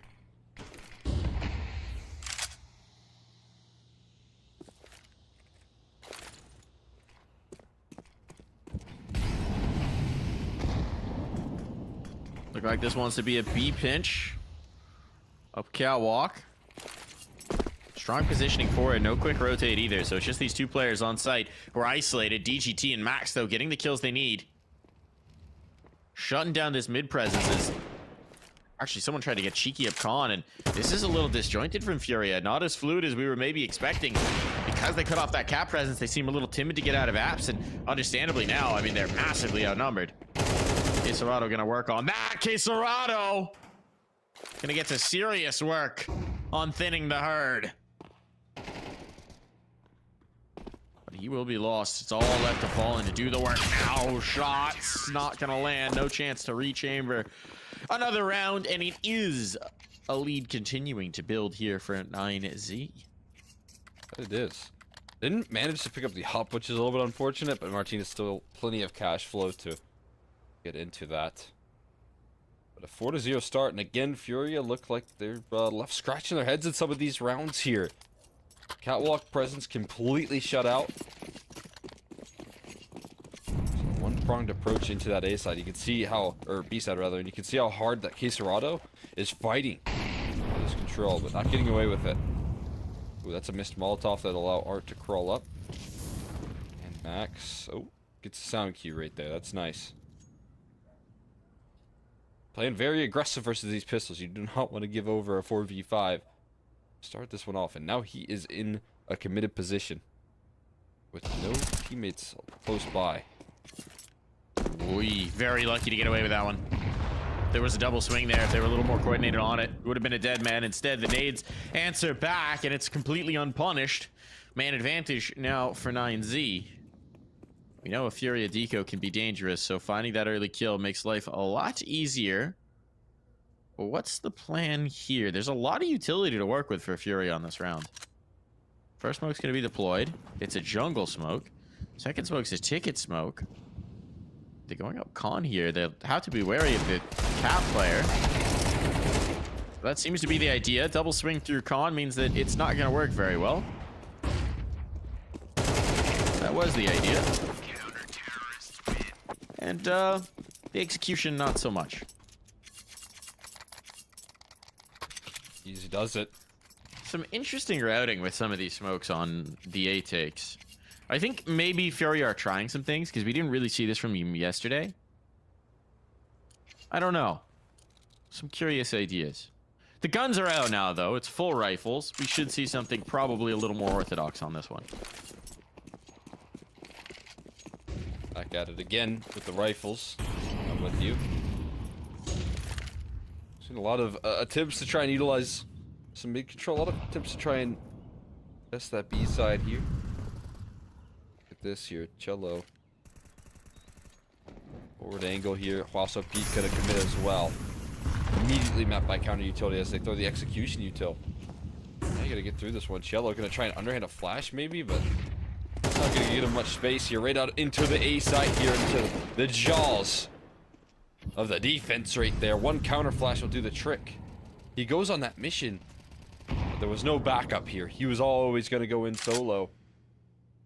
And they just get a free man advantage off the back of that with a nice flash from Max.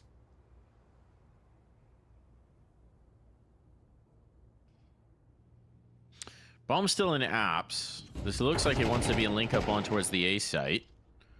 Also trades 1-for-1. There's a player up con. I mean, this is a lot of forward positioning. If Arch can punish this window player, which he can, now they're in trouble. Next one spotted as well. Still need to deal with Martinez, and Martinez is going to show why that's a tough task. There's no smoke for him. Just going to straight up duel with an AWP. Out towards Tiki with his teammates rotating in. That seems to be the case. Don't know how they're going to get this bomb down with no smoke. Well, they're going to find the right moment, the right time, but it's going to cost them a chance at the post plant. Buddha trades that out nicely. 2 survivors. Bomb defused. Oh, the bomb plant does give Furia more capability to fight forward. Still not exactly the most compelling round.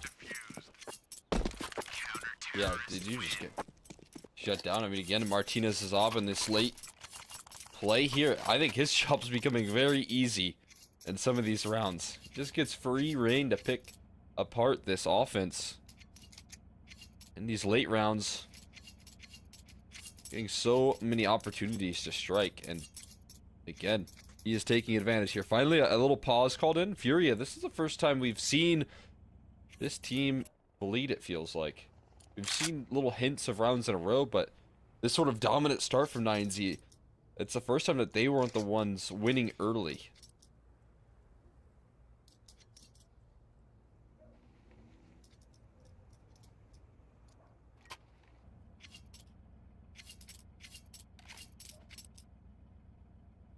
See what's called out off the back of that timeout. We'll see what's kind of discovered here from Furia. I do also wonder as well if Furia might be using this as an opportunity to practice the Valve coaching rules ahead of the RMR. I know some teams will do that, right? It's a bit of an adjustment to get used to Valve coaching rules for the major cycle, where your coach can only speak during timeouts. I know Gehi is normally a pretty pivotal part of crashing the server. That tomfoolery from Gehi. So we'll see if they're going to be in just a moment. It's not like that's a pivotal round or anything. We'll be back in just a moment here, Kolsif. Yeah, I do wonder whether that's something that Furia is putting into practice, whether they're trying to play without as much input from the coach role, knowing that they're not going to be able to access that when the major cycle actually kicks up and when they're in the RMR next week. It's like a week from today, maybe less. Sounds right. A week from today, actually, exactly, that the RMR begins. So, busy times. Yeah, I feel like that's the case with Furia. It should be the case with every team attending the RMR, and honestly, in general, if you want to like make it to the biggest events, which are always the major, right? You want to make sure that you're playing with how you need to, because sometimes you do see some teams with like excellent coaches. You can tell how much influence that they have over a squad, and then they roll into a major and they don't have that same presence. So. Obviously, Furia, again, practicing like they play here. We didn't miss much. Being a nice opening pick into a site collapse. That timeout, whatever was said, re-inspiring the troops for the best looking round that we've seen out of Furia so far. And here the smokes go up. Look, traditional smokes. Khan and jungle. They found the kills ahead of time, so maybe that was the plan all along, and they just didn't get those opening picks. As it is, though, kind of curious if 9Z opt to go for any sort of exits here. The round itself, you can't imagine they've got a big idea for. If they can get some exits, they might limit the money going forward, but by the flip side, keeping their own money healthy is not a bad idea. Yes, you've got a little extra capital to spare here. There's no reason to get overzealous. Or wait, is DGT going to try Ninja? He doesn't have a kit. He doesn't have a kit, so it's just one exit, and he's out of there. Not bad. Just get a little exit damage on your way out. A kill to add to your tally. If he had a kit, there was actually kind of a weird window for him to Ninja there. See if he buys one now. He's got money. Spend that extra $400, DGT. No, not yet. It's good to see, though. I mean, again, DGT playing very well, countering some of the riflers for their side of things. He's 9-3 right now. And when 9Z thrive, usually it is as a result of some of those individuals. DGT loves to deliver in the impact here. Look at this little setup here. Cello boosted up. Oh boy. They're walking up middle though right now. That's just too much to handle for Max. A little totem pole is what he walks right on into. Not able to collapse it. That's Max finally being punished for this mid-aggressions. Got away with it quite a bit early on. It's a different world now, though. Without that early advantage, 9Z now in a bad spot. It's just one over towards the B site. Buddha, no one even close to rotate as well. So if this chooses to end B, 9Z are going to be into trouble. And based on the fact that the Palace player is pulling out, that could be where we're headed. I would think, although, be an A side play or B side play with Palace leaving. Maybe it's going to be a contact walk up A as well for him. They've got a triangulated setup. We'll see if that op is enough to deter. They want to go through. Oh, another chance for Martinez. That Molly's going to cut him off, but he still makes it through the murder hole in time. This is still finishing A. This is still finishing A. They want to threaten that smoke, which they pulled the op off because they're reading the same thing that we are. Look at Yuri. He's in towards jungle, looking the wrong way. Oh no, caught by the underbelt player. And his teammates aren't with him to trade. Cacerato's going to get it eventually. Sets up the nades. There might still be a chance at this round. This is chaos. Art, how has he found Martinez? What on earth? How do you read this team, man? How do you read this team? It's hard to read it, and I know where everyone is on the minimap. It's just a little solo adventure from Art up the catwalk while the A play is taking place. It's understandable as to why you're caught off guard. And Buddha, not right into just yet, but now being covered by Art. An incredibly tough off angle. Timing working well for Buddha to catch a freebie. But that puts everyone on notice now. Smoke on top of the bomb here. Needs to make a move, and he needs to make it quick here. Flash to ensure some safety into the site. Fallen avoids it and doesn't let him cover himself in the smoke. So put him down right before he gets on top of that bomb. And Furia, back-to-back rounds here. Off the back of a timeout. They start to hold their own.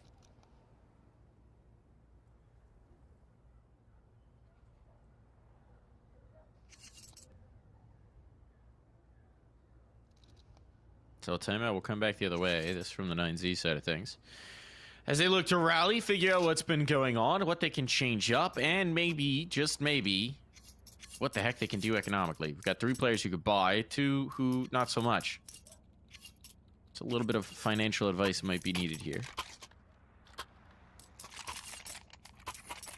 It seems like a force is on deck. Martinez does get his ult. So they got the big gun. And Hwasa and Buddha will be relegated to the lesser weapons. Curious to see how they approach this. Not a lot of utility. There's almost a full nade set on Hwasa and Buddha. But otherwise, well, they're going to be lacking. Great flash.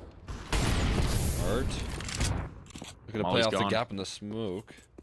Yeah, the Molly is already dispensed there. And they are left with 2 flashes left. 1 flash left. They just tried to flash for some sort of mid control here. We're playing a CT side. Now no utility. This is going to maybe force your hand here to get a little more aggressive. And try and press upon any gaps in the default here. This isn't going to catch that connector smoke. Sometimes you can make a gap in it. But yeah, I mean, it's going to be tough to handle that mid control here. In the meantime, Caserado lurking about in 2 apartments does deal with one of the lesser weapons in the MP9. They're all gambling off of this A side, it seems. And Furia have read into this perfectly right now.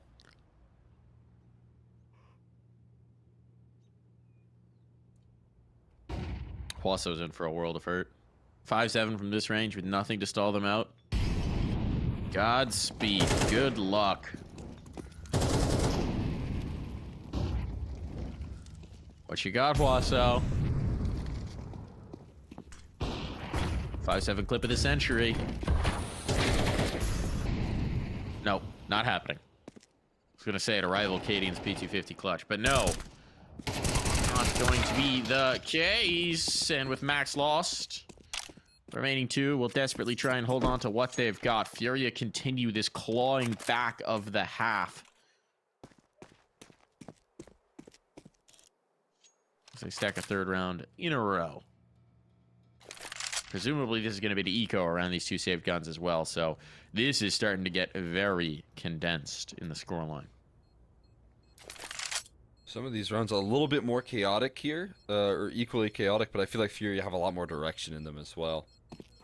A nice early default. You can see Caserado finds a quick 4v5. And then they group up and execute. It's great stuff here. Martinez, not secure on that op save, but he gets into market here. Shouldn't be enough time to hunt.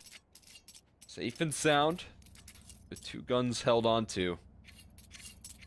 Is Furia going to do it again? Are they going to start off maybe a little bit slower? The slowest that we've seen them so far in this event.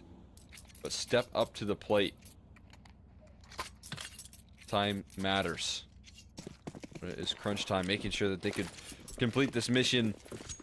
You know, if they close out this map here, it would be without dropping a single map. And it could be that they don't even lose, you know, enough rounds for double digits for their opponents as well. Which shows how dominant this team is heading back into the region. It's always a nice refresher for Furia as well, especially ahead of the RMR, right? They play a brand of Counter-Strike that works beautifully with built-up confidence, with a little healthy dash of disrespect thrown into the style. And sometimes, you know, having those runs of just online CS, not having the wins, losing to teams you know you should be beating, you can wear that down just a touch. It's fun to go back home and beat up on the region to remind yourself, oh yeah, we are all that. God. And more. 1 for 1 there. The drop shot up. That is a hair puller.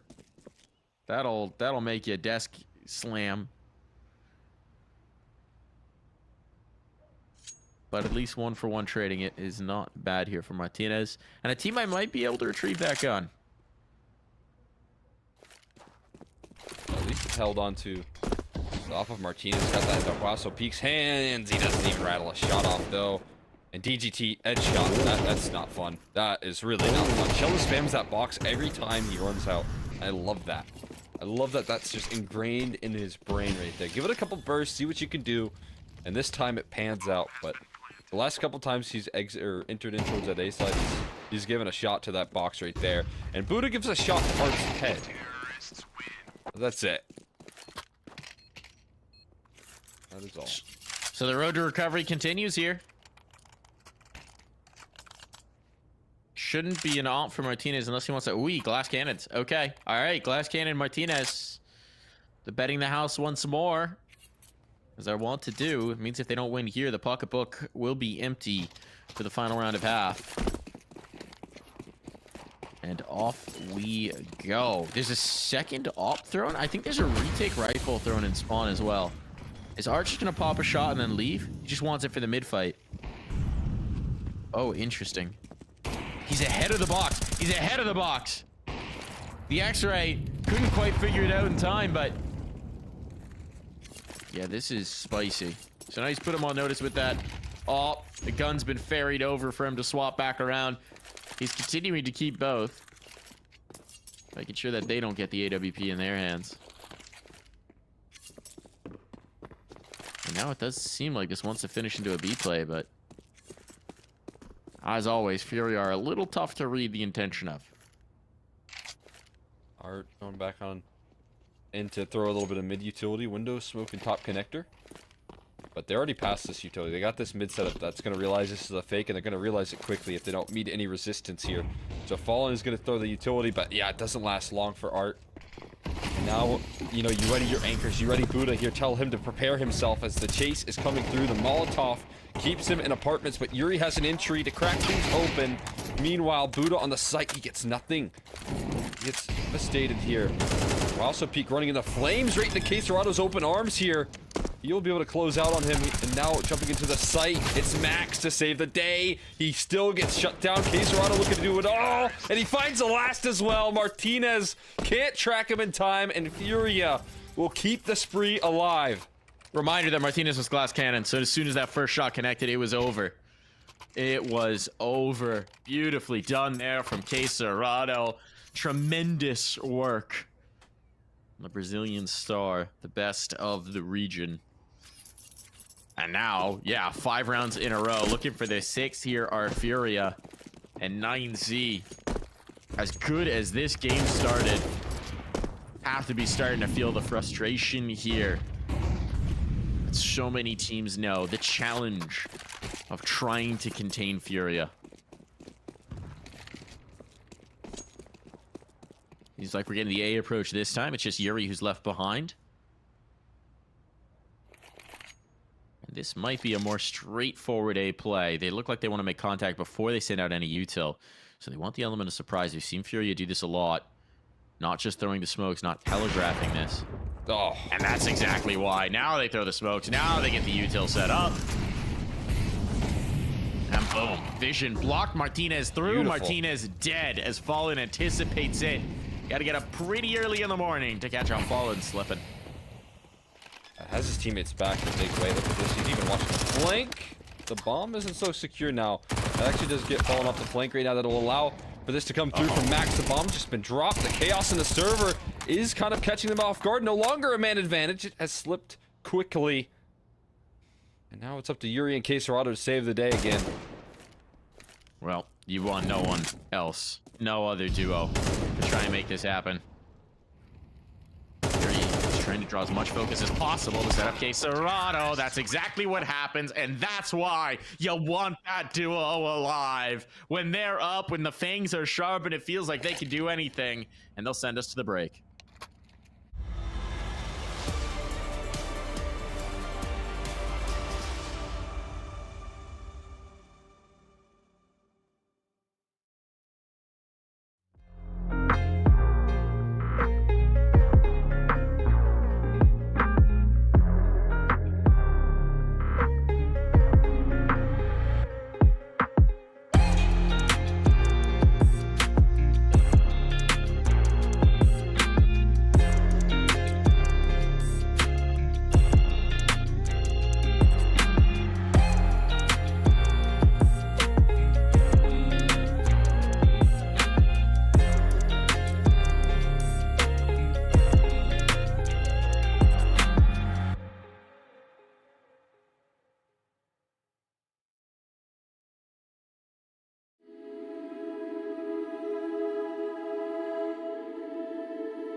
Second half underway here, and it is a tied scoreline. 6 rounds to start for 9Z. 6 rounds to close for Furia. So it's safe to say the momentum has gotten away from 9Z. Let's see if they can recover. A pistol round started the whole thing. A second one would go a long way to making life easier. Cello's up in Ninja. Didn't he do this in the last pistol they played against 9Z? Am I crazy? I think so. I think you're right. I feel like I remember him getting a lot. I seem to recall this. Let's see if they check. I mean, surely they check. What is this Art gonna do here with this utility set as well? There's the smokes, there's the execution. Now they scale up. The timing's good here, but Art finally spots it out, and he gets that smoke down. Tries to play forward in it, but it immediately goes down. Now, they check. Okay, they check. They check. You fool me once. Shame on you. Fool me twice. Can't get fooled again.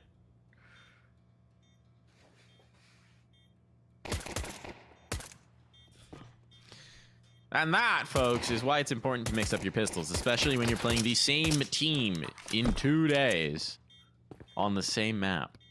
Just a different pistol, man. Anything else? Well, 9Z will now have won both pistols here on Mirage. It is the ideal setup to potentially snatch their opponent's map pick and make a series of this. And Yuri's gonna die to this bomb. Yeah, just to deny them bomb money. Anybody else? Yeah, no, he had nothing to save. He gave himself up. Little immolation, self-immolation there. What if dying to the bomb gave the bomb planter $300? Could be fun. It's an interesting idea. It's a very interesting idea. Give the T side more money. They need that, I'm sure. You have a force bite. That's the real problem with the economy right now, is that the T's don't have enough money relative to the CTs. I think that's what everyone is saying about the balance. It's the big complaints I'm hearing. 2 scouts. Both hit the shot. That's a kill. That is a kill. They both hit headshots. That's 2 kills. The math checks out. Art stays swinging. He just doesn't stop. He just doesn't stop. Cello, that's some nice damage, even though he doesn't get the kill. Problem is you lose Art as well, and now life gets difficult. Quesarado, this might be the most impressive play yet if he could pull it off. But as they've lost control of A. Like we said, Quesarado and Yuri, when they're alive, you believe things can happen. Might be some challenging belief. Indeed, it is. Just onto Yuri now. Quesarado and Yuri, rather.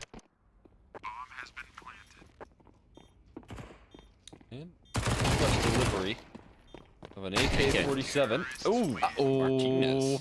Came with an extra fee. Shakes up the box right there. Ooh. Oh, uh-oh. Bye-bye, AK. Oh. Uh-oh. You know, I can appreciate the attempt at sharing. It's a good teammate right there. Good teammate. Unfortunately, those rounds end quickly. A lot quicker than they used to. So, that just goes into the void and get a full eco at 9Z. Gonna beat the record. Last map, very likely. Although I actually can't count these rounds. Like yesterday, Furia were popping off in these sort of rounds, so there are no guarantees in this world. Until Max starts to queue him up here. There's a kill back from Quesarado, but DGT. Gonna use this round to farm some sweet eeks. And even farm some damage on his teammates. All in pursuit of the eeks. Gotta have the eeks. Gotta be done. DGT will get himself a third. And he'll share just a little bit. Just a little bit to his teammate. Share the wealth. Alright, so if you're 9Z, you've now converted off of both pistols. This is like the ideal scenario to take an MR12 game, right? But you gotta win this gun round. You win this gun round, the carpet is rolled out for you, Cole. The road to domination, to victory, is just in front of you. All it takes is this one next step. You're absolutely right. They got 6 rounds off of investments, pistols rather, because the Force Spice came through. But as you put the emphasis on this gun round here, it is Fallen that picks up the first kill. I think he was boosted into apartments, so he just plucks out Buddha on the lurk. A man advantage established here. And continued as Yuri will find one. Finally, Martinez strikes back, catches a jiggle into Quesarado. Also might be further up than they expect. Here's why Cello always spams the firebox. Because look at where Cello is. He knows what he likes. It was a thing or two because he's seen a thing or two. Oh boy. Here we go. Look at Huaso. Look at Huaso peek. This is going to get real interesting on the rotation. Timely Molotov stalls this out. 50 seconds on the clock. Huaso hears them coming around in towards CT. But it's a bait. It's a bait. Fallen is wise to it. The wily fox. So now they know. Now the element of surprise is out of this one. Re-smoke up on towards Khan. Molly does not clear Cello in firebox. He's been here the whole time. They get the kill on Art. But Cello is just waiting for somebody to try and plant that bomb. 20 seconds. Time's getting short. Cello still in here. And now he's struck. And now they know they can't plant. They can't plant this dang bomb until they deal with Cello. The nade, fortunately, will do it for them. Martinez is pulled off on that spam, though. He's so low now. 7, 6, 5. Another run of spam. Might just do it. Oh, he's got the bomb down. Gives Huaso a chance to close this. But he can do no such thing. Big round for Fallen. Double op retrieved. And Furia have survived the first gun round. Yeah, but they just survived. Just barely hanging on right there. Fallen able to show what he's made of. That round with the rifle work coming through from him. The op started off, and then he tosses it over to his low HP teammate. But he pretty much has to do most of the heavy lifting in that clutch. That 2v2. Shutting down the player who was planting bomb. They do get it down at least, and that'll give them some extra security here on this 9Z squad, but they have the consistency because they need it. So many casualties in that last round. That double op can be deadly. Smoke, timing. The shot there doesn't land. Max is back to his antics once again, but these footsteps, he just made a little bit of noise there. Should be revealed. My God.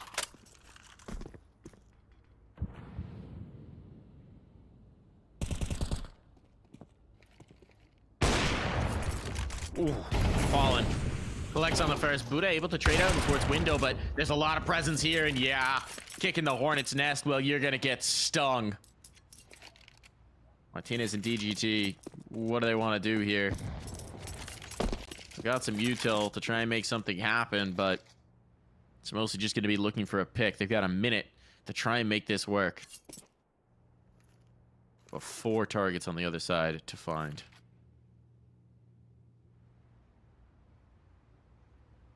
Right? Just be a settled out round here. I don't know if they want to make much of an effort. They're hoping for some sort of reaggression, but that's just not gonna come through here. Not a chance in this world. Maybe if that was the case, they'd be more inclined to press forward. They're still waiting out here in Palace and A main. There, I mean, how would you ever expect a triple connector setup right there? Furia crunch in on that mid control, but it's all from one prong, right? They all just fight their way through. Fallen has so much faith in his rifle. As you can see, he's not concerned about the possibility of a peek. He trusts that his teammates can cover his back while he presses forward with that AWP. And another great defensive round from Fallen. Back to back now on the gun rounds when it matters the most. He has stepped up. It's funny too, because to use someone I mentioned as a highlight of potential vulnerability, thinking Martinez might be able to take the edge in the opping tool, and man, Fallen has proven otherwise. The dude just is eternal. Every time you think maybe it's gonna fall off a little bit, he still proves just as capable. I believe it was Quesarado after they won, went over there in Espo, really highlighted Fallen's ability on this map, but as well as his calling on this map on the CT side specifically. And you can see how comfortable he is in the repositions, how smart the game plans are. That little fake that he did a couple or 2 rounds ago now, where he covers the murder hole but lets his team run by. It's just all these little plays here that he has, and it feels like Fallen's meeting them everywhere they want to go. Yeah, absolutely the case. I you know, especially for a player, if you don't maybe have the most cracked out mechanics anywhere, you can compensate that with insane map knowledge, control, feel, game sense. And especially at top level Counter-Strike, more often than not, that's what actually wins the day. The best flick is the one you don't have to make because your crosshair was in the right place at the right time.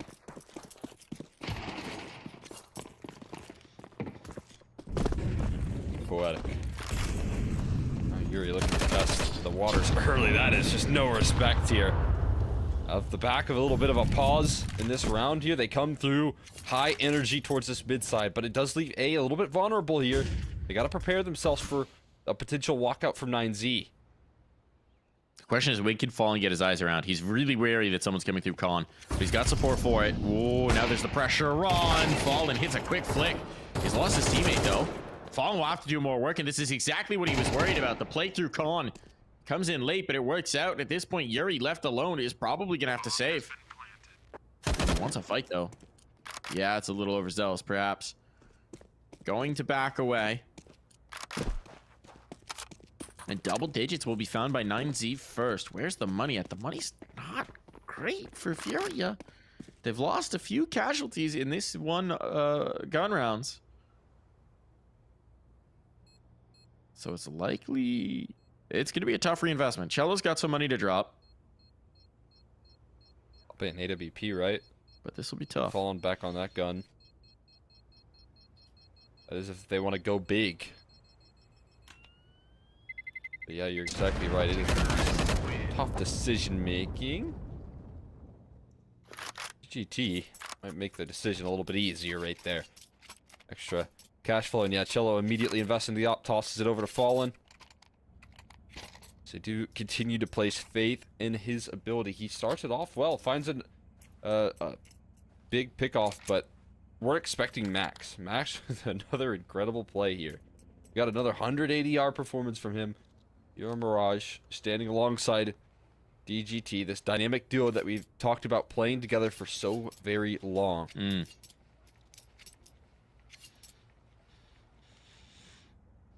Last time they took a timeout, though. Last time they took a timeout, Furia then won 6 rounds in a row. Timeout on deck in this one.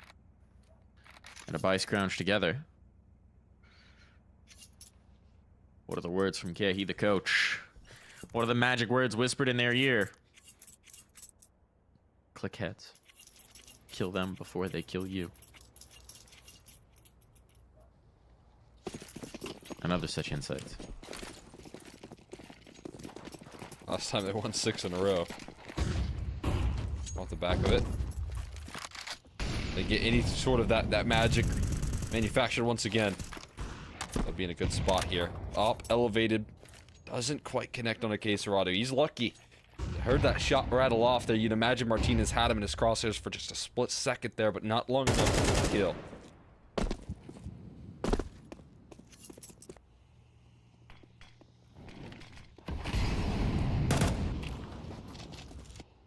Oh, Yuri not giving the op the duel here. Oh, but he walks into the angle and sticks around to try and test Max. It's another fiery opener from this guy, and he's not ready to stop with just one. He presses that advantage forward, dives in towards window, takes some valuable real estate. Max is showing up hungry right now as he finds the first. Where's the counterpunch going to come through? There's no aggression anywhere on the map for Furia, which feels He sees a main aggression wrong. though right now from Art. Now he's moving out, but it's the wrong side of the map at the wrong time. It's a B hit coming through. Re-smoke on a bait setup. Now the Molotovs are starting to hit. All the pressure in the world's going to be on Cello, who has not been having the best time of things. Here's the round to step up. Here's the round to make his presence known. Back at the bench. They're dropping down out of the van. Tags, but no kills, and that should trigger a save. If even they can, Quesarado won't be able to.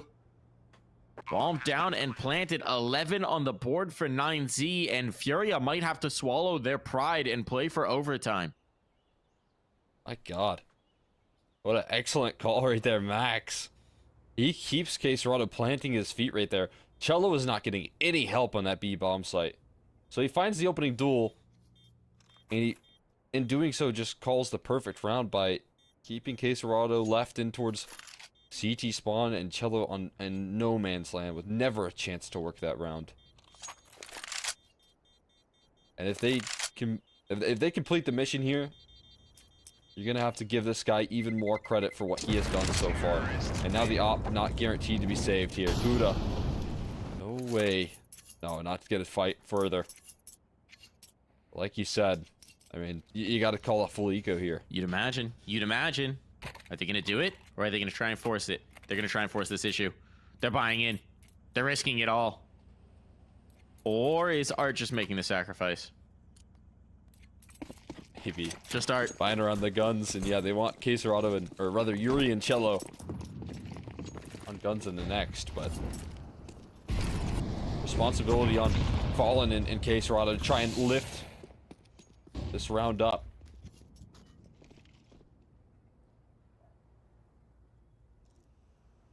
It's a tense moment here. Tense moment. Quesarado wants to get aggressive, wants to try and get an early advantage here. Fallen with him. Oh, it's Martinez just on the other side, on the other line. Looking for this exact peak, this exact fight. And Fallen is thinking about giving it to him. Patience shown for the moment. Martinez cracks first, pulls off the angle. They're shifting in towards an A hit. It's decently set up for Art. Ooh, thinking about going into Palace. Timing will be everything here. Oh my God. Oh, the dink. Just about had it. Not the kill. And now so much pressure on. It's just Yuri here with a P250 as they try and rally around. Oh, they drop in front of him. Yuri, only one. A second might have been enough. A second might have done it. How much do they want to commit? These guns will be valuable to try and fight for overtime. They're out. They're gone. They've pulled the plug. The emergency bail has occurred. Furia are conceding map point on Mirage on their own map pick in this series against 9Z. Finally, we see Furia bleed a little bit here as well. 9Z get it over and over again. This time, Furia caught in a heavy mid setup. Shelly gonna go down. That's no harm, no foul. But for the rest of this roster here, they gotta figure things out. Got one more timeout that I imagine they're gonna use right here. But we could finally see Furia drop a map here. We could finally see them struggle at the hands of 9Z, who have held in there. Again, they come into these IEM closed qualifiers ready to play. They got the job done versus MIBR last time in the grand finals in a 3-map series. They could start this third map. They could get their chance at redemption versus this Furia squad with this round right here.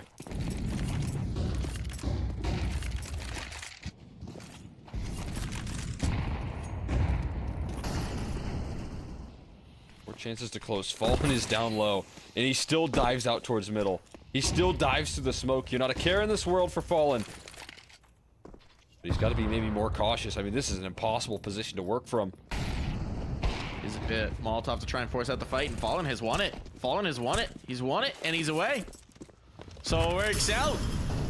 It pays off. They bet on Fallen, and Fallen rewards them.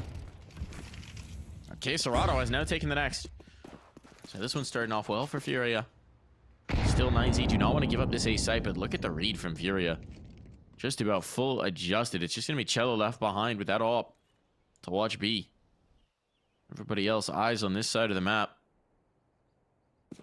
Well, there's a fair chunk of utility. There are no smokes. There are no smokes for this one. Not an ideal prospect.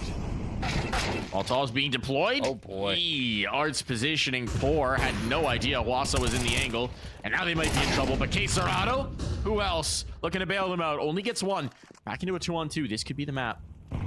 This could be Fury. It's all on Cello. Here's his hero moment. Misses the shot. Hasn't been great with that secondary up, but he'll try. And they're past him into the post plant scenario. Cello doesn't even have armor behind this. Chose the AWP over it.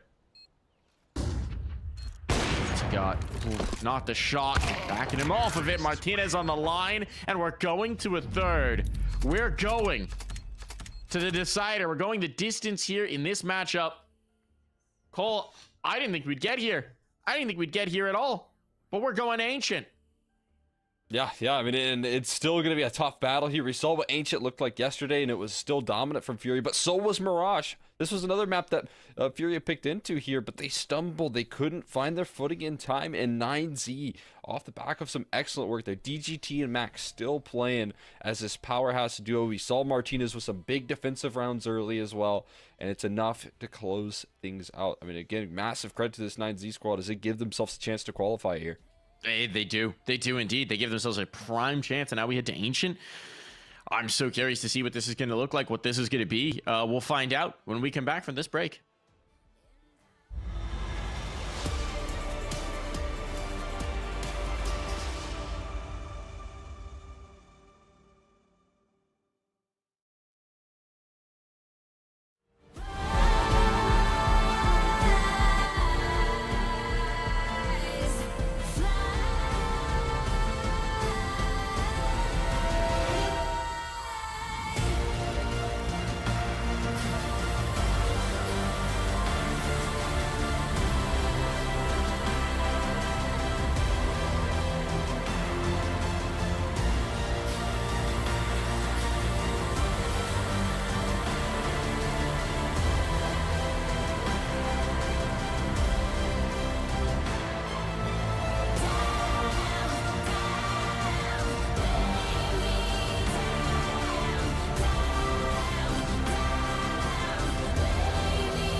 Hey Future Pros, rushing B is never the wrong move.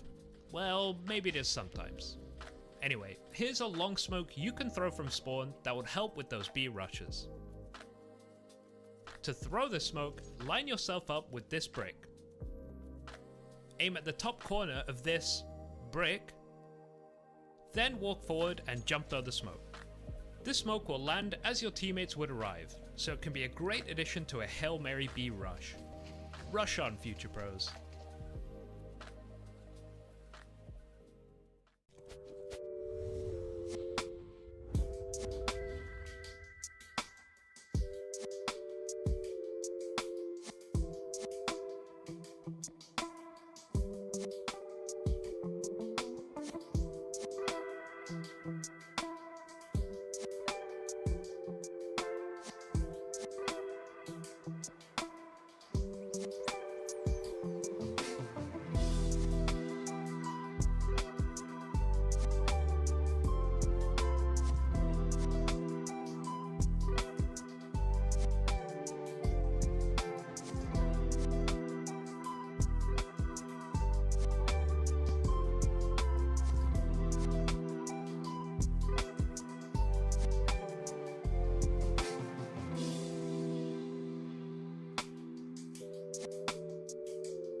Hey Future Pros, knowing some B smokes on Ancient can lead to success, so let's look at the classic short smoke. To throw this, stand in the doorway in the middle of this section. Aim at the tip of this leaf. Then throw the smoke. Pretty easy to be honest. From the same spot, you can also molly the pillar by aiming at the gap between the plant and the wall. A very easy but effective combo.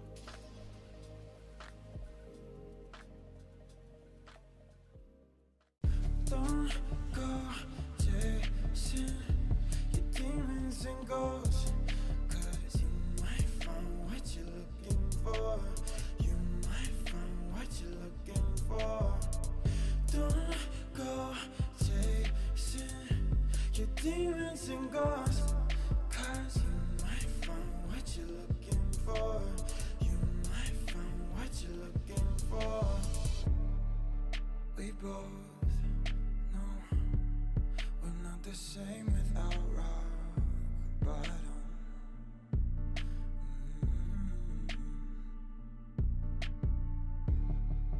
Let it go, but we come back to craving problems.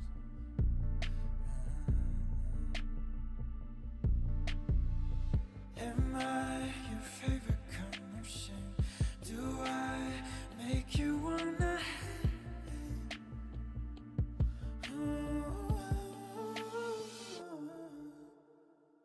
Don't go chasing your demons and ghosts, 'cause you might find what you're looking for. You might find what you're looking for.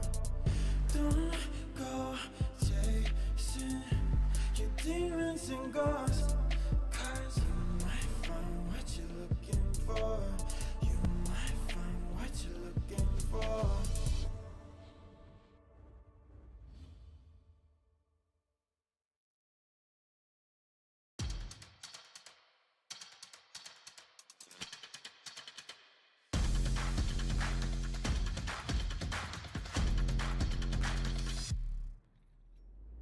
future pros, mid on Ancient can be some vital real estate. So let's look at a donut smoke you can throw to help take some space. To throw this smoke, position yourself in the middle of this section of the window. Aim at the corner of this knobbly bit in the wood. Then simply throw the smoke. I class this as an Ancient essential you should know, so commit it to memory as it's a very easy lineup. Pair it up with the red smoke and you'll be cooking.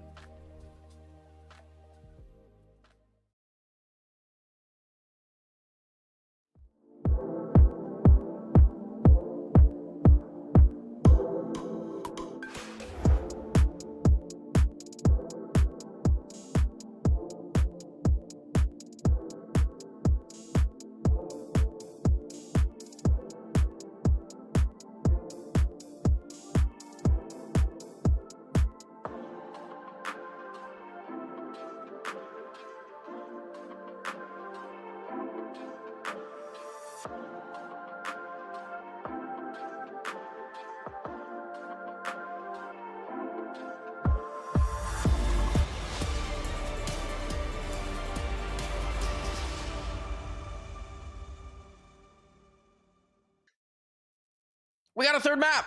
We got a third map. Didn't think it was going to be here. Didn't think we were going to get this, but it's going to be Ancient between Furia and 9Z to determine which one of these teams is going to go through to IEM Dallas, to the Intel Extreme Masters themselves. It's a huge opportunity, and it's a huge feat already for 9Z to have toppled a Furia team that looked unstoppable so far in this qualifier. Yeah, this is a massive deal here for this this squad. I mean, finally we get a third map. It comes through in the grand final, and it comes in a great form from 9Z. You got still some great calling coming through from Max. He really sent that one home. You have Martinez showing up with the AWP, besting in some of those occasions. Fallen, who we talked about as still looking pretty good on Mirage. And then, of course, DGT coming through as that dynamic duo on the rifles. And it'll lead to a pretty exciting finish. Again, we've seen this head-to-head just yesterday, but obviously we've already seen 9Z buck the trends of yesterday as well. We have indeed. We have indeed. And I mean, we've seen 9Z on Ancient as well, right? They got the victory over Bestia, so we've seen some positives from them. It's possible that Furia were watching that game and might have some conclusions to draw from it, and they're definitely going to be much more focused up for this one, having now let one slip. But man, I mean, this is a game now, right? This is a series, and this is going to be an interesting one. Considering how the first half went on map 1 as well, I mean, 9Z have now made a good showing of it on all 3 maps, or on 2 maps rather, sorry, and we get the third map.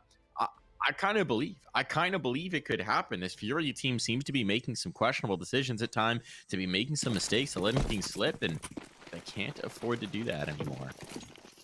Yeah, no, they've learned their lesson, or at least we get to see if they have. Going up against this third map. See what they have in store. Buddha diving maybe through that red room smoke. No, hanging back there. There's a deep smoke thrown in, and no, they will just dive through. Testing Yuri here, seeing if he's able to show up to the challenge. All a fake though. They've cut off these rotates right now. There's Cello. That's it on this B side. He does find a good kill to put it into a 4v5, but it's as a sacrifice to the site. He still cuts things off though, and delivers another one. So a 5v3 now. That's a kick in the pants for Cello. When he desperately needs. Bomb, they can't deny. But it's all about this retake now. Buddha, the first line of defense. Max behind him. But they can't get the kills. It's a massacre on the retake. Martinez will finally find one, but smoked off. It just should be little ability for him to do anything to impact this defuse, more so now that he's a goner. Cello off to a great start right there. That has to be a good feeling for him. A player who was struggling big time over towards Mirage. Didn't really lift off that much. Hadn't gotten much opportunities in that second half. He was having a tough time.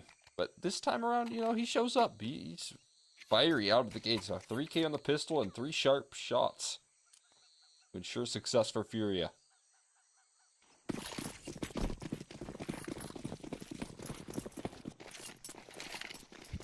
Need a confidence bolster, right? I mean, both Cello and Art had rough games on Mirage. For Art, sometimes those happen. His playstyle necessitates it.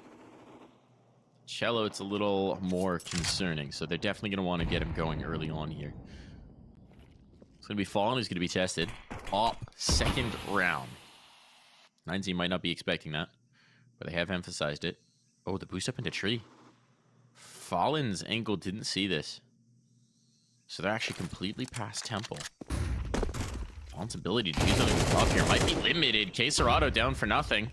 Fallen kind of stuck here. Doesn't want to get overwhelmed, so he's repositioning, giving up audio cues in the process. Buddha knows what he's got. If he can get this kill, it'd be massive. But as it is, a 4-on-4 with the bomb down on A.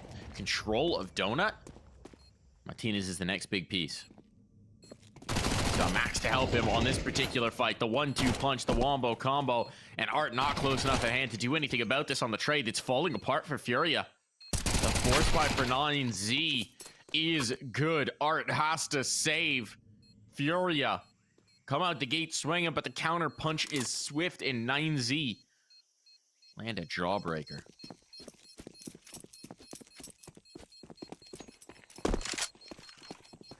My God, what a way to start off right there. Talked a little bit about 9Z. They got 6 rounds off the back of a pistol, if you remember back, right? Both pistols, 4 spies from Furia on both rounds, and not converting, and then obviously the full ecos. So, bam, 6 rounds. Well, this time they don't even get the pistol, but they get the follow-up. They even get an AWP to kick things off with. What a dream for 9Z.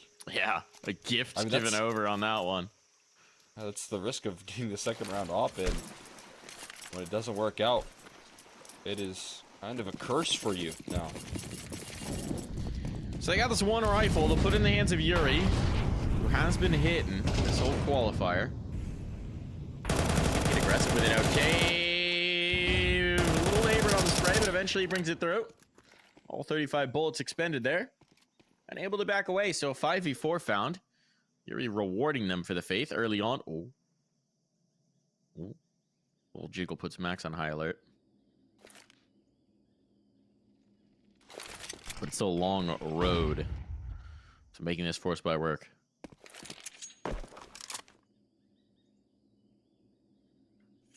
On the corner, Max will have heard all of this. Surely he'll be ready. But it's a 1-2 punch. Even if he clears out the corner player, Yuri's ready to swing just off the contact. There it is. The trade is on. Yuri continuing to exact his price. Close up. Huda swinging in, but the trade is there. These setups are great for Furia. Leaves everything onto Martinez. Yuri has just wrecked them, ruined them with 3 kills off of the saved Galil. And now Martinez has so much work to do if he's going to get into this. That he does. Already liking the back and forth here. Third map, grand final. Pressure is going to be felt here. And experience is going to rise to the top. That's for sure. We know who has that experience. It's players like Yuri. It's players like Quesarado. It's certainly players like Fallen. So already feeling the heat right back in return. Hero rifle that love that they've placed into Yuri pays off. And it's going to be a save. Martinez doesn't want to give that op back over. Understandable. Counter-terrorists win. Cello, can he find a gun? There's one. Nice little AK for him to take into the next round. 3 of which Fury will hold on to. And this time they will have an op. But behind it might be a little less tools here. AKs and Galil's still. Not the end of the world. The 9Z really want to capitalize off of that that answer back, and they aren't able to do so. They aren't afforded that opportunity.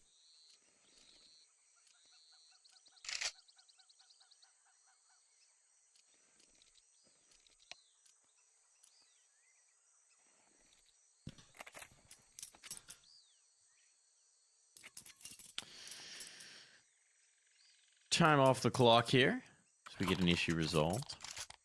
Hopefully not a long one, since players are buying in. Shouldn't be long now to be back into this. But back and forth we go on this. Let's see where 9Z want to go. With the Tech 9 on max, it could be a faster play. There's limits to the utility as well. Problem is now there's mad counter nades over on Furia. So that makes life a little bit more difficult if you want to try and slam up B ramp or something of the sort.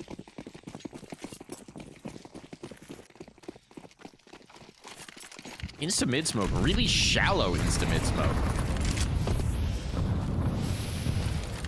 Serrano doesn't even respect it.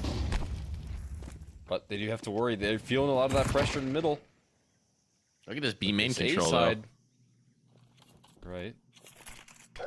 See if that smoke keeps them at bay here. No, they're through it. They've got to do. This is the one thrust in the round. Fallen. 1.5. Is it enough? Might be. Bomb being planted. Spray not on here for Art. Gotta be wary not to give up the kill. So a 4-on-4 retaken. DGT on the other side of the map is going to hold Yuri on this rotation. Now DGT, he found his kill on Cello. And they're going to give it up. Fury are going to give it up. They're not fancying the chances here. So back and forth the 4-spy wars go. And 9Z will be right back in the driving seat. Oh, ooh, goodness. Less one max.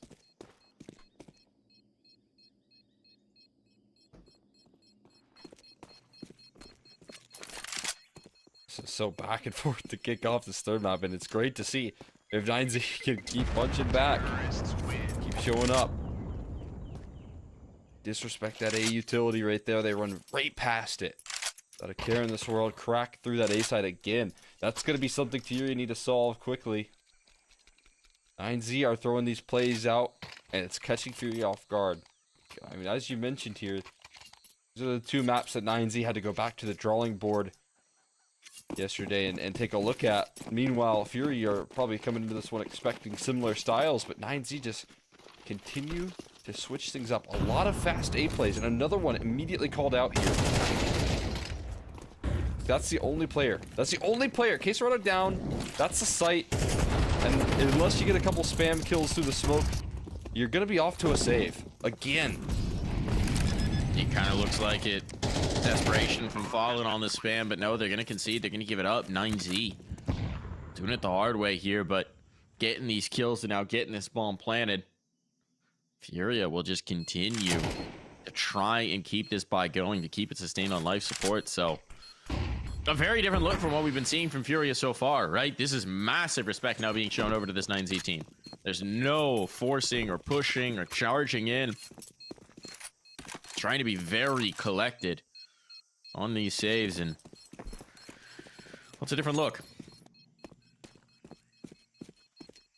Hasn't necessarily worked out so far. They're giving themselves as many cracks at it as they can.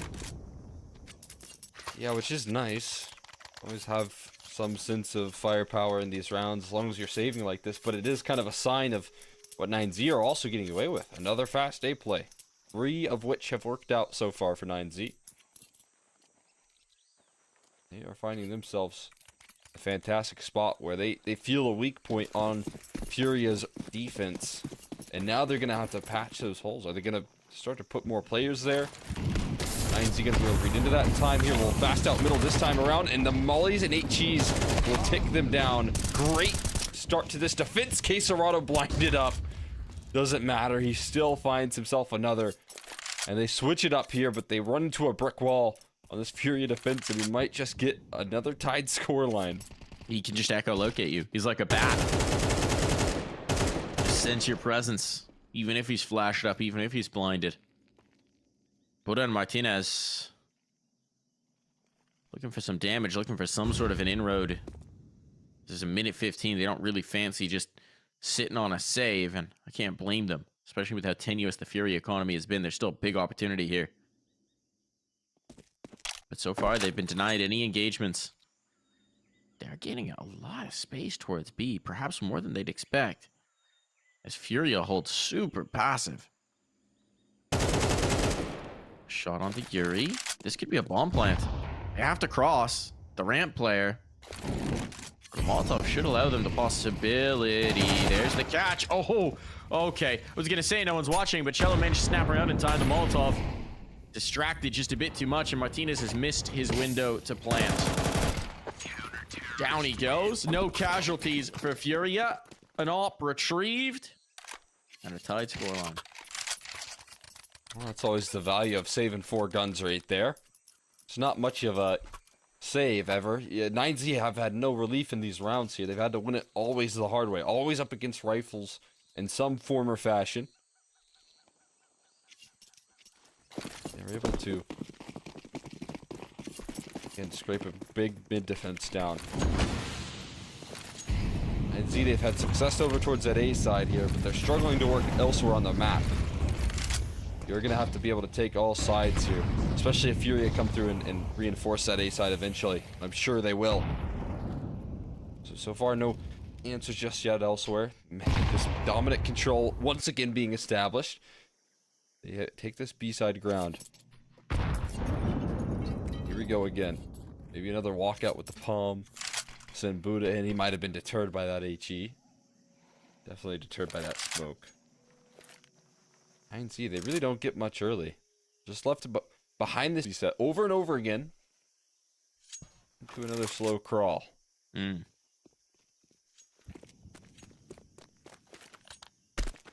Seems like it's going to be an approach towards middle. Problem is that Yuri is creeping ever closer to the window, so this could be a tough fight. He is certainly one tough customer. Player spotted, but not eager to give up the kill. He's going to concede ground. So they've gained mid. 45 seconds. This is tough for the A players. Fallen wants to be cautious about getting wrapped from Red Room, so he's not going to be in key position to respond. That's why they've shifted in towards Donut. If they can just hold on to that, even if they have to give up the site, they can keep the numbers, they can keep control of Donut. It's a great chance for the retake. Ball pulls off the mid. Yuri has to get active. He's caught, but oh no, they're losing the A site defenders. Art under pressure, knows he's getting pinched. No chance there.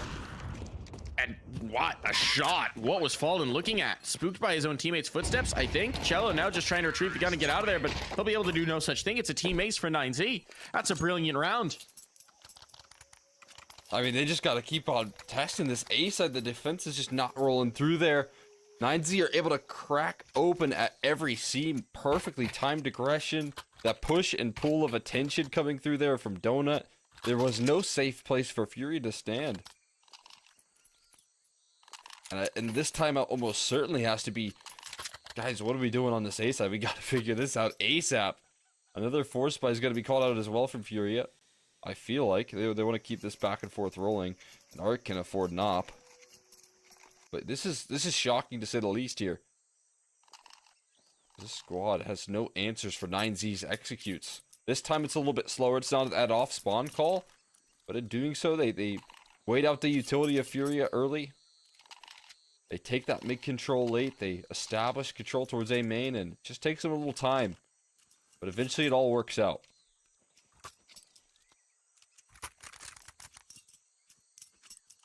I think there's a couple guns down here for Quesarado and Fallen. Quesarado prioritized with the A1S, as is Cello.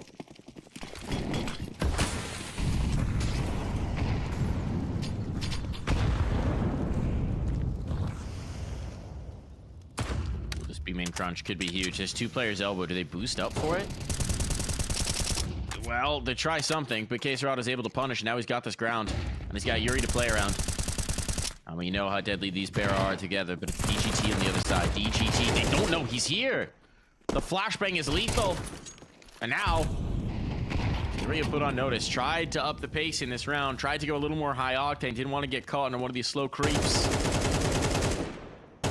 One-for-one exchange may not be exactly what they were hoping for. Not at all. Caught off guard there. Great stuff from DGT, although Buddha, like Quesarado in the spam battle, continues. Here, and Art takes a headshot as well. Oh my god. So much damage coming through that wall. Putting pressure on these B players here. There's still 3 of them. There's still plenty to go around here. Art goes for a wide swing. Cello converts the kill off the back of it. That's critical. Man advantage. That's critical. Even if it's 1-for-1 there, it's such a nightmare situation for Furia. But with this 30 seconds getting late, the aggression there, that's tenuous. Art is low, so he wants to get something done, but well, this B play is coming. 3 players are here for Furia. Make that 2.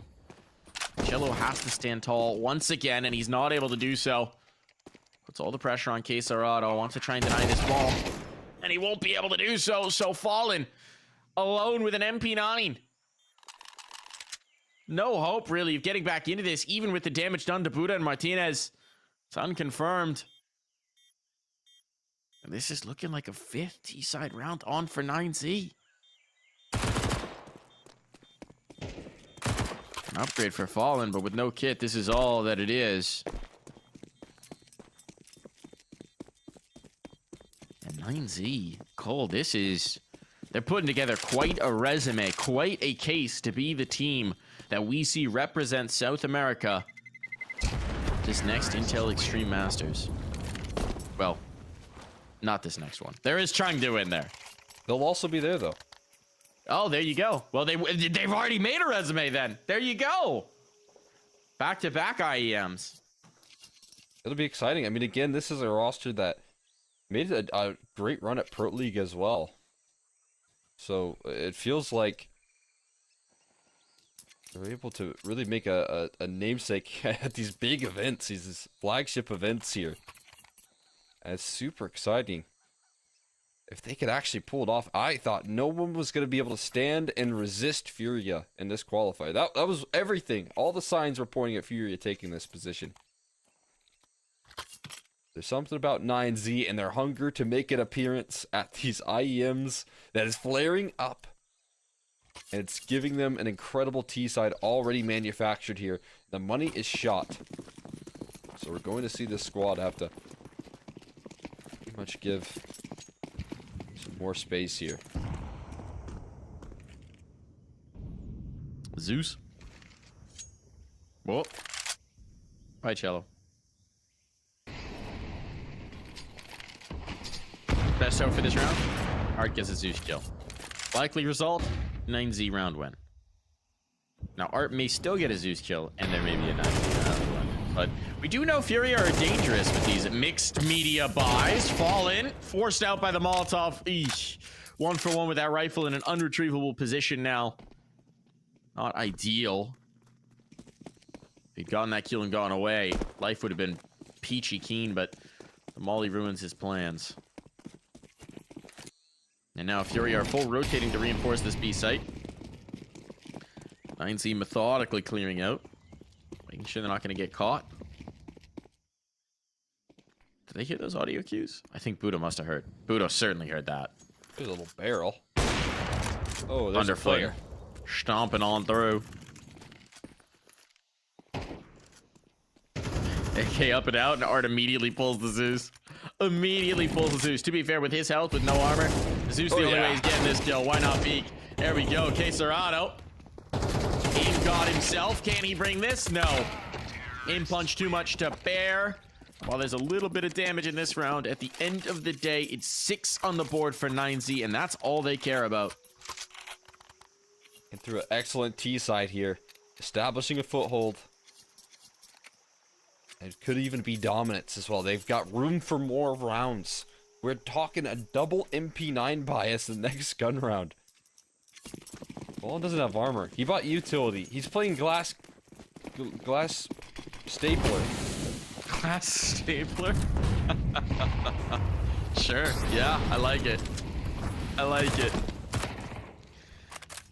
Glass nail gun. In action. Not exactly orthodox, but when Yuri just brains somebody through the smoke, why not? Makes life a little easier. Fallen, mostly looking to be a utility mule here. Dominus first molly, just trying to stall them out. Oh, those nades hurt when you don't have armor. Those nades hurt. But the problem is, look at where the bomb is. Look at where the bomb is. They lost 2 players. The bomb's got to be retrieved. Max is going to do that. But Furia has so much control outside of B. I mean, this worry for Fallen gets lessened with the fact that his teammates have put it already into a 5v3. Already a good position for himself. They've got the double up, and they're going to have to test these 2 MP9s. One of them without armor and on half HP could easily just be broken down, but maybe that's where Art can thrive. We'll see what he's got.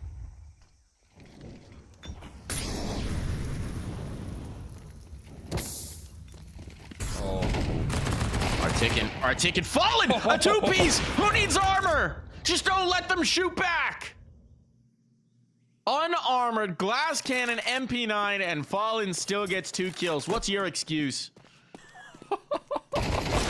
There's no way it works out. Martinez is gonna give him something He might get to clocked. think about on the way out, but yeah, he's chased. It's after time. No, just about. Before.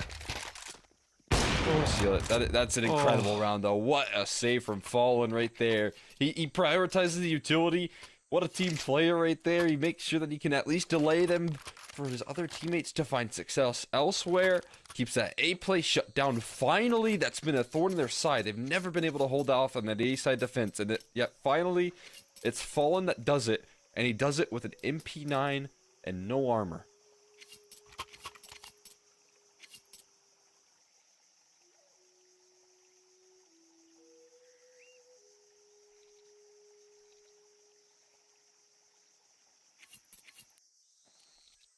Timeout used by 9Z. Would really like to get something more out of it. 6 rounds is already something to build on, but we've seen Furia run back a 6-round half. Let's see. Now Fallen's got the big gun. Now they got all the rifles, so life gets more difficult. Let's see if Furia stays bold. A-main aggression has rewarded them. That's a nice nade.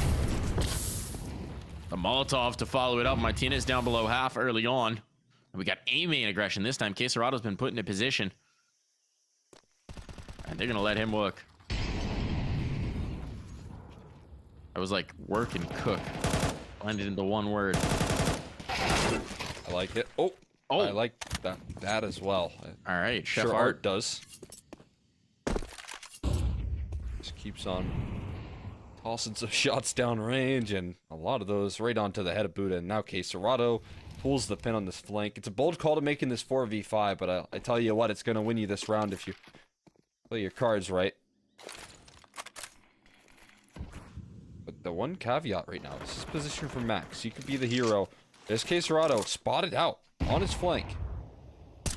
So he has to tuck tail and return. Donut now is taken here. I mean, Max is making so many great moves here. But it's being watched. Art's on the other side of this. Art's ready. And it's not the angle you would typically check. Don't think this flashbang catches him.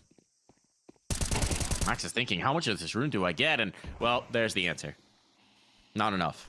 Not enough to be the difference maker. Fallen takes out the ramp player. It's all about this cave thrust, which Yuri is positioned to shut down.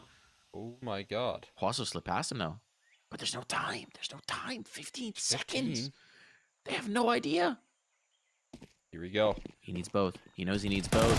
Fallen's backing into him. You gotta get the kill now. You gotta go now, and there's just not enough time. Oh, they're gonna chase him after time as well. He throws the hop out. He's defenseless. Defenseless. Oh boy. At least he'll force them to reinvest into that AWP, but he gets nothing out of it. It's the last round. He's got $350. Man's clocked, and he knows it. I like getting rid of the op, though. I like that. It's something at least. I mean, they can reinvest. It's not going to actually make a difference. It's just a nice detail. Might mean Yuri has like one less nade. I think that's the only impact. He only has one smoke and a Glock. Fortunately for him. And he already used that smoke, so nothing. He's playing a pistol round. His opponents got every last tool at their disposal. They're going to try and end it towards B. So many A plays called out from 9Z. Try and wrap this half up in a bow. A B play. They got to wait the smokes out. They got to wait the utility once again. We've seen this before.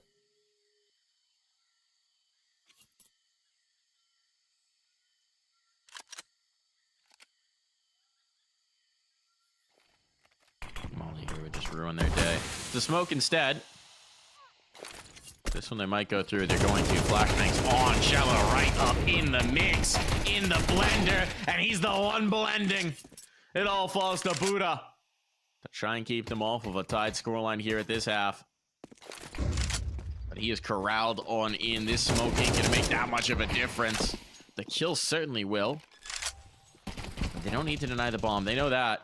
They need the round. And Yuri will secure it for them. 6-all at the half. We'll be back.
And we are back here for the second half of play. Again, 9Z continue to impress. 6-all here. A recovery from Furia. But as we've seen before, that's not necessarily enough to put them over the line. There's more work to do. And this 9Z team now on the CT side is dangerous. Going to be so. I have a whole lot more confidence that this 9Z roster could maybe take that spot. Much more than we came into this series with. Furia did walk away with a couple big rounds to build up a little bit of a spree heading into this second half. Now they're on their T side here, where they have been able to thrive throughout this entire event.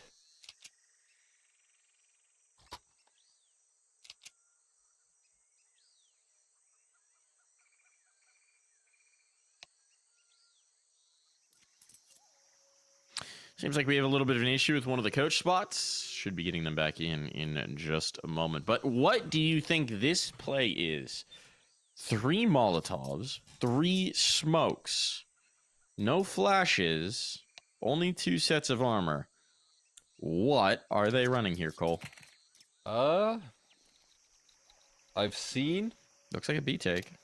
I've seen a team. I can't remember who. It was a Danish team, obviously. It might have been Espionage. Didn't we watch them do the triple molly on the bomb to win the pistol? Yeah, we did. Double molly on the bomb. Yeah.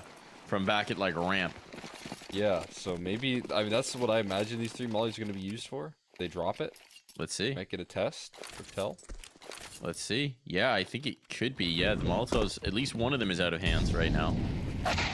Here comes the hit. We'll see if they leave the bomb behind. Of course, it doesn't work if you don't take the site in the first place. And actually, at least one of the mollies has actually been spent, so it hasn't been dropped behind. Ooh. Bomb was trying to be planted, but it's denied. And none of this works if you can't plant the bomb. DGT says, oh, you're trying to plant open on me? On me? Hello? Oh. We know. We are familiar with your game, and their game is not going to work at all. Total denial from 9Z. Like you said, that game plan, it would have been so sick to see this late into the game, right? You get the double mollies on top of the bomb, and you win a round like that. You just steal it away. But instead, 9Z just pluck them out straight through the smoke and will nullify whatever dreams, whatever hopes you had in that round, whatever game plan you had cooked up. There you go. 9Z, they don't convert the first pistol, but they make sure to get the second time around. And this time they deny the bomb plant here, so they are probably going to get a freebie. As I imagine, Furia going to go in for the full eco. Although we got a couple players keeping some dualies. Oh no, that's double Martinez's again. Double Martinez's. Just That always as good fools as dualies. me. I mean, if I could buy 2 Martinez's on pistol round, I would also be using that instead of dualies. Just give him whatever you need and let him go. As it is, we do have the player back in, so hopefully we'll be getting going here in just a moment. Mac 10 bought up by Art because it's Art, and well, apparently we've reset the round. Let's see if he rebuys the Mac 10. Yeah, they're going for it. They're forcing. Wow. Furia are all the way in. Let's see if they can capitalize. It's a CZ this time instead of a Mackie. Better upgrade off those dualies. Otherwise, you could be in for a world of hurt once you run into these force-buyed players. A lot of them have the head at Kevlar. Fallen, the only one missing it, gets more utility instead.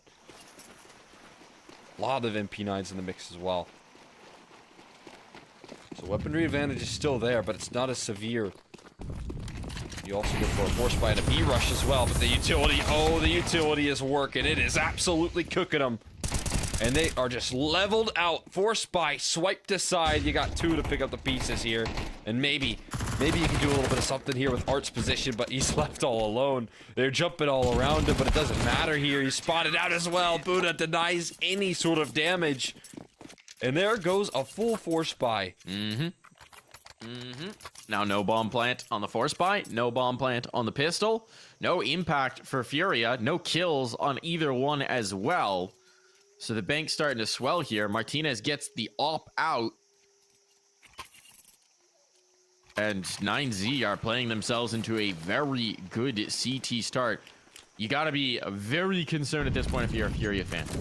This has started about as poorly as it could have. Life is getting difficult. Nothing doing in this. It's just the Glocks. We didn't expect much. But at this point, the bomb has been delivered into the lap of the enemy.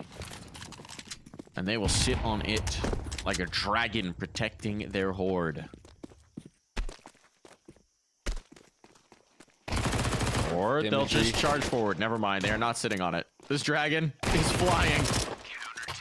And Huaso is killing everybody. All out with SMG kills as well, man. That's money made. Yeah, I'd love to see that aggression from Huaso Peak. Last player, you want building up some confidence because that means everyone's having their days on 9Z. Well, distribution here, it really goes to show how much saving we saw in that first half. No one really skyrocketing in this match, but that's just as a result of what's been given to them. A lot of rounds won where 4 players are alive on Furia. But Art down low, 10 HP to start this campaign. At least Queserado managed to work some magic onto DGT, taking care of his counterpart. Max still wins that duel. This guy's an absolute king with the MP9. You get a gun in his hands here, you get that SMG, and he just managed to make it work somehow. Just delivers. Just keeps delivering. Cello will be left behind at B main. They're going to try and threaten A. Mid presence might be a problem, but oh, look at this. Wasso's coming in to clear. Does he check Cubby? All about timing here. Cello's caught, so they've cleaned this out. Now they're realizing, well, that was just the lurk. Time to get active. Time to get moving. Pressure on for Buddha in the meantime. Would love a smoke or a Molotov right now to just stall them out a little bit. It is Wasso wants to come back around, but okay, the best way to stall them out is to shoot them. They can't move. If they're dead, that's what Buddha says. And Wasso agrees. More points of evidence. Bomb drop down, flank developing through A main. Que Serrato. There's a timer on this, and it's not just the 30 seconds on the top of the board. It's all about Max's flank here. Never expected the hit to come from this side, but Max will find his second kill of the round, and 9Z have double digits. And not just that, Cole, but once again, they've denied the bomb going down. I mean, they could just coast to a finish line here. You're obviously going to be dealing with a pretty big half buy from Furia. They're going to be coming through with some energy right now. It's not going to be much missing here in their department.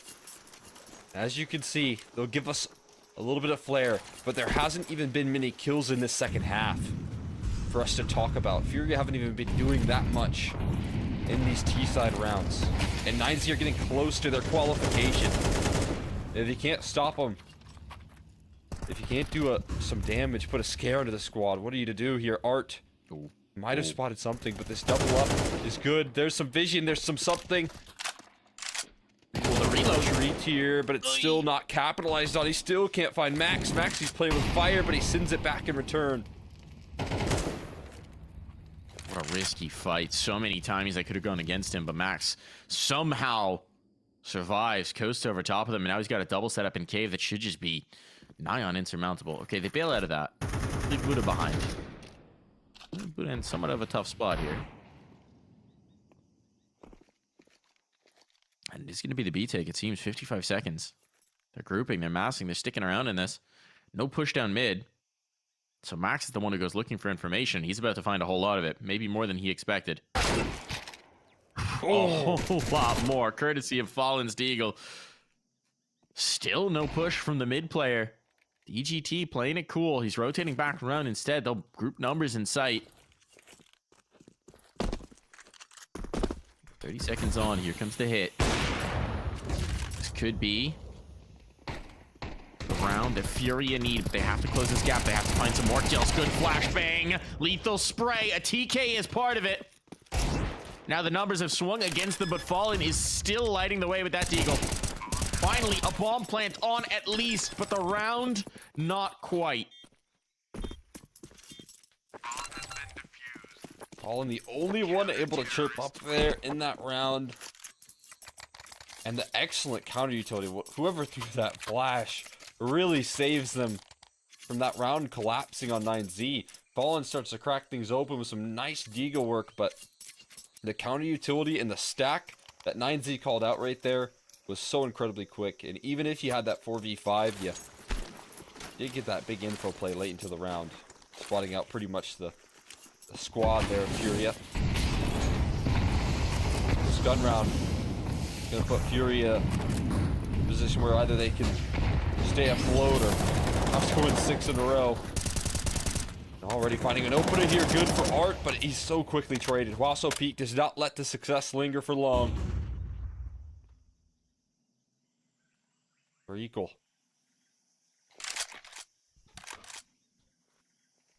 Fallen sent up into Martinez's crosshair. Little does he know. Sees the flash. Avoid it for now. Just dodges out. But it's going to give him a repeat here off that flashbang knowledge. Look at this donut presence, though. Question is, can the bomb rotate? Well, with Fallen claiming that kill, they might just go towards B regardless. Now they got both sites. They don't know what to do with it. Bomb's rotating, but it's going to go A main? Oh, no. Wait, okay, Buddha strikes early. How could he know that the bomb was coming from spawn? But there was a moment here where things could have gotten massively out of hand. Oh, they still might. Bomb doesn't know which way to go now. How much time is left? 45 seconds. Cello can reroute. If they pinch the A main player, they know where they two are. They got 3 players on the A side of the map. But no, Cello's sticking around towards B, which will give Max a chance to move. But Max, knowing there was presence on A, thinking he just found a lurk. How do you read this? How do you read that the bomb is here? Cello will get the bomb planted. Buddha will be forced into a save. And this should be all but guaranteed around for Furia. Yeah, the bomb just moves out solo in B. And It's insane. In the back, How do you predict this? Of his mind, he's just thinking, okay, well, that means, well, Buddha's mollied off. He has no info on where these A players have gone. There's no way there's the solo bomb that we don't know where he is walking up on me. And so he obviously tries to help out his teammate. So it might look a little bit silly, but you can understand 9Z's confusion because nobody in their right mind would make those sort of crazy moves at a scoreline like this when your man advantage was kind of being disrupted. Furia will hang in there. They've got to continue to do so. More gun rounds being brought to the table here for 9Z. The money isn't dry just yet.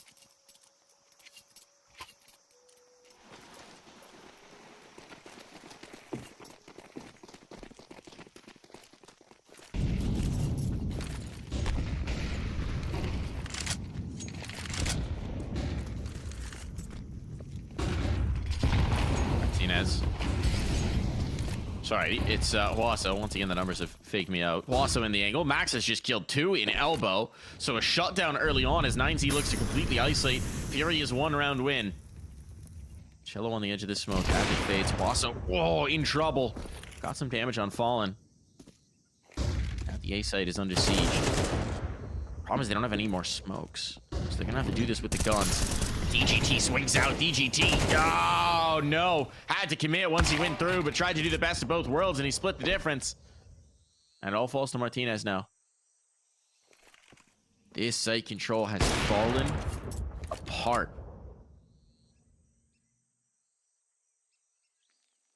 Reroute.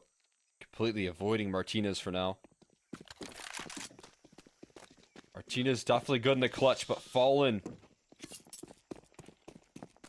looking to shut this thing down. Again, like I said earlier, these third maps and these long days of Counter-Strike here, experience can really rise to the top, and Fallen, again, able to deliver. Maybe enough to call in a save for Martinez. He doesn't want to make the long trek across the map, so he will call it, and Fallen will save the Max, puts it into an early 5v3. And it could have been 9Z in a 5v3, fighting 12 rounds. But no, Fallen rips it piece by piece back into his favor. Again, when they need him most, stepping up in a big way. And he's lighting the board up for the team right now. He is leading the way in the frag department. And it's not close. Where's Yuri? Where's K Serrata? Where are the stars who are supposed to shine here for Furia? It's not the way it's supposed to be. And well, they need them to get activated if this is going to be sustained, if this is going to go all the distance.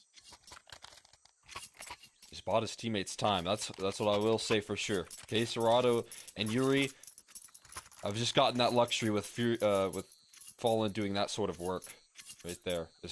He's bought these stars time to step up in this second half. Say 9Z, you put up a hell of a fight. We're the best riflers in South America. That's a big if here. Look at this. No respect for DGT. Diving through a main. K Serrata, is he prepared for this? Yes, is the answer. But is he prepared for the second one? Yes, is the answer. Art is familiar with an A main push. Art is familiar with that. So a big fumble here for 9Z early on. They bet a lot on that A main push. And the bet has not paid off. Furia just need to be in cruise control for this. Just don't fumble the advantages. Play together. And I mean, if they can take all the guns out of the hands of 9Z, this is a cracked economy. This is an eco round, allowing Furia likely on to at least 10. Look at this spot for Max, though. You expect a third in A main. At this point, you would. Jeez. Especially if you're Art. Art's always thinking, what would I do? What would I do if I was alive on the other side? I'd push A main. And now he can go and clear out an empty bomb site. Like, there's just no pressure on him to find anything here. If he gets killed, it's a go B call. But he's just saying, hey guys, come on back. Like you said, if they can rip every gun out of 9Z,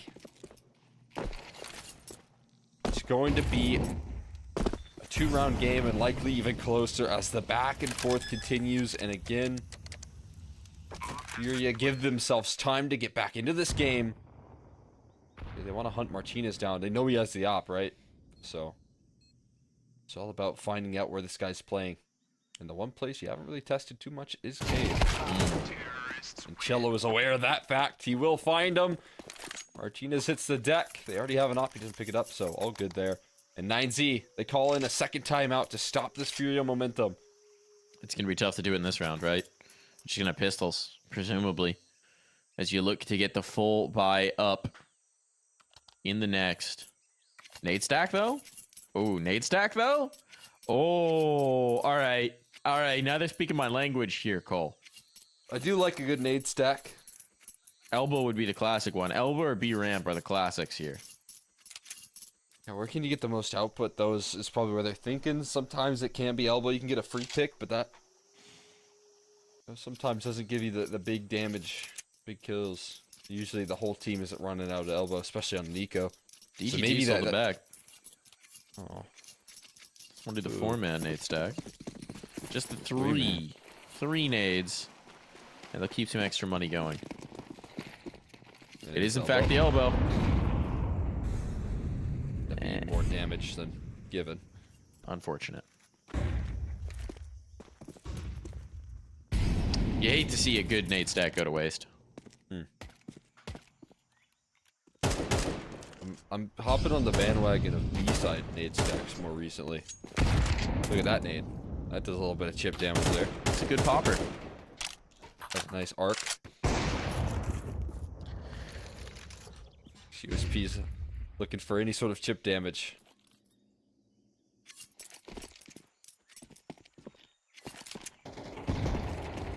Fallen. Big jump spotted here. Martinez trying to mess with them.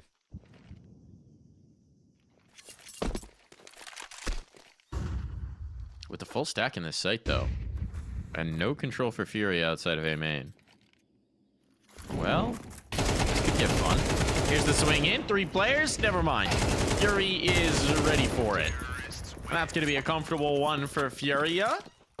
It's now a full house in that round. Gives them the best possible chance at stealing this map back away. A reinvestment comes through from 9Z. They're betting everything on this.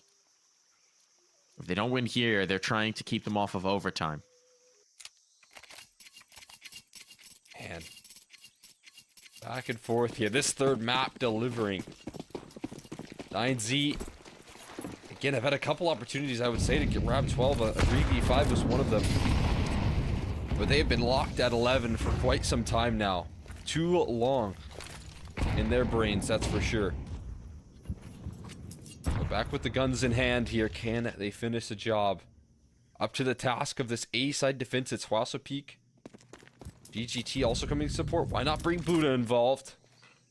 Get the whole squad ready to go here on this A defense because it is coming your way.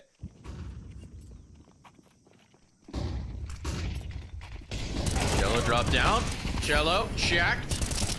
First one found. Spam's good. DGT should not be long for this world. In fact, he burns up. Up, down. And Yuri with the follow-up. Now this brawl for A, having great results. That's a nice shot for Hwasa. Keeps the numbers even. And they don't have these footholds forward. Furia thinking about bailing, but that trade. They've lost all their control on A. It's down to a 2v2, and they're reassessing. There's still 50 seconds. They can reroute. They can regroup. K. Serrato and Art. With it all to do. The world on their shoulders right now.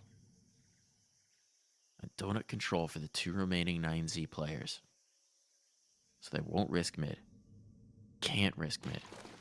It's the full rotate around. But if 9Z figure this out, if they start early, Well, they're going to lose the foot race at this point. This bomb is going down on B. A post plant will be guaranteed. It is. Start the bomb. Now they realize, with 8 seconds left and no one out towards A, that it's only one way in towards the B side. Also, Peak and Martinez joining up. There is not a kit. Oh. 10-second defuse is what is going to be required. That's painful. They're still just crawling through cave right now, slowly but surely trying to inch their way into this round, but footsteps start to be heard. They gotta get loud about things. They know they can't play it out slow, so both players now revealed in the cave, and yeah, I mean, not a chance in this world they would make that happen. They call it before they ever even give a shot off. That lack of a kid is just killer. That is just a backbreaker. And Furia, speaking of backbreakers, are going to snap the spine of this 9Z economy. With the 2 players saved, they should be all right. They should be all right to get a buyout here. At least something approaching a full one. But we've got 11-11. We're going the distance here either way. And 9Z have watched this lead just melt like ice cream in a hot sun. What do they got for us? Max has been your guy with the MP9. He's been the magic maker. They could use a little Max magic right now. They could. To shut things down. He has led his team all the way through this qualifier. In terms of the impact here, can he deliver when it matters the most? Can they find themselves? Matt Pointer, are Furia going to be the team that finds it first is a big question. And probably a big shock. If you look just 5 rounds back. There was no kills from Furia at the beginning of this half, but now they can find no deaths here. Fallen, zoomed up, ready to go. Misses his shot, Max. Lucky to walk away with his life right there, giving that jiggle over. Got the forward position from Cello on the ramp, though. The grouping for this hit, it's a heavy lean towards the B side.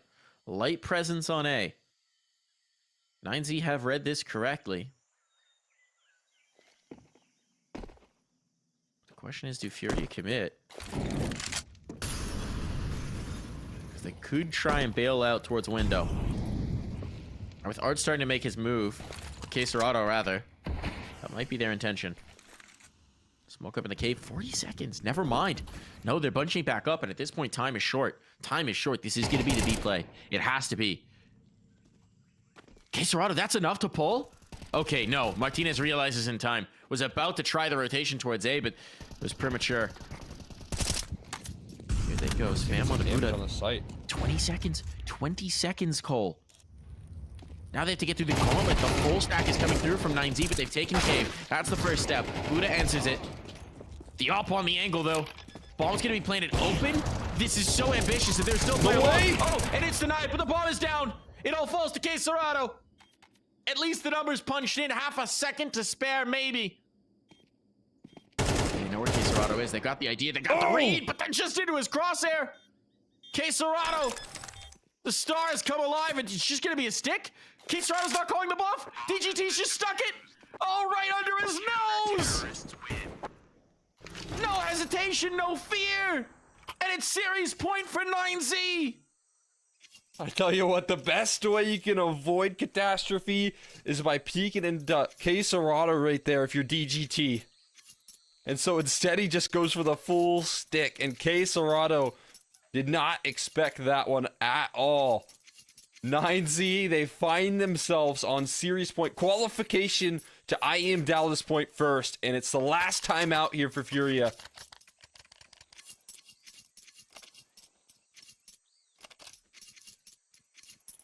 They're calling it out. But look at 9Z, I mean, even in a win, they take so much damage. They walk away with a single rifle.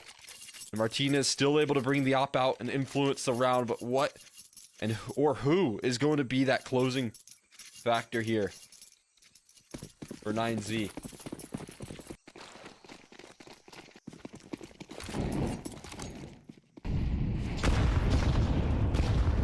They want to get frisky. They want to get aggressive here. In towards mid this time. DGT trying to lock down the B main approach. Flashbang is slow him up. Fury have read this, but look at how much map control they've had to concede as a result of it. They want to funnel in towards A. It's a good read react. Look at how active 9Z are being on these rotations. Already in towards mid. Martinez close at hand. DGT. Gonna shift up in towards Donut. We've got Buddha and Spawn rotating through the temple. So they got bodies on. They're ready to respond now to what Fury is trying to throw at them. And that molly's a little deep. Spaced by the big box. And a smoke in is enough to push Furia back. A minute on the clock. Time became a pressure in that last round. Got very close to it in the round prior. And Furia having slowed the pace. Now having to contend with the undefeated time itself. So in towards A they will go once more. Into the breach. 35 seconds. This is the commit now. You got Wasso. Molly. Still here.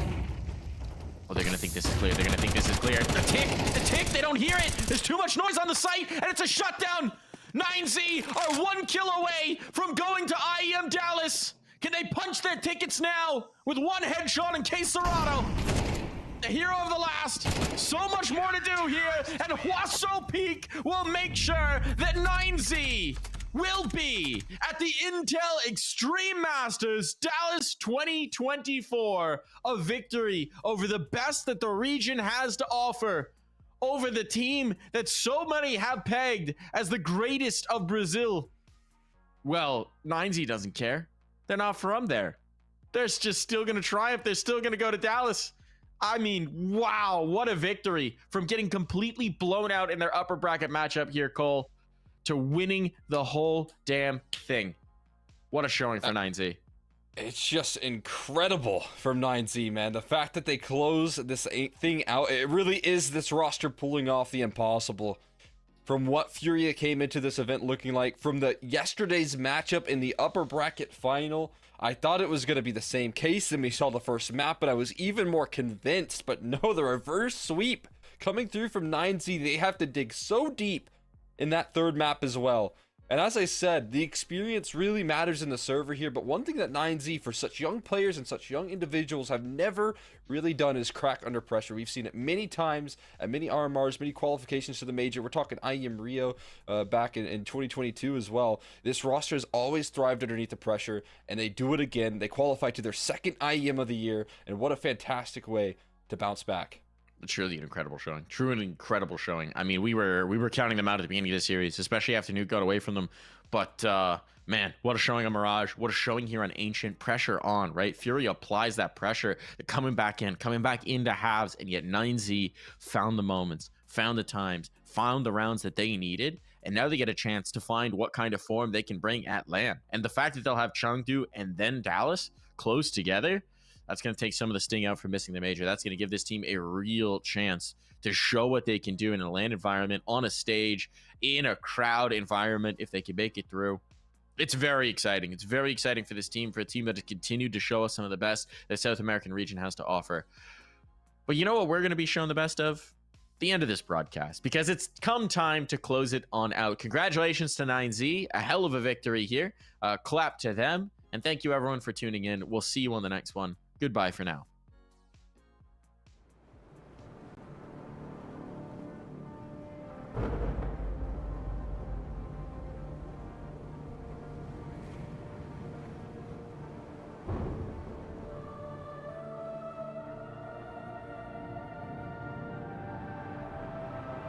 Rafa really making history. Absolutely phenomenal. And Ace is the champion of the Intel Extreme Masters World Finals. Storm still not quite done. MC is going to take this fight, though. 3 seconds left. Last 2 rounds of Passion's got to start it well for ESC. And this is a massive move for Zez, but he's not content with just a Nexus kill. He wants to win out. And it's all done. Astralis winning. Unbelievable Rogue with a 4-0 victory over Classic. And they did it again in the grand finals. It's Navi! Give it up for your Intel Extreme Masters World Champion!